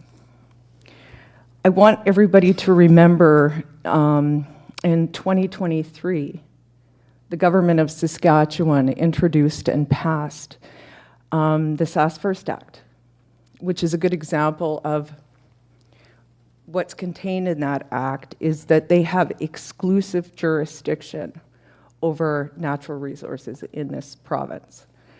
And of course, we oppose that act to no avail. But it's so important to ensure that we have all of that evidence going forward. And I think about Bill C-5, where the national interest with respect to resource extraction supersedes almost our Section 35 rights. And we don't have the evidence to really fight against that. I also want to sort of point out that we have a land claim happening in Northwest Saskatchewan, or hopefully we'll have that stay lifted soon. But remember, and we've heard this from Gerald many times, that was our test case. It wasn't something that we said, oh, we only have rights in Northwest Saskatchewan. It was one of our strongest evidence-based cases. And when we talk about doing a traditional land use and occupancy study, that's important. The occupancy part is, you know, you have to prove that you have historic occupation to have real Aboriginal title on that land. And when the Northwest land claim was discussed and all of that, we're also thinking about the historic Métis settlements throughout Saskatchewan, like Lebret, like Batoche, all of these communities. And so it's important to have that evidence going forward. And if we have the opportunity, why wouldn't we take it? I want to point out that Saskatchewan, now we've been to the Supreme Court, we're always in court. And one of the things that they maintain is that Métis people in this province do not hold Aboriginal title. And that goes back to what I was talking about around occupancy. That's really important. I made some notes when I was looking earlier, so I apologize. So when we think about land claims throughout the province, we have to remember that we also, not just Manitoba, but Saskatchewan, our Métis people were ripped off with the script system and all of that. And so we really need to have our Métis footprint well researched, consistency, all of those kinds of things. And as I said, Darcy and I were talking earlier, and a lot of times when these mining companies or proponents, whatever they are, they'll say, well, we'll give you a little bit of money to do a land use and occupancy study. And then they say, oh, but we've accommodated you, because accommodation is usually what we're talking about is cash, is money. And so it sort of ends there. So I just want to tell you how I feel how important this is. We're in a situation where, as I said, the national interest is overriding Section 35 a little bit. And in Saskatchewan, uranium, rare earth minerals, critical minerals, we are rich in that kind of thing, and proponents are going to be coming in, and they're not going to be exercising the way that they should, in my view, duty to consult and accommodate. And so I encourage all of you to support this. And I think there are issues with the data sharing, just finally, I'll say. I think, though, as a nation, we can come together and do some data sharing agreements, setting all of those technical details in an agreement between the M&S and our regions. And we always have to remember that we're one nation here. Regional councils aren't separate from the Métis Nation-Saskatchewan. Locals are not separate from the Métis Nation-Saskatchewan. We are a government, and if we're really serious about asserting our Section 35 rights, these are the actions that we have to take so that we have that empirical evidence. So those are my words, and I hope you all support the motion. Thank you, Vice President. Minister Friesen. Thank you, Chair. Thank you, VP Leclerc and Minister Lepwick for your words and comments. I think this is very important to discuss provincially as Métis Nation-Saskatchewan. As you know, Eastern Region 3 has an ongoing TLU study that we implemented in, I believe, 2020 or 2021. With a bit of seed funds from Métis Nation-Saskatchewan, and we started documenting and mapping our Métis footprint and occupancy here in this region, and developed a website to share that information. Want to make it clear that data ownership is very important when it comes to oral history and oral stories and traditional land use across the province. The work is ongoing, so we identify that there's much work that still needs to be done. However, you can't rush the work. And also expanding the Métis footprint to include occupancy is important. I know we talk about it, but we don't formalize it in a way that Métis families, particularly in the Qu'Appelle Valley with the road allowance, were displaced from their traditional their homeland and the traditional use of that land, i.e. harvesting, land-based harvesting and gathering, such as the chair or someone identified those fishing spots. I think it was Brent, sorry. and berry picking patches.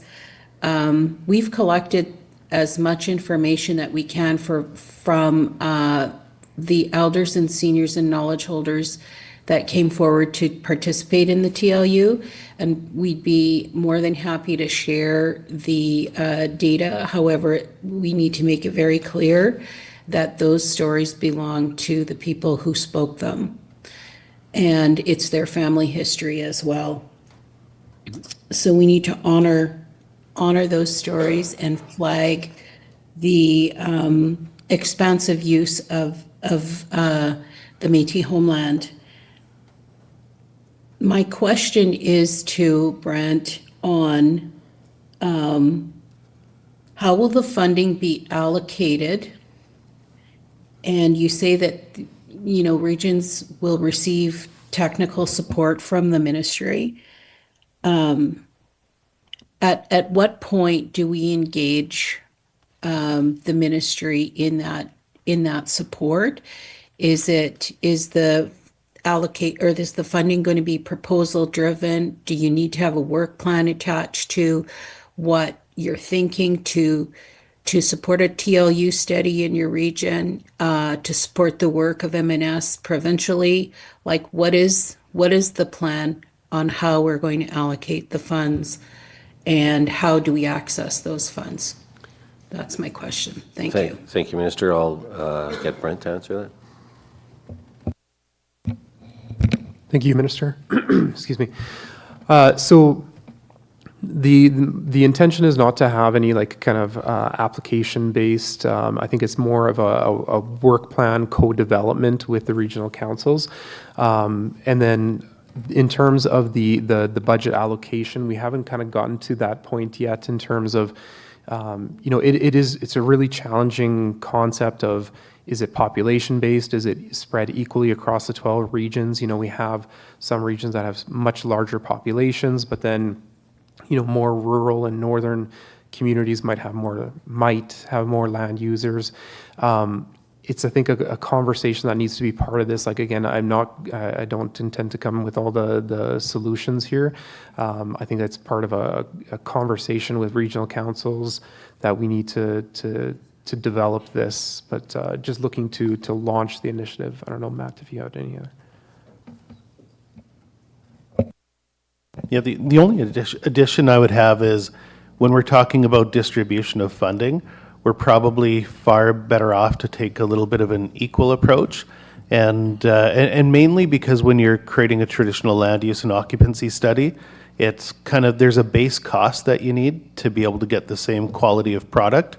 You might have a variance in say the number of interviewees, and so you might have more per diems in some regions, but I would say we can probably figure that out within the budget, but I wouldn't want to see the budget be kind of whittled down too much for a less populated region, because then you just won't be able to achieve anything with the study. So I think the initial thought was more kind of equally distributed, but certainly still need to work with the regions to figure out which way they want to kind of develop the project. I think this commitment today is more about the broader vision, the financial commitment for it, and then we would work with individual regions through the department. Thank you, Matt. Minister Mirasti. Thank you, Mr. Chair, and thank you to my colleagues for bringing this forward. As a northerner who has watched industry come and go, pass our communities by, and literally have us bum, beg, and borrow for supports in our communities while they're extracting billions of dollars worth of resources from our backyards, this is exciting. It is more exciting because as a Minister of Self-Determination, you want to empower our people from the community up. We want to tell our story, our way in Saskatchewan, because we have historic Métis communities in Saskatchewan that predate industry, other governments, and organizations. So we need to solidify that Métis footprint, that story, and we have to tell it our way. It cannot be dictated by the outside world. It has to be dictated through the Kiteyak that have lived off those lands, Leviumon, and so on, and our young people. And so some of the work has started in the 1980s. You talk about Pine House and the mapping they've done, the success they're seeing because they have asserted their inherent rights. The Northwest Land Claim. That is us asserting our rights as Métis people for the test case in northwestern Saskatchewan. The Saskatchewan IPCA program, which was a program funded by Canada. Again, we were with our hands out. No longer should we be with our hands out with the funding in the situation we have ourselves in, the laws in our favor that VP Leclerc had referred to, that we fought to the Supreme Court of Canada and won. We dictate the terms now, ladies and gentlemen, and we continue to do that by funding initiatives like this because these are priorities of our communities, our history, and our foundation. So, Sapaugamik, I got a call from Teresa Yu a few weeks ago about the community that was built on an island, but they moved away from that island to go to school. And they were forced to move away from that community they built on this island, but not forgetting the roots and the history that they have there, the family that is buried there for that family. So we need to solidify that. We need to be able to collect that data and archive it so that it is not lost and that our history, our stories are told for generations to come and that our young generation is well aware of where their roots are, where they come from. Elder Fleury carries that knowledge, and I love the work that he's doing within our government to capture all that data that and knowledge that he carries and so many others across our nation. But we have to do the same for Dory Sled Lake. And I talk about Dory Sled Lake because it's a small Métis community which I have family ties to over generations, but it is being raped by industry right now when it comes to forestry. And they have no leg to stand on, no government supporting them, no organization. It is on our shoulders to stand up and protect those inherent rights and assert our position, our Métis footprint in Saskatchewan. I also talk about Green Lake. We're celebrating Green Lake, which you'll see an invite coming June 6th. The history that Green Lake brings, the Green Lake town, the farms, the town farms, the land that is used for grazing cattle, that goes back to our Métis ancestors, our Cookums, our Mushrooms that lived off that land. Who's going to stand up for that history? Who's going to tell that story? Who's going to archive it? Dollars like this set those priorities straight. They deliver real results. CPSIC, Beauval, the river system that they have, that is part of our foundation, that's part of our history, and funding like this secures priorities and communities like that. So our historic Métis communities predate colonial systems, concepts, and institutions. Let's protect that. Let's secure that. Let's solidify it. I am so in favor of this motion, Mr. Chair, with a friendly amendment that it be secured in this resolution, that we will spread the funds equally across the homeland and not one over the other, because Northern Saskatchewan is the top half of this land base, and Northern Saskatchewan is where we do literally live off the land continuously versus other areas of the province, but not saying we forget that. So just be sure to spread it equally because it matters. And I also want to say, because of the environment team and the duty to consult capacity that they've garnered over the years, Northern Saskatchewan is now at the decision-making table with industry. We are holding them accountable. And because of it, we've seen impact benefit agreements signed with Northern Region 2, Northern Region 1, and Northern Region 3. 2 weeks ago, I'm very happy to say, we were able to include in our budget supports for a memorial garden in one of our Métis communities to support them, where they had to beg, borrow for funding every year. Up until now, we are able to deliver the money that they need to produce for that garden, community garden, that nurtures our children, our community, our elders. So this work is important. I encourage my colleagues around this table to support it, and let's find a path forward to see continued success across our homeland. Thank you. Thank you, Minister. So I heard friendly amendment in there that there would be equitable spread of the funding over all 12 regions. Mr. Lepwick. Can somebody pull up that resolution? Yeah, equal.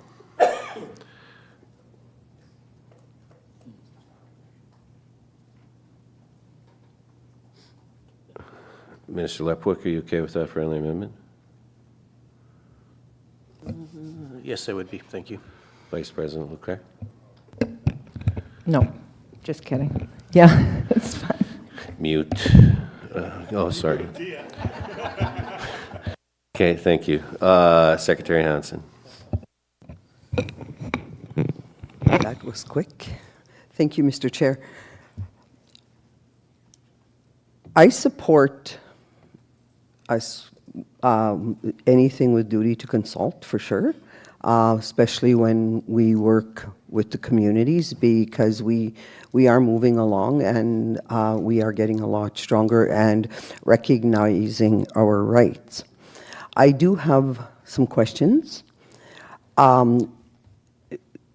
May 22nd to 24th, we have the MNLA. I'm kind of wondering if there was consideration put into thought that this presentation needed to happen at the MNLA with all of the presidents, because this is huge for right across the province. It's the locals and the citizens that need to have their say in what happens with duty to consult, because at the end of the day, it does belong to duty to consult. It's the local, it's the rights-bearing people are the communities, and we know that because we won a court case at the Supreme Court. My understanding, so was that considered, that this is huge. This is something the people needed to be involved in, the locals. This, to me, it's more than just sharing this $3.6 million. To me, what I'm hearing is who's going to own the data. That's what I'm hearing. And who is, like, I understand that MNS, I think there's a lot of decisions within that 3.6 million that have to be discussed, because there's still not really a good understanding with the duty to consult, the one voice, how people want to participate in all of this. I understand that your department does great work. You worked with us, helped us out. But at the end of the day, there's more than meets the eye than evening the money. It's the data. Who's the ownership? How do the local presidents feel about that? What is one voice? Is one voice at the local level? Is one voice at the regional level?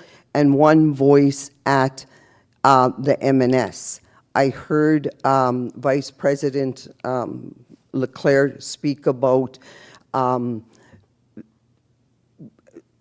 the message that I received was, at the end of the day, we do have leadership and we are government. And yes, I agree totally. We are there to support our people 100%. But does that give us the right to own the data? I think that has to come from the people. I think the people have to decide that. I also think the people have to decide what part and where does MNS come in that support.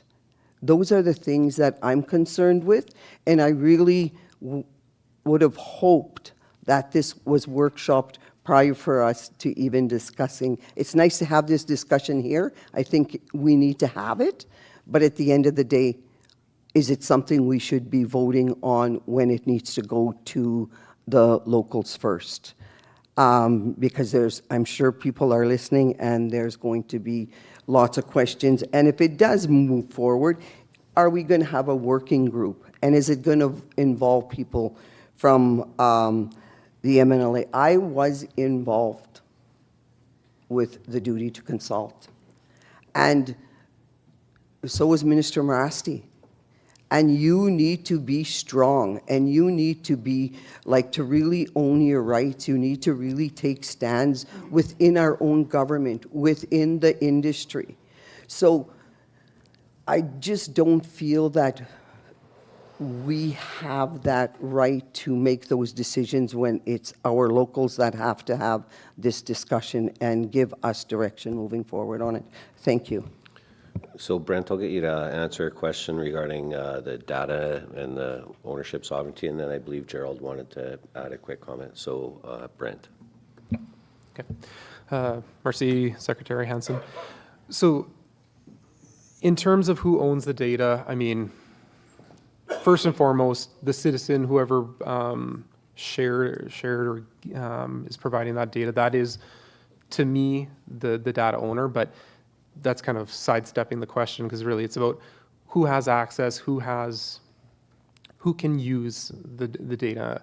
And I think that is something that, that's where, we need to come up with this data governance agreement, framework, whatever you want to call it. We're not there right now. And I respect what you're saying about, the workshopping and things, but, we do, like, we are facing many things as a government that we need to get moving. And so, we have these workshops, my understanding, on Friday coming up that are, are very critical. I hope, and I would highly recommend that we do have MNLA workshops. I would love that every MNLA workshop was all about environment. But I understand that, but I think this is what this is about, is unlocking those dollars to proceed, and getting the conversation going in terms of, we cannot do anything in any regions until they consent and until they feel comfortable with what that data, how that data is going to be utilized. I will not, as a Métis citizen, feel comfortable ever going into a region where that region, as a council, as a body, is not comfortable with me being there. And then, sorry, I had another thought, but I hope that explains it. And then in terms, and you asked the question about, like, where does the regions and where do the local presidents have their voice? Like, this is, again, just kind of unlocking things, starting things rolling. Again, what I kind of see as the next steps is the discussion with the regional councils, because there's only so much bandwidth at the MNLA.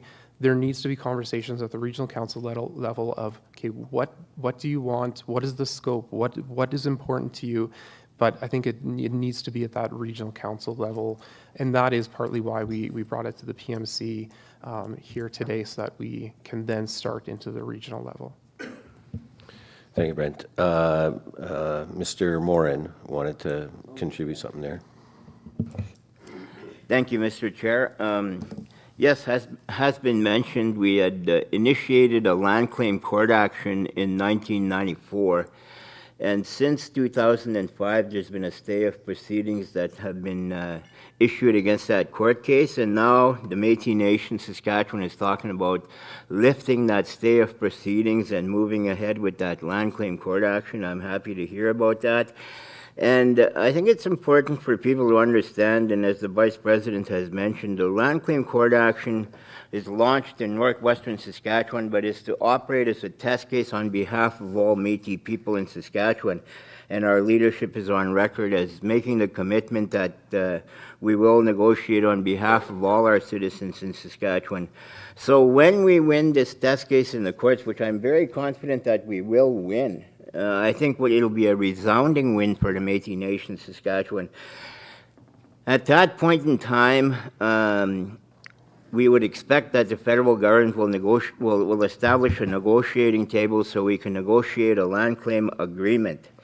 And when we negotiate that land claim agreement, most of that agreement will be comprised of compensation in lieu of land, because most of the land is taken up in Saskatchewan, particularly in the south. And in my view, it'll probably be 90% compensation, maybe 10% land transfers, depending as well as whether Saskatchewan is at the table. But when it comes to determining the amount of compensation, it'll be directly related to the quantum of damages, and that's based on traditional land use, right? Where we hunt, fished, and trapped and everything. And the more we can demonstrate through real evidence that we've been deprived of our interest and title to our traditional territories, then the more that compensation level will go up. So It's really important, I think, that we do this, that we move ahead with this traditional land use study, and bearing in mind as you're doing it once again, that that will be the significant evidence, particularly when we're at the negotiating table and we negotiate the land claim agreement after a victory in the courts in determining the compensation level. Obviously, at the end of the day, it'll be in my view, a huge multi-billion-dollar land claim settlement along with some land transfers. And I think it'll be a tremendous victory for our people. We use that money to buy land and other priorities that we have in the nation. But in my view, it'll allow us to achieve our independence and our freedom and our liberation at long last.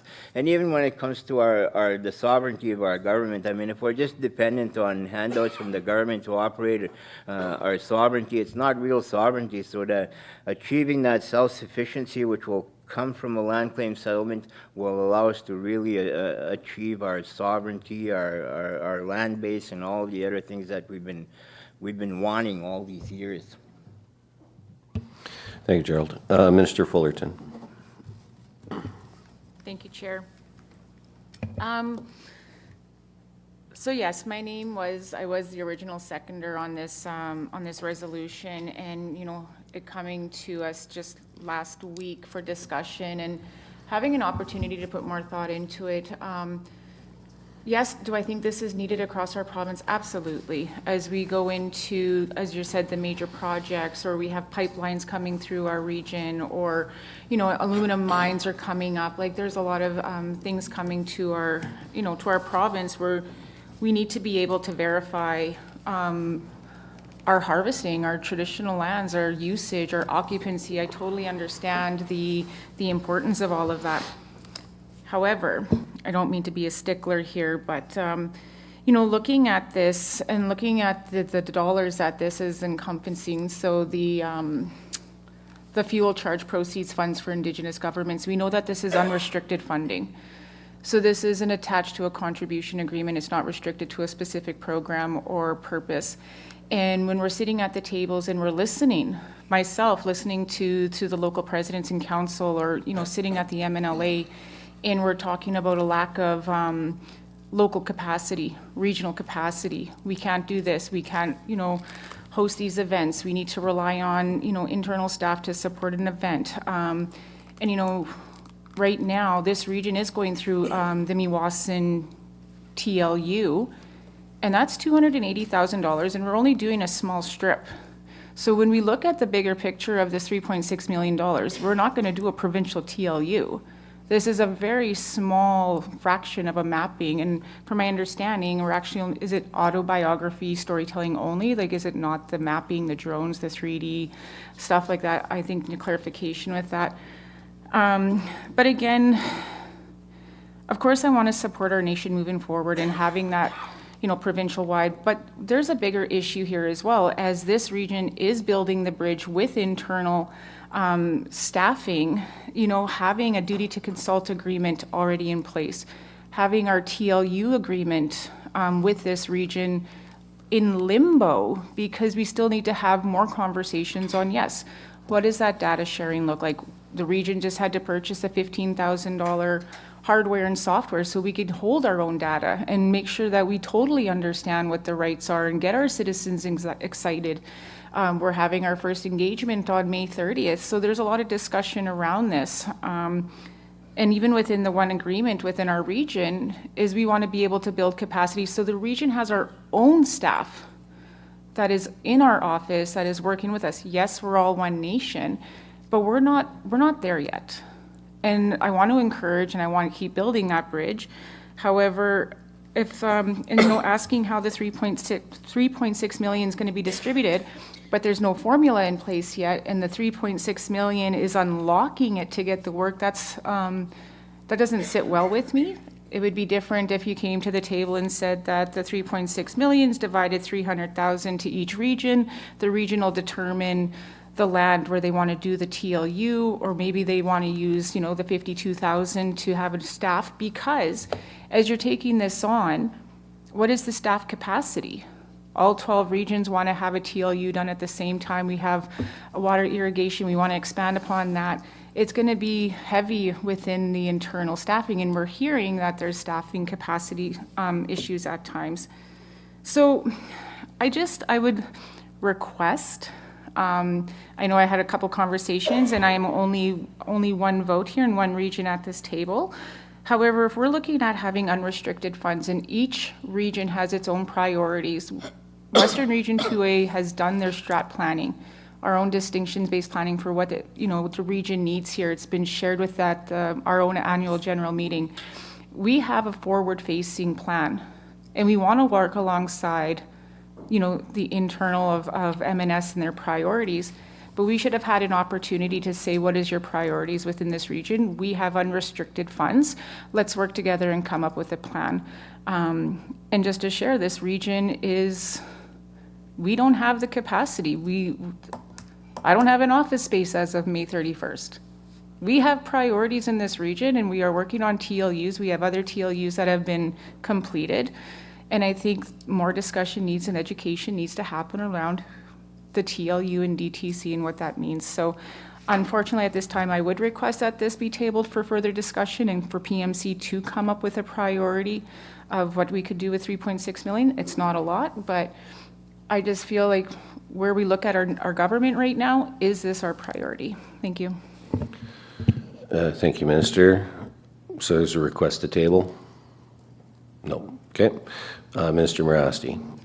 Thank you, Mr. Chair, and thank you to my colleague for listing her words, I guess, in ways of how this fits or how it doesn't. But for me, this funding will cover a lot of bases.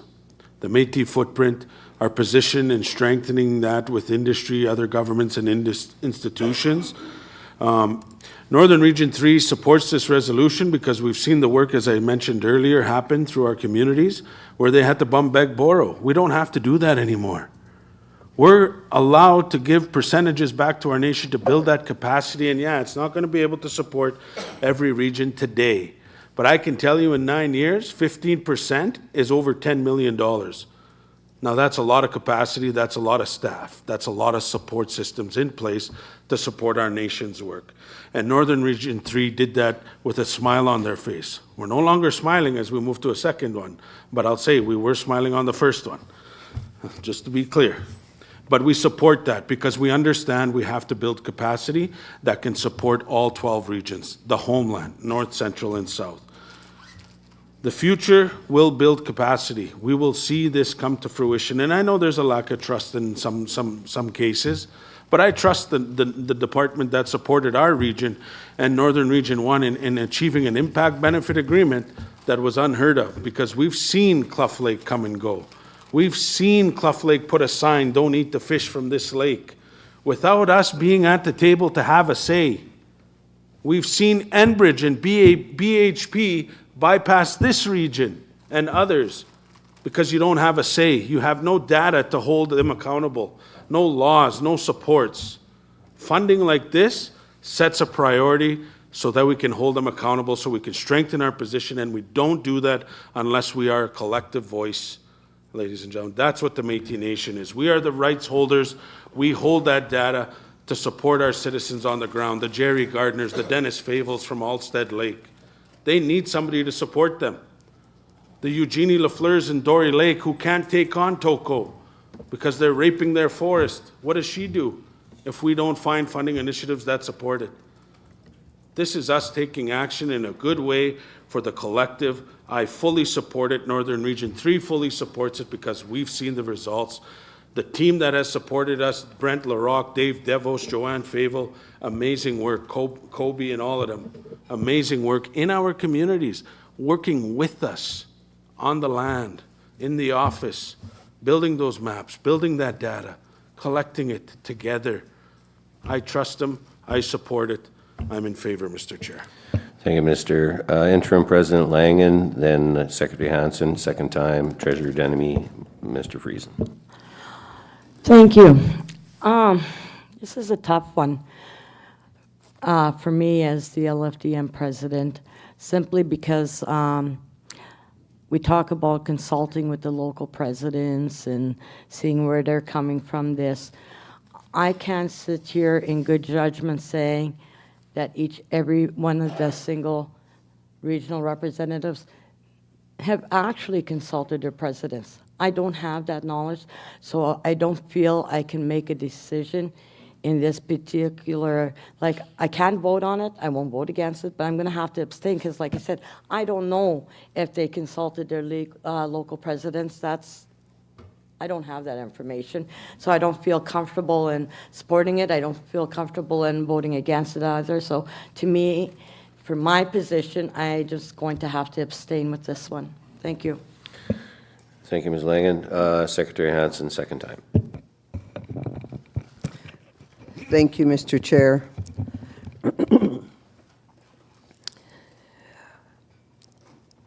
You know, I think this is an opportune time as we listen to, it is very difficult as I listen to my colleagues around the table, and we hear all of the good things, all of the work that we've done moving forward, but also all of what we can do and what we need to do to move forward in a good way.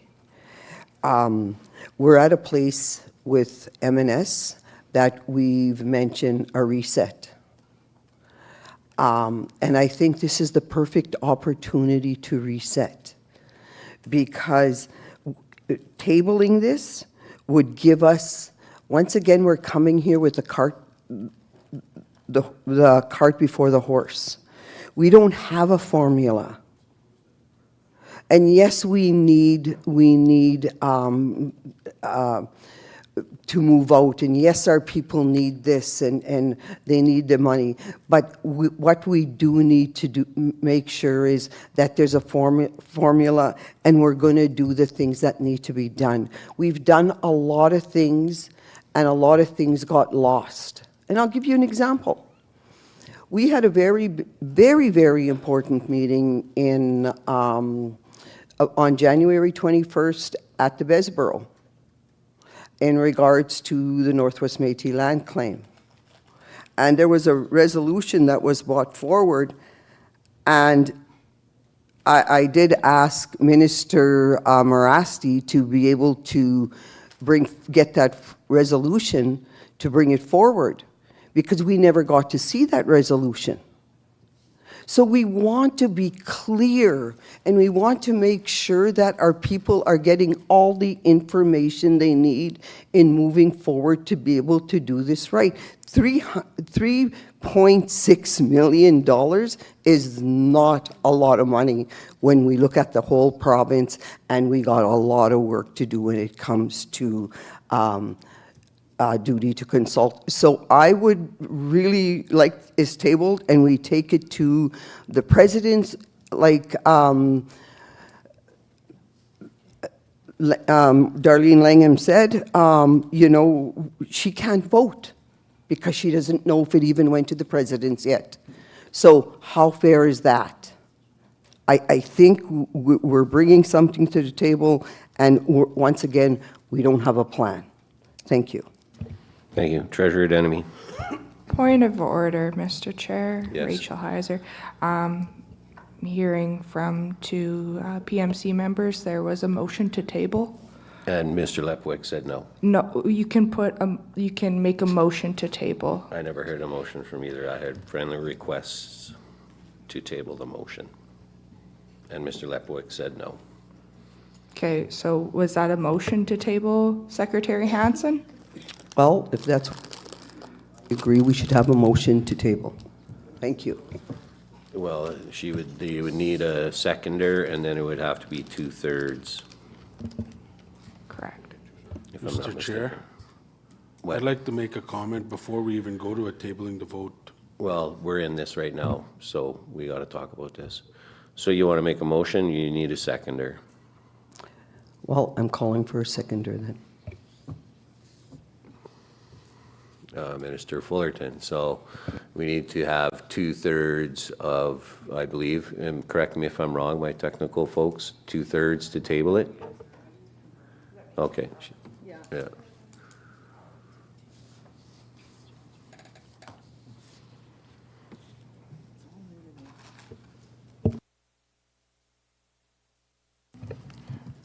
While they're checking, Mr. Chair, can I ask Director Larocque a couple questions? Sure. Hearing the concerns about it not being enough money to go across the province, I guess the question that I would ask you is that, have you obtained quotes to see if we can actually do this for the 3.6 million to do the TLU, being that, you know, the province is very expansive? And then the other question would be, have discussions been had with, say, the University of Saskatchewan to support us in this, like any sort of collaborations or partnerships to undertake this big, and then also with them owning the data, would there be an ability for cost recovery when their, like say, industry is coming into their, so those are my 3 questions. Thank you.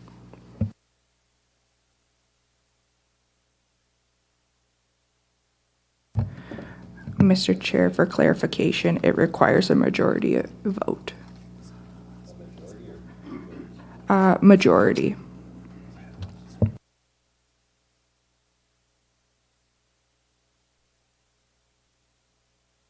Does that jive?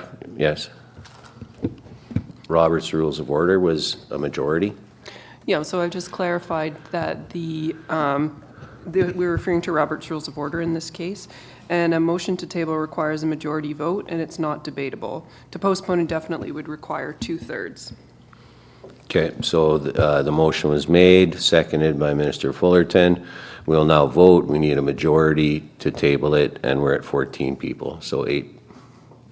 Okay, all in favor of tabling this motion? Hands up, please. 1, 2, 3, 4. All opposed to tabling the motion? Well, the nays didn't get it. So, okay, we continue on. Thank you. So, Treasurer Denemy, we're at you now, and you asked the 2 questions, so I'll get Brent to answer them. All right. Merci, Treasurer.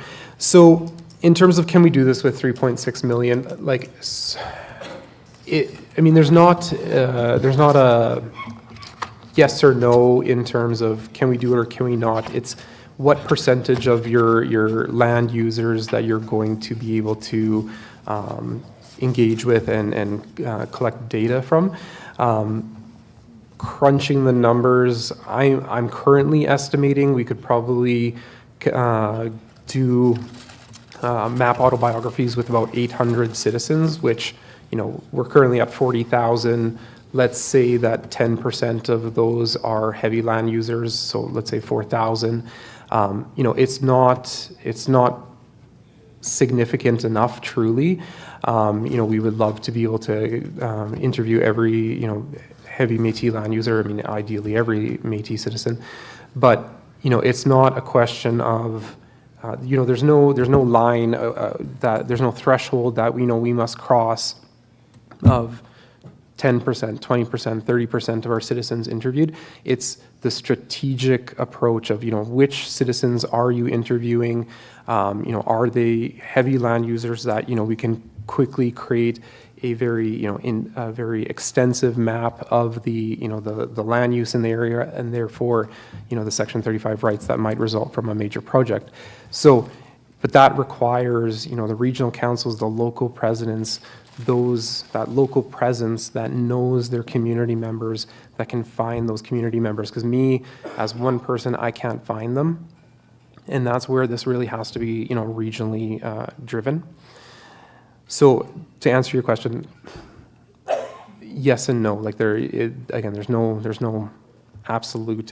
I think that it will be extremely effective. I think 800 citizens interviewed across the province will be effective. Has there been conversations with the U of S? Not to date. Now, our ministry staff do have experience conducting these TLUs, again, with other major mining projects. We've developed the methodology. I don't know how much the U of S would potentially have to contribute. However, in terms of the data governance and data sharing, like, I think that's where I think they would have a lot of value. And then would there be opportunity for cost recovery? I think it would be dependent on the proponent, and again, what the regional council's desires were, like, again, if they're willing to share the data with the proponent for a cost, that would be kind of at the regional council's discretion, I would think. So just a follow-up, I guess, would be, so there's a commitment from our environment department that will also help source additional funding to complement this 3.6 million, as well as, I guess, have conversations to creating these partnerships or collaborations. Yes, absolutely. So, the ministry has, again, like I said, done already multiple TLUs. We are actively supporting other regions in their TLU work. Minister Marasti brought up Saugatuck. We did traditional land use research through that program. We are constantly looking for ways to support the regions and the locals. Thank you. Sorry, go ahead, Matt. Yeah, I just wanted to add on to that a little bit in terms of those questions. So I would say, are you going to get the study that you want out of the one-time investment? It's not going to be the end goal, but it's going to be the base.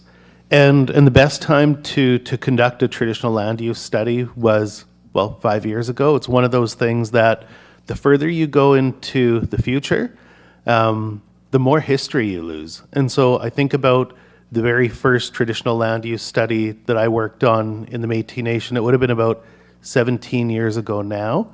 And I think of the people that we interviewed 17 years ago, and a lot of those people aren't alive anymore. Some of them are alive but don't have their memory anymore. And so, had we not done some of that work, I think 17 years ago in a couple regions in the nation, there's some of that knowledge that would have been lost forever, and it's actually really important, culturally relevant knowledge. And I think about in our nation, the best data set that's there for traditional land use and occupancy is probably the Pine House data set, the Knipeck Métis local data set, and they started working on that in the late 2000s, and they initially did an initial investment to get a good base map in, and it was a solid base map, but it's something that traditional land use and occupancy studies are living documents. It's something that you should always be adding to. And so over the years, Pine House has added to their data set, and it's really grown to be probably the most rich Métis data set in Saskatchewan. And I would say that for anybody doing a TLUOS study, you should be treating it like a living document. And so every opportunity that you have to engage with industry to get additional funding, to map your data, you should be seeking out that funding, doing additional rounds, adding additional layers, expanding that footprint, whatever you need to do. And so eventually, I think the question was on cost recovery, and I think you should always be seeking more resources to expand it. And eventually, over time, do they pay for themselves? I would say if you look around the province and without even, talking numbers or anything, the communities that have done the best in terms of being able to negotiate impact benefit agreements with industry, and I would go beyond Saskatchewan and beyond the Métis, and I would say if you look around Canada, and if you say, who got the best IBA agreements, it's typically skewed towards the people that have been able to prove their place on the land. And you do that through traditional land use and occupancy studies. And so do they pay themselves off over time? Absolutely. They preserve cultural value and historic value that you lose as our land users pass on. But you also are able to use those as a tool when your traditional land use is impacted by resource developments, major projects, what have you. So I was just going to add that piece. Thank you. So I saw Minister Friesen, you had your hand up earlier, but it's down now. So you got to be on the list. I have Minister Fullerton and I also... put my hand down because we were voting, Chair. Sorry to interrupt. Okay, yeah, if it's back up, you're next on the list, please. And this is your second go. Yes, thank you very much. I'm just trying to get my camera. There we go.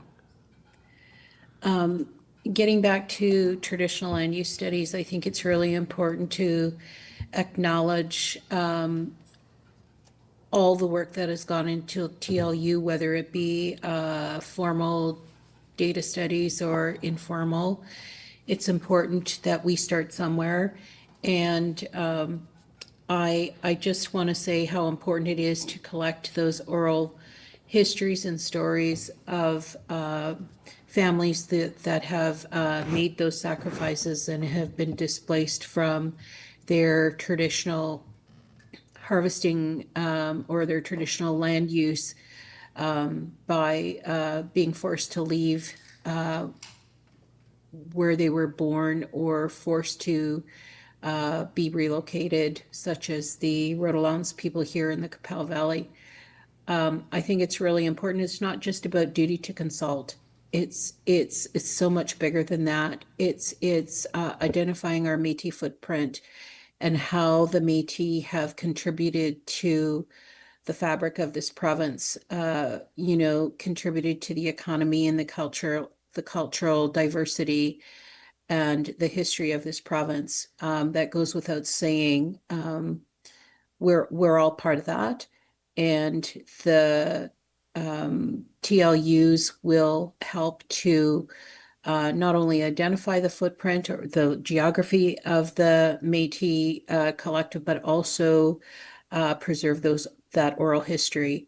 So I am once again in favor of the resolution, and I call question. Thank you. Thank you. I need a seconder on that question call. Minister Morasti, all in favor of question, we need 2/3. All in favor of question being called. 1, 2, 3, 4, 5, 6, 7, 8. And I believe 2/3 of 14 is more than 8, 9.3 or so. Okay, so we continue to list. Minister Fullerton is actually, you're the last person on the list. Thank you, Chair. And this will be quick here. Sorry, we got chip bags happening around here. Yeah, and whoever ordered the chips, don't do the chips again.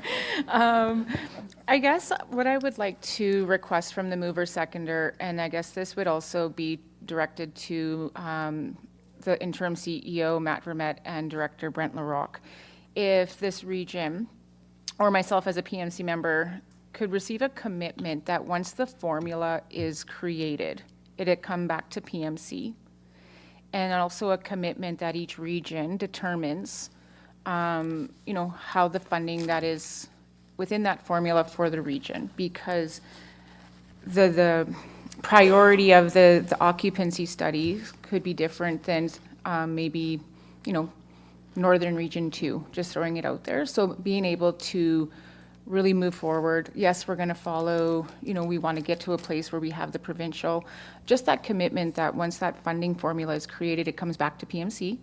And then, because no matter which way you look at this, $3.6 million is not going to be equitable. It's not going to be enough. Somebody's going to be, left out. So just seeing what that formula looks like. And then, again, just allowing that space to work with each region to determine what that priority is, and then what that timeline looks like, and then working collaboratively together is, I guess, the two commitments that I would request. And then I would be in support. Would that be part of the process, gentlemen? I would say it would be for the mover and seconder to kind of determine, but from our side, technically, yes, we can draft out a more comprehensive plan and then kind of come back and provide that update. And I did want to kind of note for people too, I don't know if it was really clear in the presentation, but the thought with this is it would be a commitment that's extended over 2 years. It's not just this fiscal. So this isn't a race to March 31st. Like, we do have 2 fiscal years to bridge this funding over, because it is a lot of work. It is 12 regions. And so I want to just make that clear, but we can be flexible. Yes. Minister. I'm just going to follow up.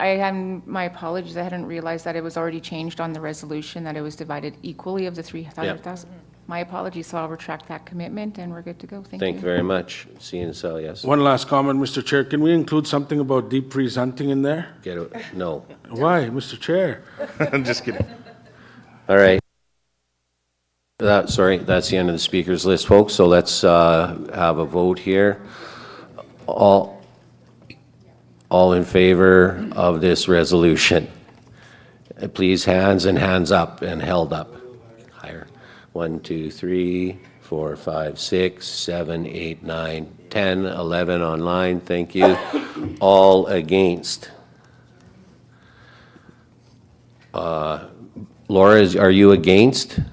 Or is that remnant from, okay, thank you. Against? Just one. Abstained? One. Okay, yeah, it passed. Yeah, yeah. So passed. More important work. Okay, so folks, we're going to have a recess here, and we're going to go till, let's say, 10 after. Okay, but like 10 after. All right. I'll be here at 5 after.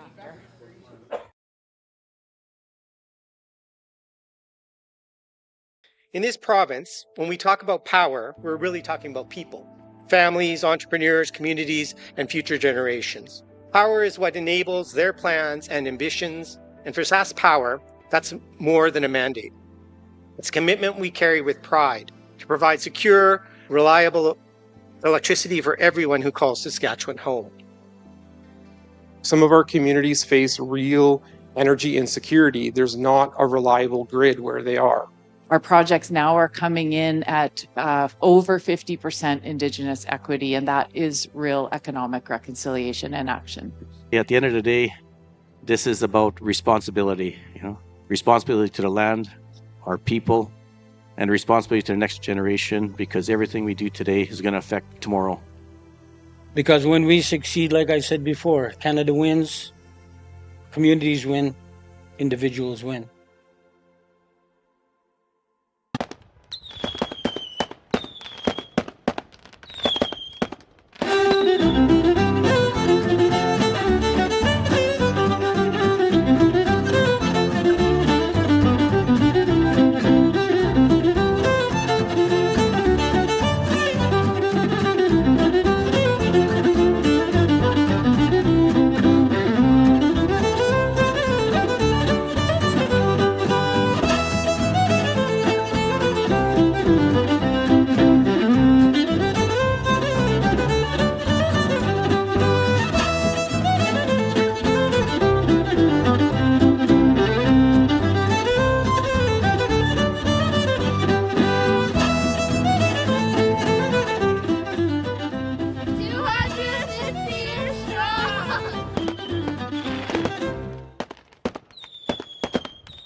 Having a space where their culture, identity, language, values is evident within the space and celebrate it. So it's a space where children can start off way over in the infant room, surrounded and wrapped within their culture.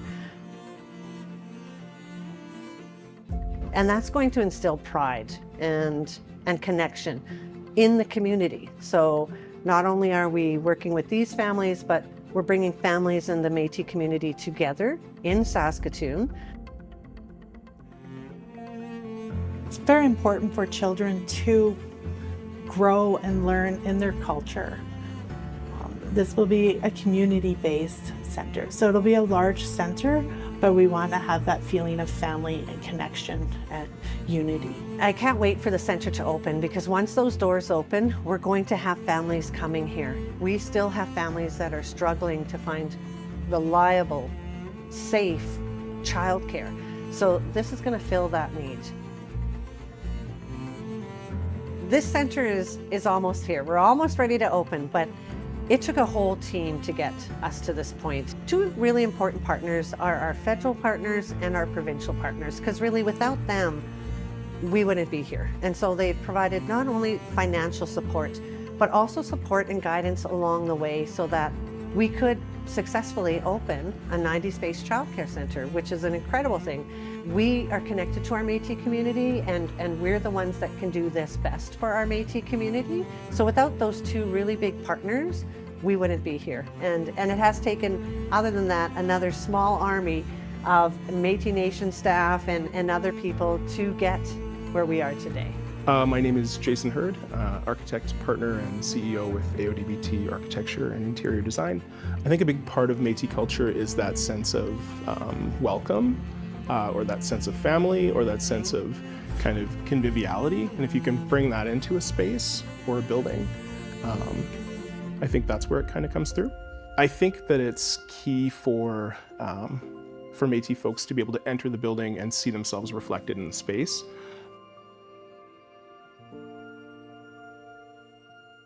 You know, as a Métis architect, it was exciting to be a part of it.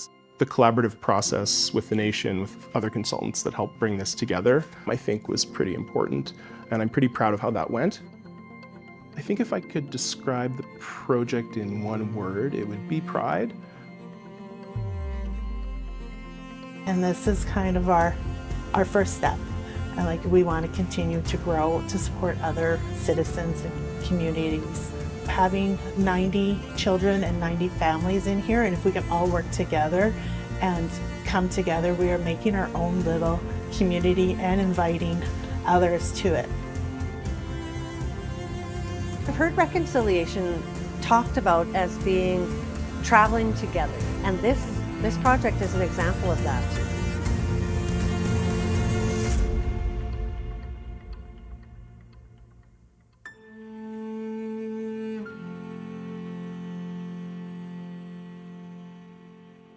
The best time to plant a tree is 20 years ago. The second best time is today.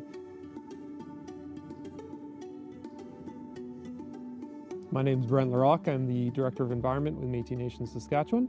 So today we are having a tree planting day with all of our interns. This is part of our 2 Billion Trees program with Natural Resources Canada. The goal is to plant 5,000 trees on M&S owned land. Today is a fantastic tree planting day. My name is Ian King. I'm out here at the Dumont Lodge at the Back to Batoche Festival site, and we are planting a mix of white spruce and jack pine. We've got about 25 interns here, so I've walked them through the process of how to make the hole properly, what sort of depth those plugs need to go in, how well they need to be firmed. We've got almost 600 trees in the ground already, and I think we've only been at it an hour maybe so far, so it's fantastic to have so many people working on this project. You know, we really went hard on, a lot of the aesthetic, a lot of the design on the Dumont Lodge, and unfortunately it meant that we didn't have quite as much funding for, the outside space to kind of beautify that. So today and ongoing through the next kind of month, we're going to be planting a bunch of trees and shrubs to just kind of beautify the space, but ultimately with the goal of reducing or mitigating the carbon impacts. We're going to be doing some cultural teachings through the trees, through the plants that we plant, as well as that carbon sequestration.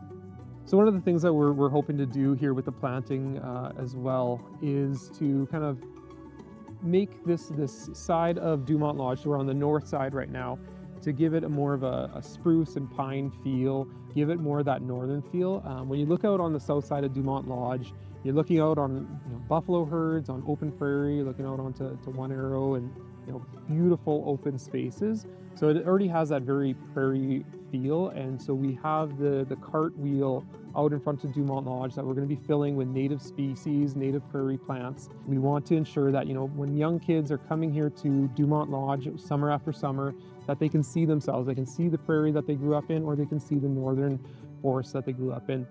It's really great to have the interns here that are, some of our youth that are contributing and helping the next generation to hopefully be able to see themselves in this space.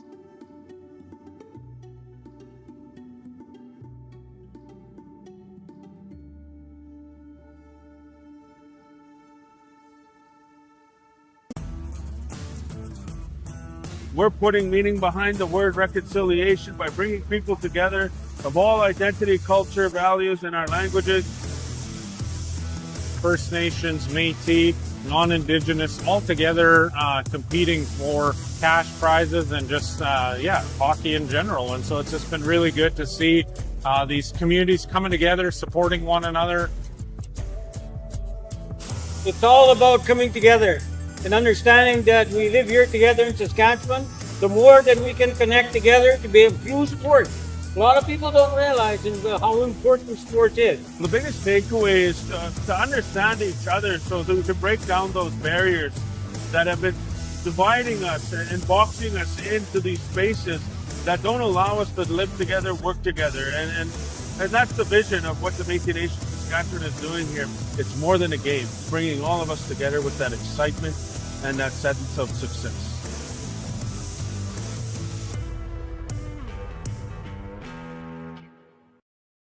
Welcome to the Métis Nation-Saskatchewan Registry Department. We play a vital role in preserving the heritage and identity of Métis people. Our department is dedicated to maintaining accurate and up-to-date records of Métis citizens and their ancestral connections.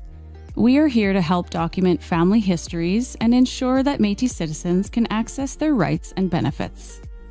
To begin, you'll need to gather essential documents proving your Métis ancestry, including records of your family's historical connections to the Métis Nation.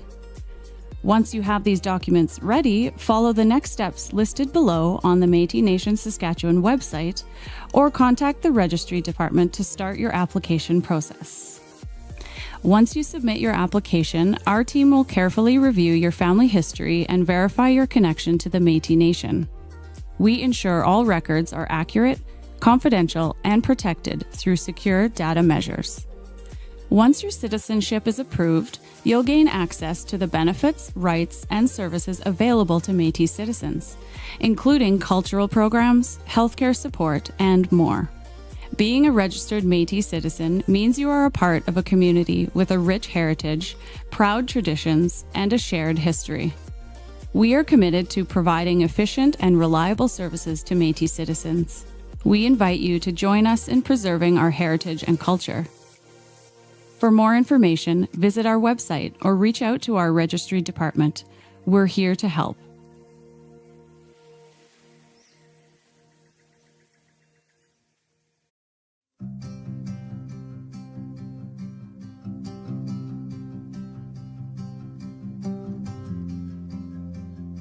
So I think I was always going to end up in environmental work. I've just always been very, very interested in it. And I've always cared very much about, like I said, how everything works together in nature. The Guardians program is very community focused. Every project that the Guardians are involved in stems back to aiding a community or our heritage histories. I'm so happy to be involved. It's been a very great learning opportunity. Every time I'm out there, it's really great to see how everyone immediately works together in such a kinship. I found myself really enjoying those field days. It's all about, getting together and sharing knowledge and talking about our, maybe our family history.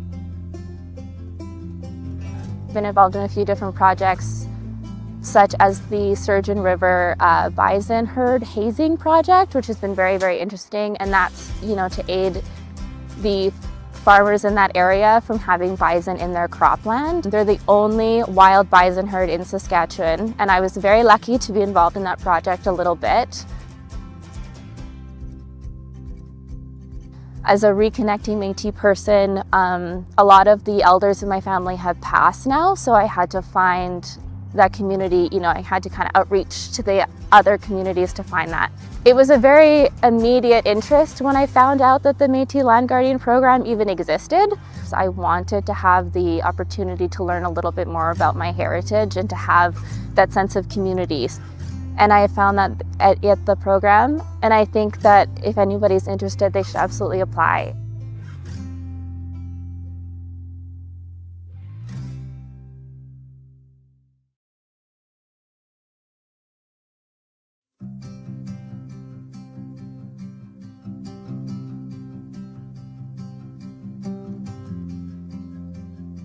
Joining the Guardians program, the biggest thing I was hoping to find is my roots.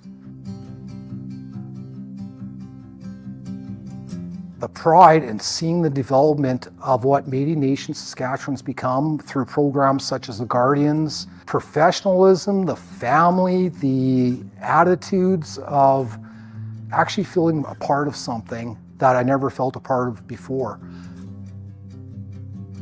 You know, there's the direct aspect of having engagements such as this, and there's the indirect aspects of doing those field studies that we'll never see the results of, but someone 100 years down the road will say, here, our water quality was like this. And the Guardian program has opened up so many opportunities for so many different individuals. The stuff that we do is so unique. It's really grown into something that's pretty fantastic, and a lot of sharing and knowledge passed on to everyone. I love the youth engagement.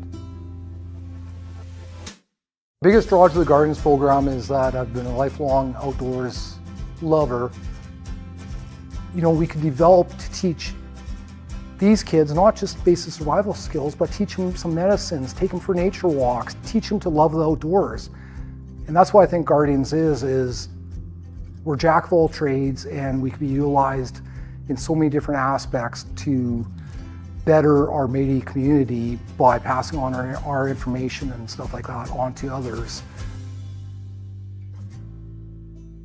When I put on that hat that says Guardian, I put on that jacket that has the emblem on it, the buffalo emblem that says Métis Guardian. You know, it makes me feel good that I'm part of something that gives so much back to the Métis community.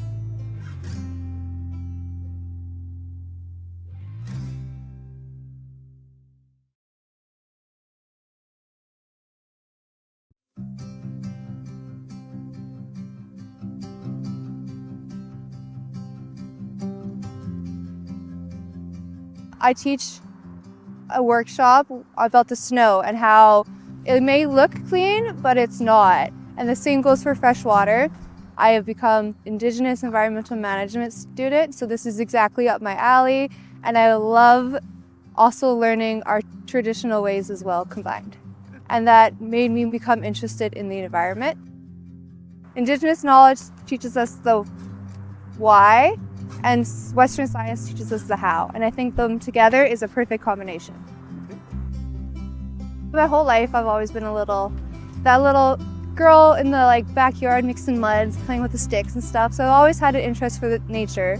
But it wasn't until my son's reserve got me interested into the conservation of nature. I have become more confident in my leadership abilities, in my cultural abilities, in my cooperative abilities. I have gained so much hands-on learning that directly relates back to my workshops. If I did not have the Guardian hands-on learning, I don't think I could bring my awareness to everybody else.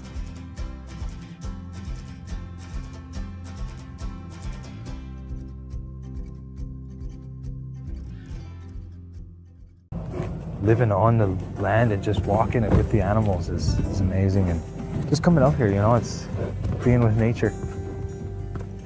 Yeah, there's probably about 8 of us here, core guys that are going to be working gates and doing squeezes, and it's a beautiful day out, and we're really excited to get started and get our vet up to the chute and get the bison in there and get our vet checks done, and I'm glad you guys will be able to see pictures and videos of it.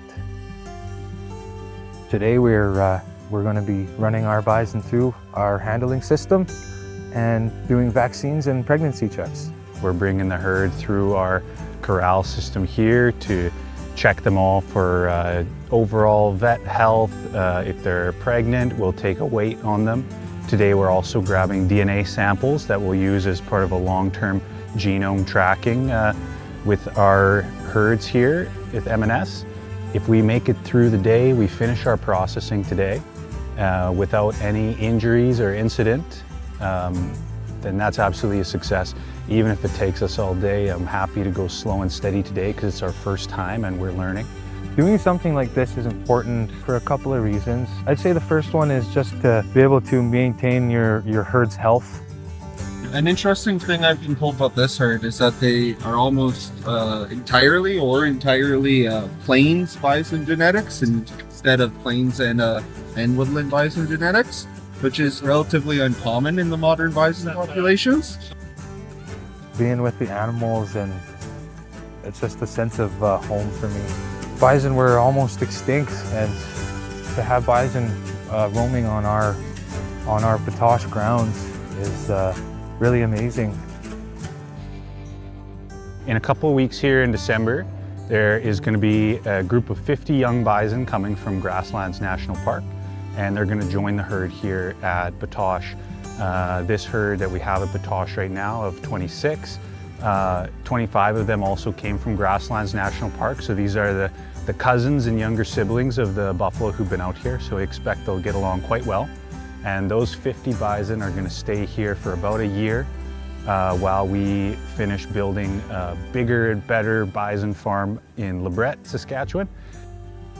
Then 50 bison will go down there to start that farm, and that'll hopefully be a strong part of the food security network. They've got more space down there, space to grow that they don't have here in Batoche. I think bringing back the buffalo into our food system, on one hand, it's allowing us to eat foods that our ancestors ate, which is really powerful to make that connection with the people who came before you and know that you're tasting food like they tasted.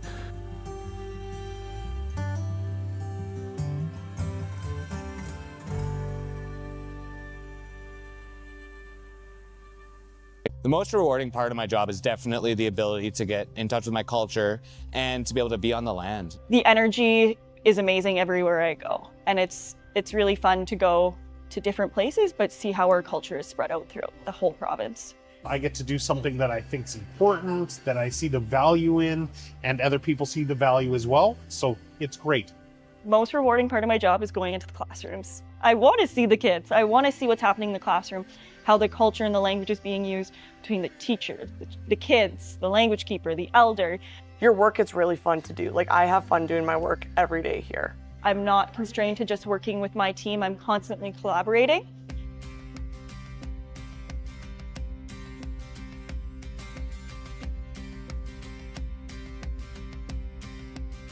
I decided to join M&S because it was a really good opportunity to get in touch with my culture again, and I'm pretty outdoorsy and the environment is really important to me, and my position gives me the opportunity to get other Métis citizens involved in the protection of our land, which is really important. The first word that comes to my mind when I think about working at M&S is passion. It's a lot of passion behind every job, every task you do here. If you are passionate about culture and language, definitely apply at M&S. Even if you aren't exactly in the culture and the language department, it still is embedded in every department, and I can see that because I collaborate a lot with other ministries. And so everything that I'm excited about is what I get to work on almost every day. And so I can't ask for anything more than that. It's great. Culture, traditions, and language are at the epicenter of what I do. The level of support at M&S is pretty high, and you can go from area to area and feel kind of a connectedness. So there's lots of stuff to learn and things that I'm doing right now, which are great. And then it's the possibility of more education in the field that I'm hired in. I get to see a lot of the province, and I get to meet a lot of amazing people and work with a lot of land users and elders and get to learn a lot about our history. So I was given a lot of opportunity at a young age to now grow into the position I'm in and be able to continue to thrive and excel in what I've been doing. The most important part of my role is actually being in community and being with people, which is just such an empowering job to have. Something I would definitely say is unique about the team I work with is the open collaboration, and that I get a voice for everything we do. Lots of people are Métis, and so it's a real connection to the job and to that culture and heritage. Doesn't matter what title they really hold here, everybody's always willing to listen. Even if you think you're not qualified, it's worth applying. I didn't meet all the criteria online, but I still was able to get the job. Just put yourself out there. It's such an amazing place to work. If you see something that interests you, make sure you apply.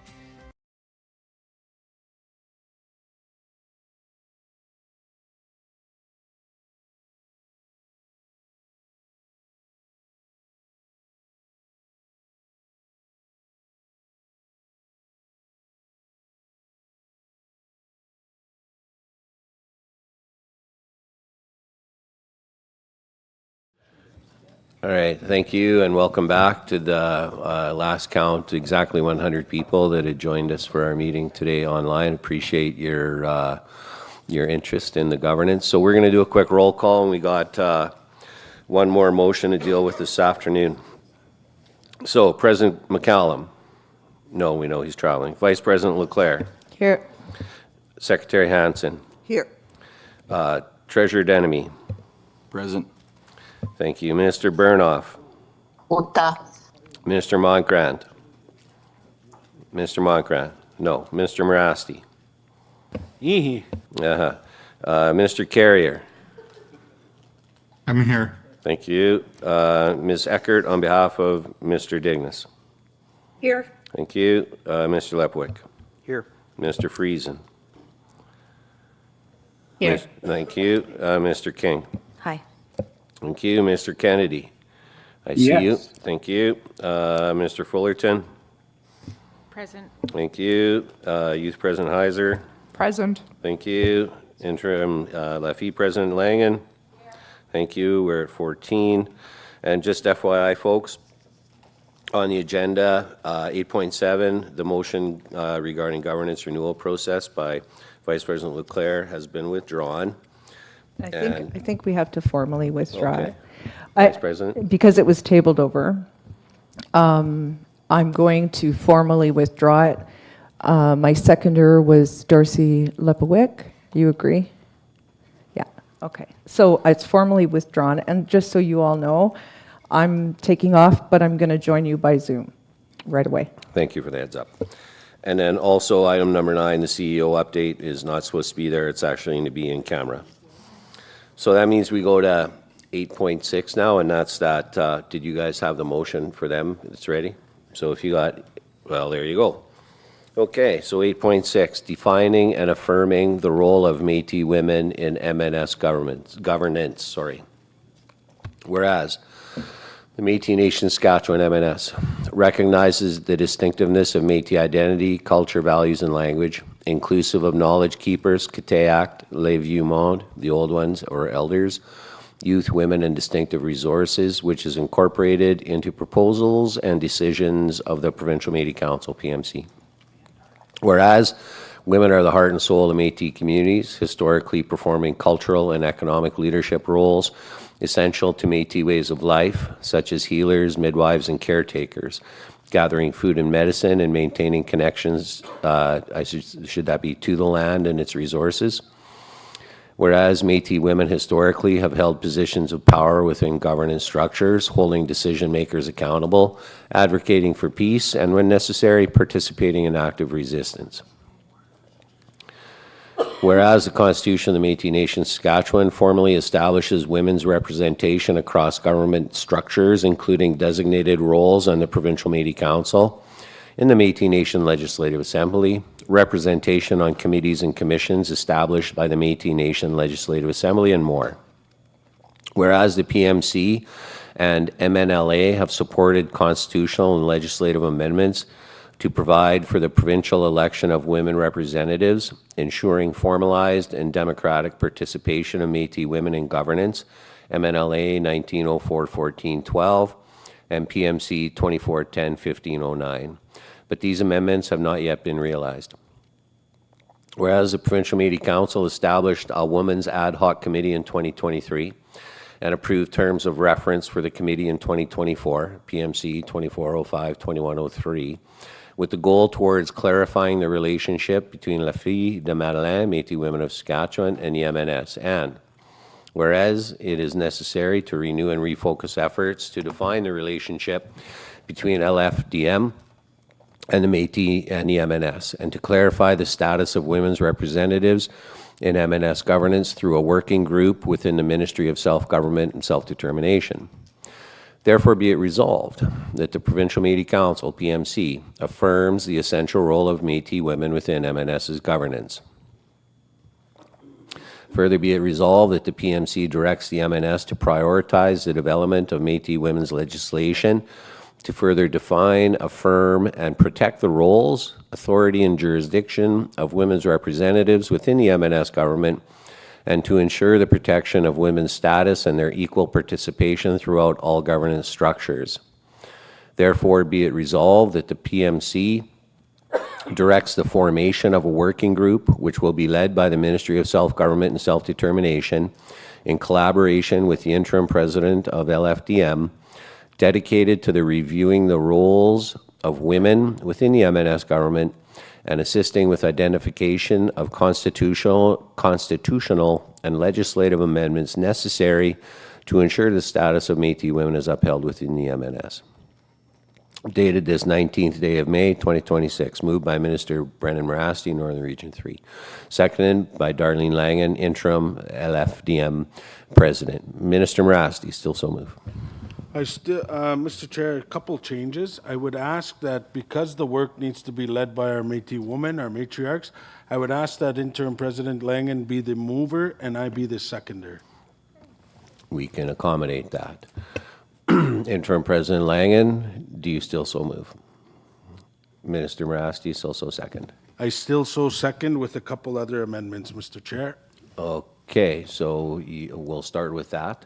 Okay. And I assume they'll be friendly because it's your guys' motion. So go ahead and then we'll get into the conversation. If you could pull up the resolution, please. I believe it's the second whereas from the top. It says power. Such a colonial word. I would prefer influence. Métis women historically have held positions of influence within governance structures. Okay, Ms. Langen, you're good? Okay, we can change that word. And secondly, that therefore be it resolved, I believe it is at the very bottom, or further be it resolved. It says self-government, self-determination will lead this work, or led by, in collaboration Led by with. the Ministry of, yes. I would say that we co-lead this work with the Métis woman president and the minister. Okay, so will be co-led? Yeah. By the Ministry of Self-Governance and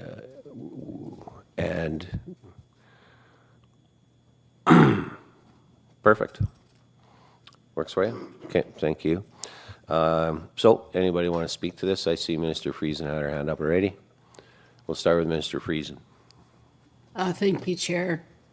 Hang on. There we go. I'm in support of the resolution. Chair, thank you for bringing it forward. As you know, yes, the resolution states in 2023 there was an ad hoc committee that was struck to review the relationship between LFDM and MNS and how we could strengthen that relationship. So we were in discussions talking about that, and prior to the election, there hadn't been a committee meeting for quite some time. We had also developed terms of reference. So I would suggest that the committee review those terms of reference to see if they're still relevant. And I would like to volunteer to sit on that working group committee to continue those discussions. Thank you. Thank you, Minister. Any other hands up? Anybody other comments?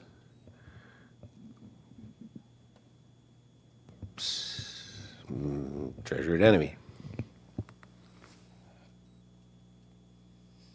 I'm happy to see this resolution coming forward. This is something that we'd been working with the women on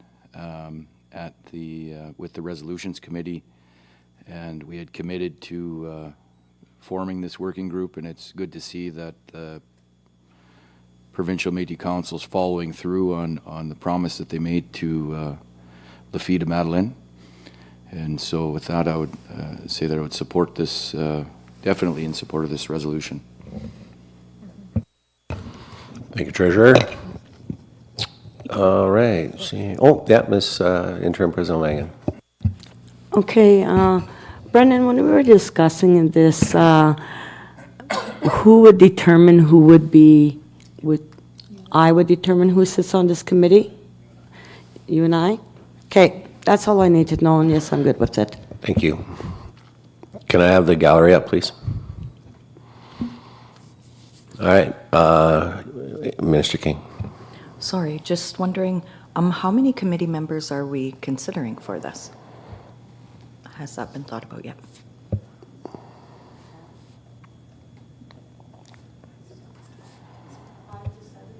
Thank you. Okay.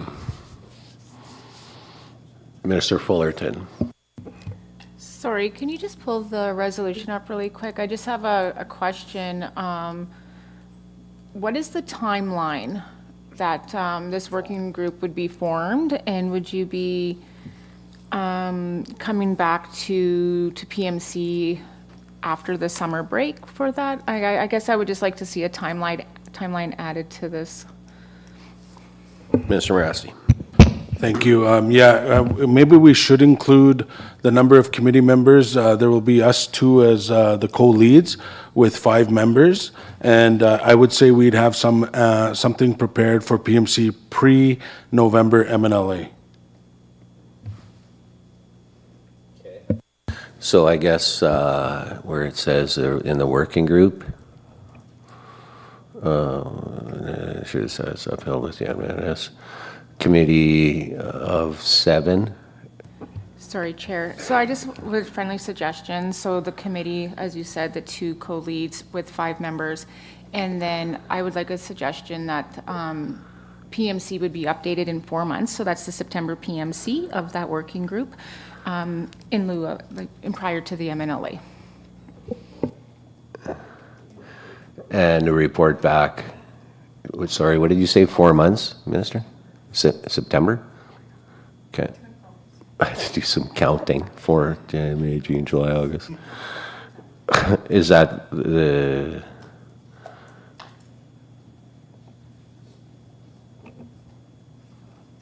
report back? Okay, that's a report back part. Thank you very much. Secretary Hansen. Thank you, Mr. Chair. I'm in support of the motion. Was on the resolutions committee, and it was really nice to work with the ladies. So to let them know that we're there to, the PMC is definitely there to move them along. I would like to know who was on the previous committee before that. Minister Friesen mentioned some of the interim information prior to, so I'd just like to know who was on the prior committee and where would we find the information that was discussed or brought forward. Thank you. Minister Friesen, could you speak to that, or anybody over there? Yes, I can. Okay, thank you, Minister. If I might, it was former Secretary Lisa McCallum, Regional Rep Wendy Gervais, myself, and technical support, of course. Matt might be able to pull up those terms of reference, and or somebody from policy. Who else sat on that committee? There was 4 committee members, and interim President Langen was a participant on that, not on the at the committee level, but she was often engaged in discussion. Yeah. Thank you. Oh, sorry. Chair, this is Burnoff here. I was on there too. Yes. Okay, Minister Burnoff included as well. And then they're going to look up the terms of reference. They're available somewhere. Thank you. Thank you. Okay, so Minister Friesen, okay, hand down. Any other comments on this, folks, before we have a vote? Sorry, Ms. Langen. Oh, you don't know how happy I am to see this coming to the table. It's been way far too long, so I just want to give a great big thanks to the committee that we met with last week here in Saskatoon out at Grasswoods, and for the support that we've been receiving today from the PMC members. I'm not going to cry. I really ain't. It's been such a long time in getting this recognition, and the women that I work with across the province, they are such a hard group hardworking women. They're dedicated. They make a lot of good decisions. I sit there as the president. I chair the meetings. You know, I look to them for decision making, which they do the decision making. And unfortunately, this last time around with the committee we were on, I was there by myself. I wasn't allowed to bring other women from my table to join in, which to me didn't seem one bit fair, and it was sad because I had my VP that would have more than willing to come, and a couple of my other board members that would have wanting to come and join with these, join this committee with this talks, and that never did happen and wasn't allowed to happen for some reason. We're told no, they can't come. It's just you. So this is so new for us.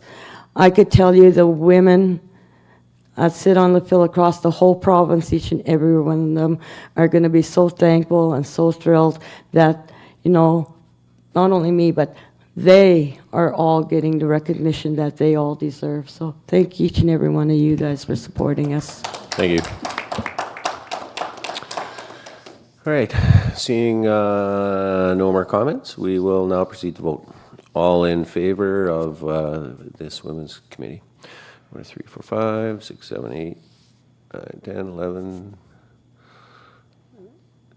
Okay, 12. Billy is in favor.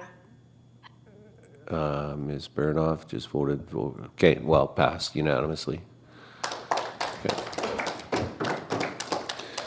So next up on our agenda, and thank you all for, we're taking care of some good business today.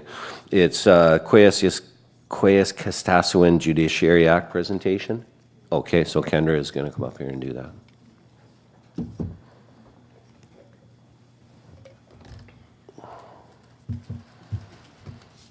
And this is just information only, right? And then some questions after? Correct. Okay.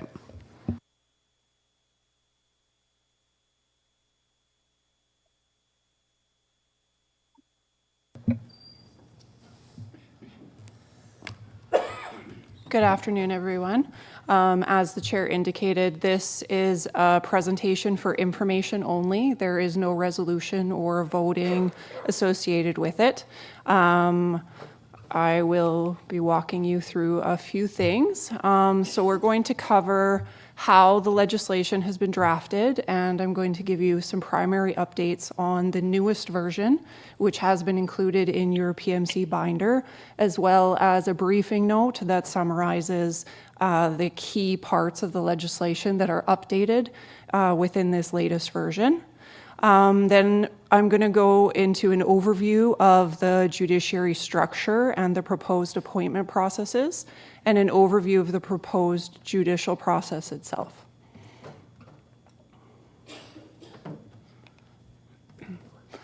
So the first draft of the Kaskastaswan Judiciary Act was shared in the spring of 2024.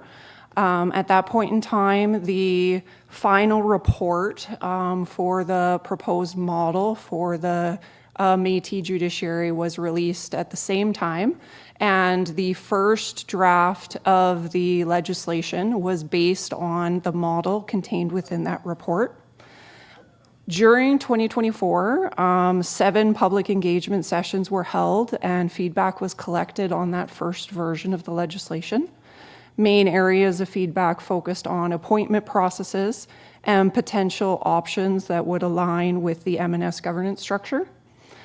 In the fall of 2025, Policy and Self-Determination collaborated with Child and Family Services and held 26 collaborative engagement sessions throughout the province, where discussions focused on how children and family issues may intersect with the judiciary and the special considerations that the judiciary would need to be able to provide if instances involving children and families were going to be dealt with by the judiciary in the future. During these sessions, citizens provided important feedback relating to the structure and process of the proposed judiciary, and we have prepared a newly updated version of the legislation based on the feedback collected in 2024 as well as 2025 in order to prepare the version that has been shared with you in your binders. And this version of the legislation will also be shared with the MNLA. And again, it is not being tabled at the MNLA for any kind of a vote or a decision. It's being brought forward for information and to prepare everyone for next steps within the process, which will be another round of engagement.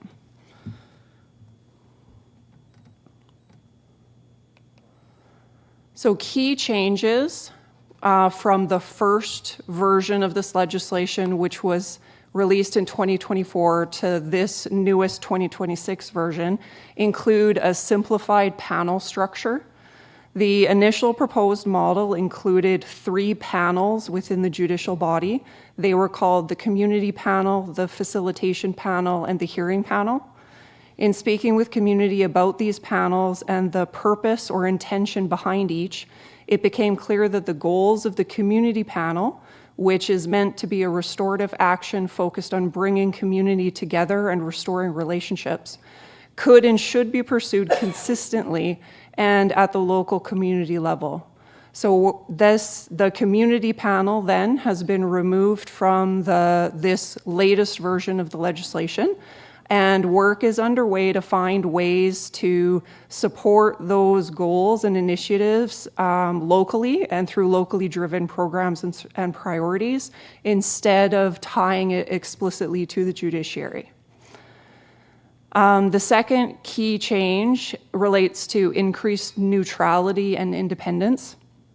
We received significant feedback regarding independence or concerns over the independence of the judiciary and the need for it to be as non-political as possible. In response, additional details have been included in the legislation to strengthen the neutrality and independence of the judiciary. Of particular significance, clauses have been included around that restrict close family members of PMC members and within the positions that they could hold. And it also clarifies the proposed appointment process to increase political distance for anybody who is elected to be part of the judiciary. We've included clear nomination processes for the Judicial Committee and the judicial body, and all appointments are outlined within the legislation as requiring ratification by the MNLA. So this is a very simplified visual model of the proposed judiciary structure. The Judicial Committee would have oversight over the judicial body. The judicial body would include the Chief Justice and then rosters of elders, women, youth, judges, and facilitators who could then be called upon to participate in facilitation panels or hearing panels, depending on the needs of the issue that the judiciary is dealing with at the time.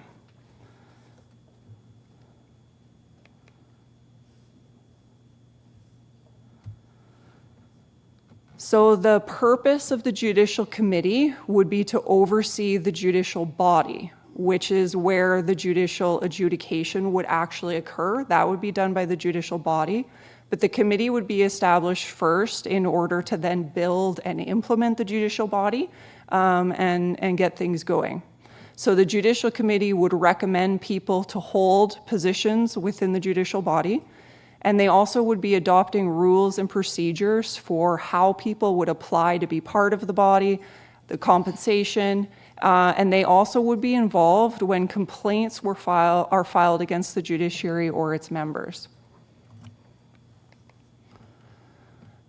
The composition of the Judicial Committee would include 3 lawyers, 2 elders, and 2 M&S citizens at large. In the first version of the legislation, the composition of the Judicial Committee was only 5 people and focused on lawyers and elders.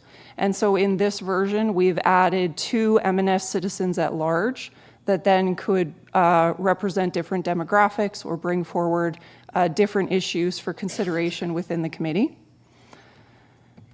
In order to be eligible to sit on the Judicial Committee, these sections have been updated a bit to include that you must be an M&S citizen over 18 years old. You cannot be a member of the MNLA, a regional council, or a local council. You cannot be an M&S employee or an employee or board member of an affiliate. And you also cannot be a close family member of a PMC member.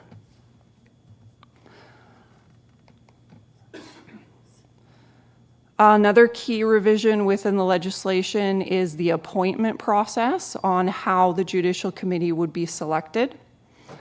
This was outlined in response to citizen feedback, where it was clearly identified that citizens want clarity in how people would be chosen to be part of this committee.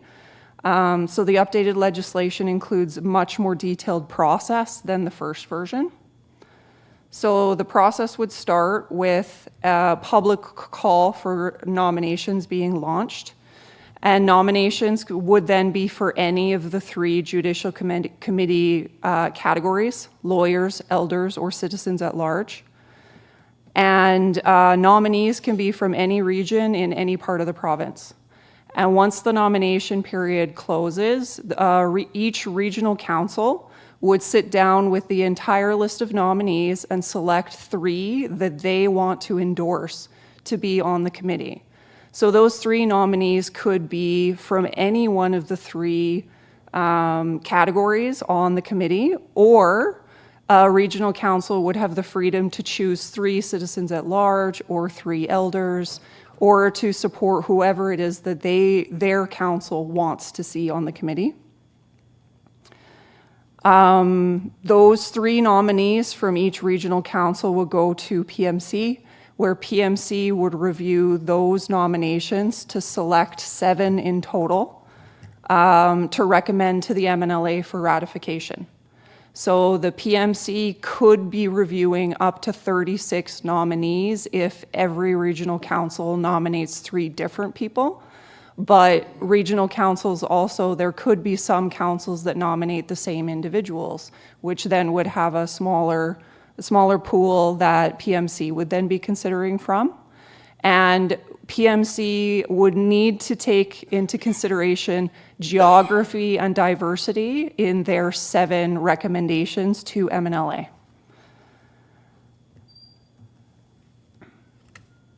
So once and if MNLA does not ratify one of the nominations, then it would go back through this process to fill that appointment.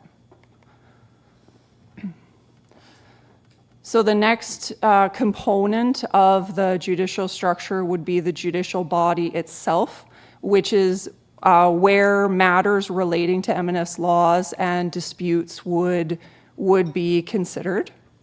The purpose of the judicial body is to hear matters related to M&S laws and resolve disputes through processes grounded in Métis distinct approaches. The judicial body includes a chief justice and then rosters of elders and judges. And they run facilitation and hearing panels. So facilitation panels must always include an elder and a facilitator. And then it can include youth, women, or experts if they're needed in order to deal with the topic that the facilitation panel is handling. Hearing panels must always include an elder and a judge, and also could include women, youth, and experts depending on what is being discussed. There were some of the feedback that we got from citizens was that sometimes facilitation or dealing with a mediator can work better if there's fewer people involved. Sometimes they could work better if there's an expert in a certain topic, and the same with hearing panels. And so we wanted there to be some flexibility in terms of who from the rosters is appointed to each session, depending on the specific issue that's being discussed. So in order to be eligible for any of these positions, the individual must be an M&S citizen and at least 18 years old. The Chief Justice must be eligible to be licensed to practice law in Saskatchewan and have practiced law in Canada for the past 10 years. Judges must be eligible to be licensed to practice law in Saskatchewan and have practiced law in Canada for the past 5 years. And as with members of the Judicial Committee, judicial body members cannot be members of the PMC, MNLA, the M&S Secretariat or affiliate staff, or immediate family members of PMC.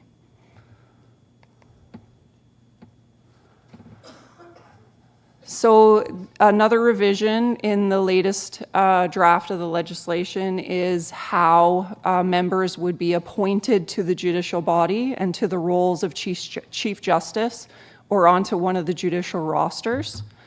As with the appointments for the Judicial Committee, it would start with a public call for applications, and anybody interested in participating would apply the same way you would apply for any other role.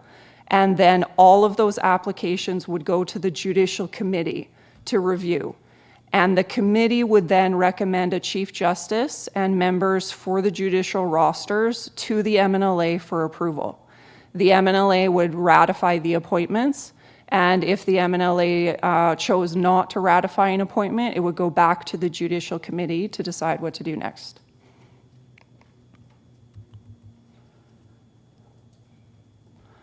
So now we're going to get into the process of the judiciary, and most of the process then would be overseen by the Chief Justice. And if there were concerns or complaints about the process itself, then those complaints would go to the Judicial Committee to be handled. So for the judiciary process to be initiated, it would start with an issue occurring that an M&S citizen wants to bring forward to the judiciary. From there, it would be brought to judiciary intake staff who would listen and document the complaint in order to consider if it should be referred to the judiciary. The intake process would be overseen by the Chief Justice, and the judiciary will only have jurisdiction over M&S legislation. So if the issue that is brought to intake does not fall within an area of M&S legislation, the judiciary would not have the authority to proceed with the issue. So a decision about the issue is not made during the intake process itself, but the intake staff would be trained and would help confirm whether or not that issue actually falls within under the authority and jurisdiction of the judiciary before referring it to be taken on. So once an issue has been brought in and goes through the intake process, it would then be the Chief Justice assigning either a facilitation panel or a hearing panel, depending on the situation. The preferred process would rely on a facilitation panel whenever possible, but there may be some situations where it's not appropriate or the individuals involved may not agree to participate in facilitated mediation. And so there are some instances where it would go straight to a hearing panel. And citizens who are involved in any portion of the judiciary process would be able to access wraparound supports and services to continue to restore relationships and positive outcomes.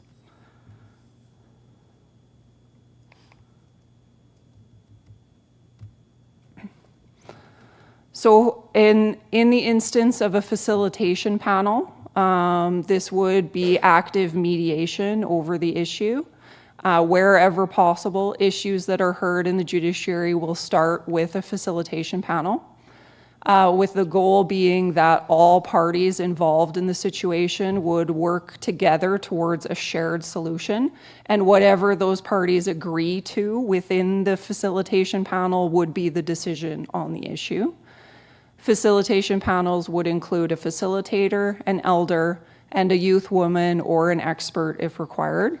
And if the parties come to agreement, then the issue would be considered resolved, and anybody involved would still then be able to access the wraparound supports that the judiciary would be offering. If the parties cannot reach an agreement through a facilitation panel, the issue would move to a hearing panel. Hearing panels seek a final decision reached by consensus wherever possible. But in instances where consensus within the panel, say it's a panel of 3 and they don't agree, the majority decision would hold, but the reason for there not being consensus would be recorded and included in the decision. Hearing panel composition would be determined by the Chief Justice, and it may include a judge or the Chief Justice, an elder, and then a youth woman or an expert if required. And as with the facilitation panel, individuals involved in a hearing panel decision would be able to access wraparound supports and services in order to continue to restore relationships and build positive outcomes. So those are the highlighted areas of change within this latest version of the legislation.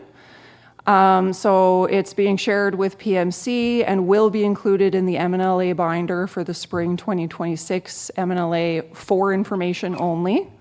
Voting on adoption of the legislation will not occur yet, and this is being shared with everyone so that you have a chance to review the latest draft ahead of engagements. We are hoping to proceed with engagement starting in June and continue through the summer with the aim of preparing the next version of the legislation for tabling at the November MNLA, and that is when debate and potential voting would occur, would be at the November sitting. Thank you. That's a lot of work. Thank you, Kendra. So are there any questions on the progress that's been made? Mr. Denemy? Yeah. Just a couple clarification, because I missed some of the presentation. Just the Judicial Committee, how is that comprised? And then the next thing would be just making sure that the ratifications, when they're made, are made on an individual basis, not on a, you know, like, say you're selecting 6 different people. They're not just on one resolution and they got to vote the whole resolution down. Just for clarification, if they'll come up individually, or making sure that they come individually. So composition of the Judicial Committee, I'll answer that question first. It would include 3 lawyers, 2 elders, and 2 M&S citizens at large. And yes, if the regional councils, after an open call for nominees, regional councils would choose 3 nominees that they want to endorse, and those names would go to PMC. PMC then would review all of the regional council's endorsements to then choose 7 to put to the MNLA for the MNLA to ratify. And so whether PMC wants to move forward with 7 individual resolutions or 1 resolution with all 7 names would be up to PMC to decide once endorsement of the nominees has occurred. So that definitely can be worked into the process if it's the preference of PMC. Mr. Morasti? Oh, you didn't have your hand up? Okay, just waving. All right. Any other questions for Kendra on the process?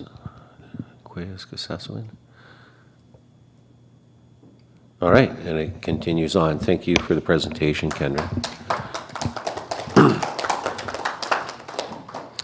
Okay, so folks, that takes us to the end of our public meeting. So if I could have a motion to Minister Morasti, second Youth President Heiser, to close the meeting. All in favor?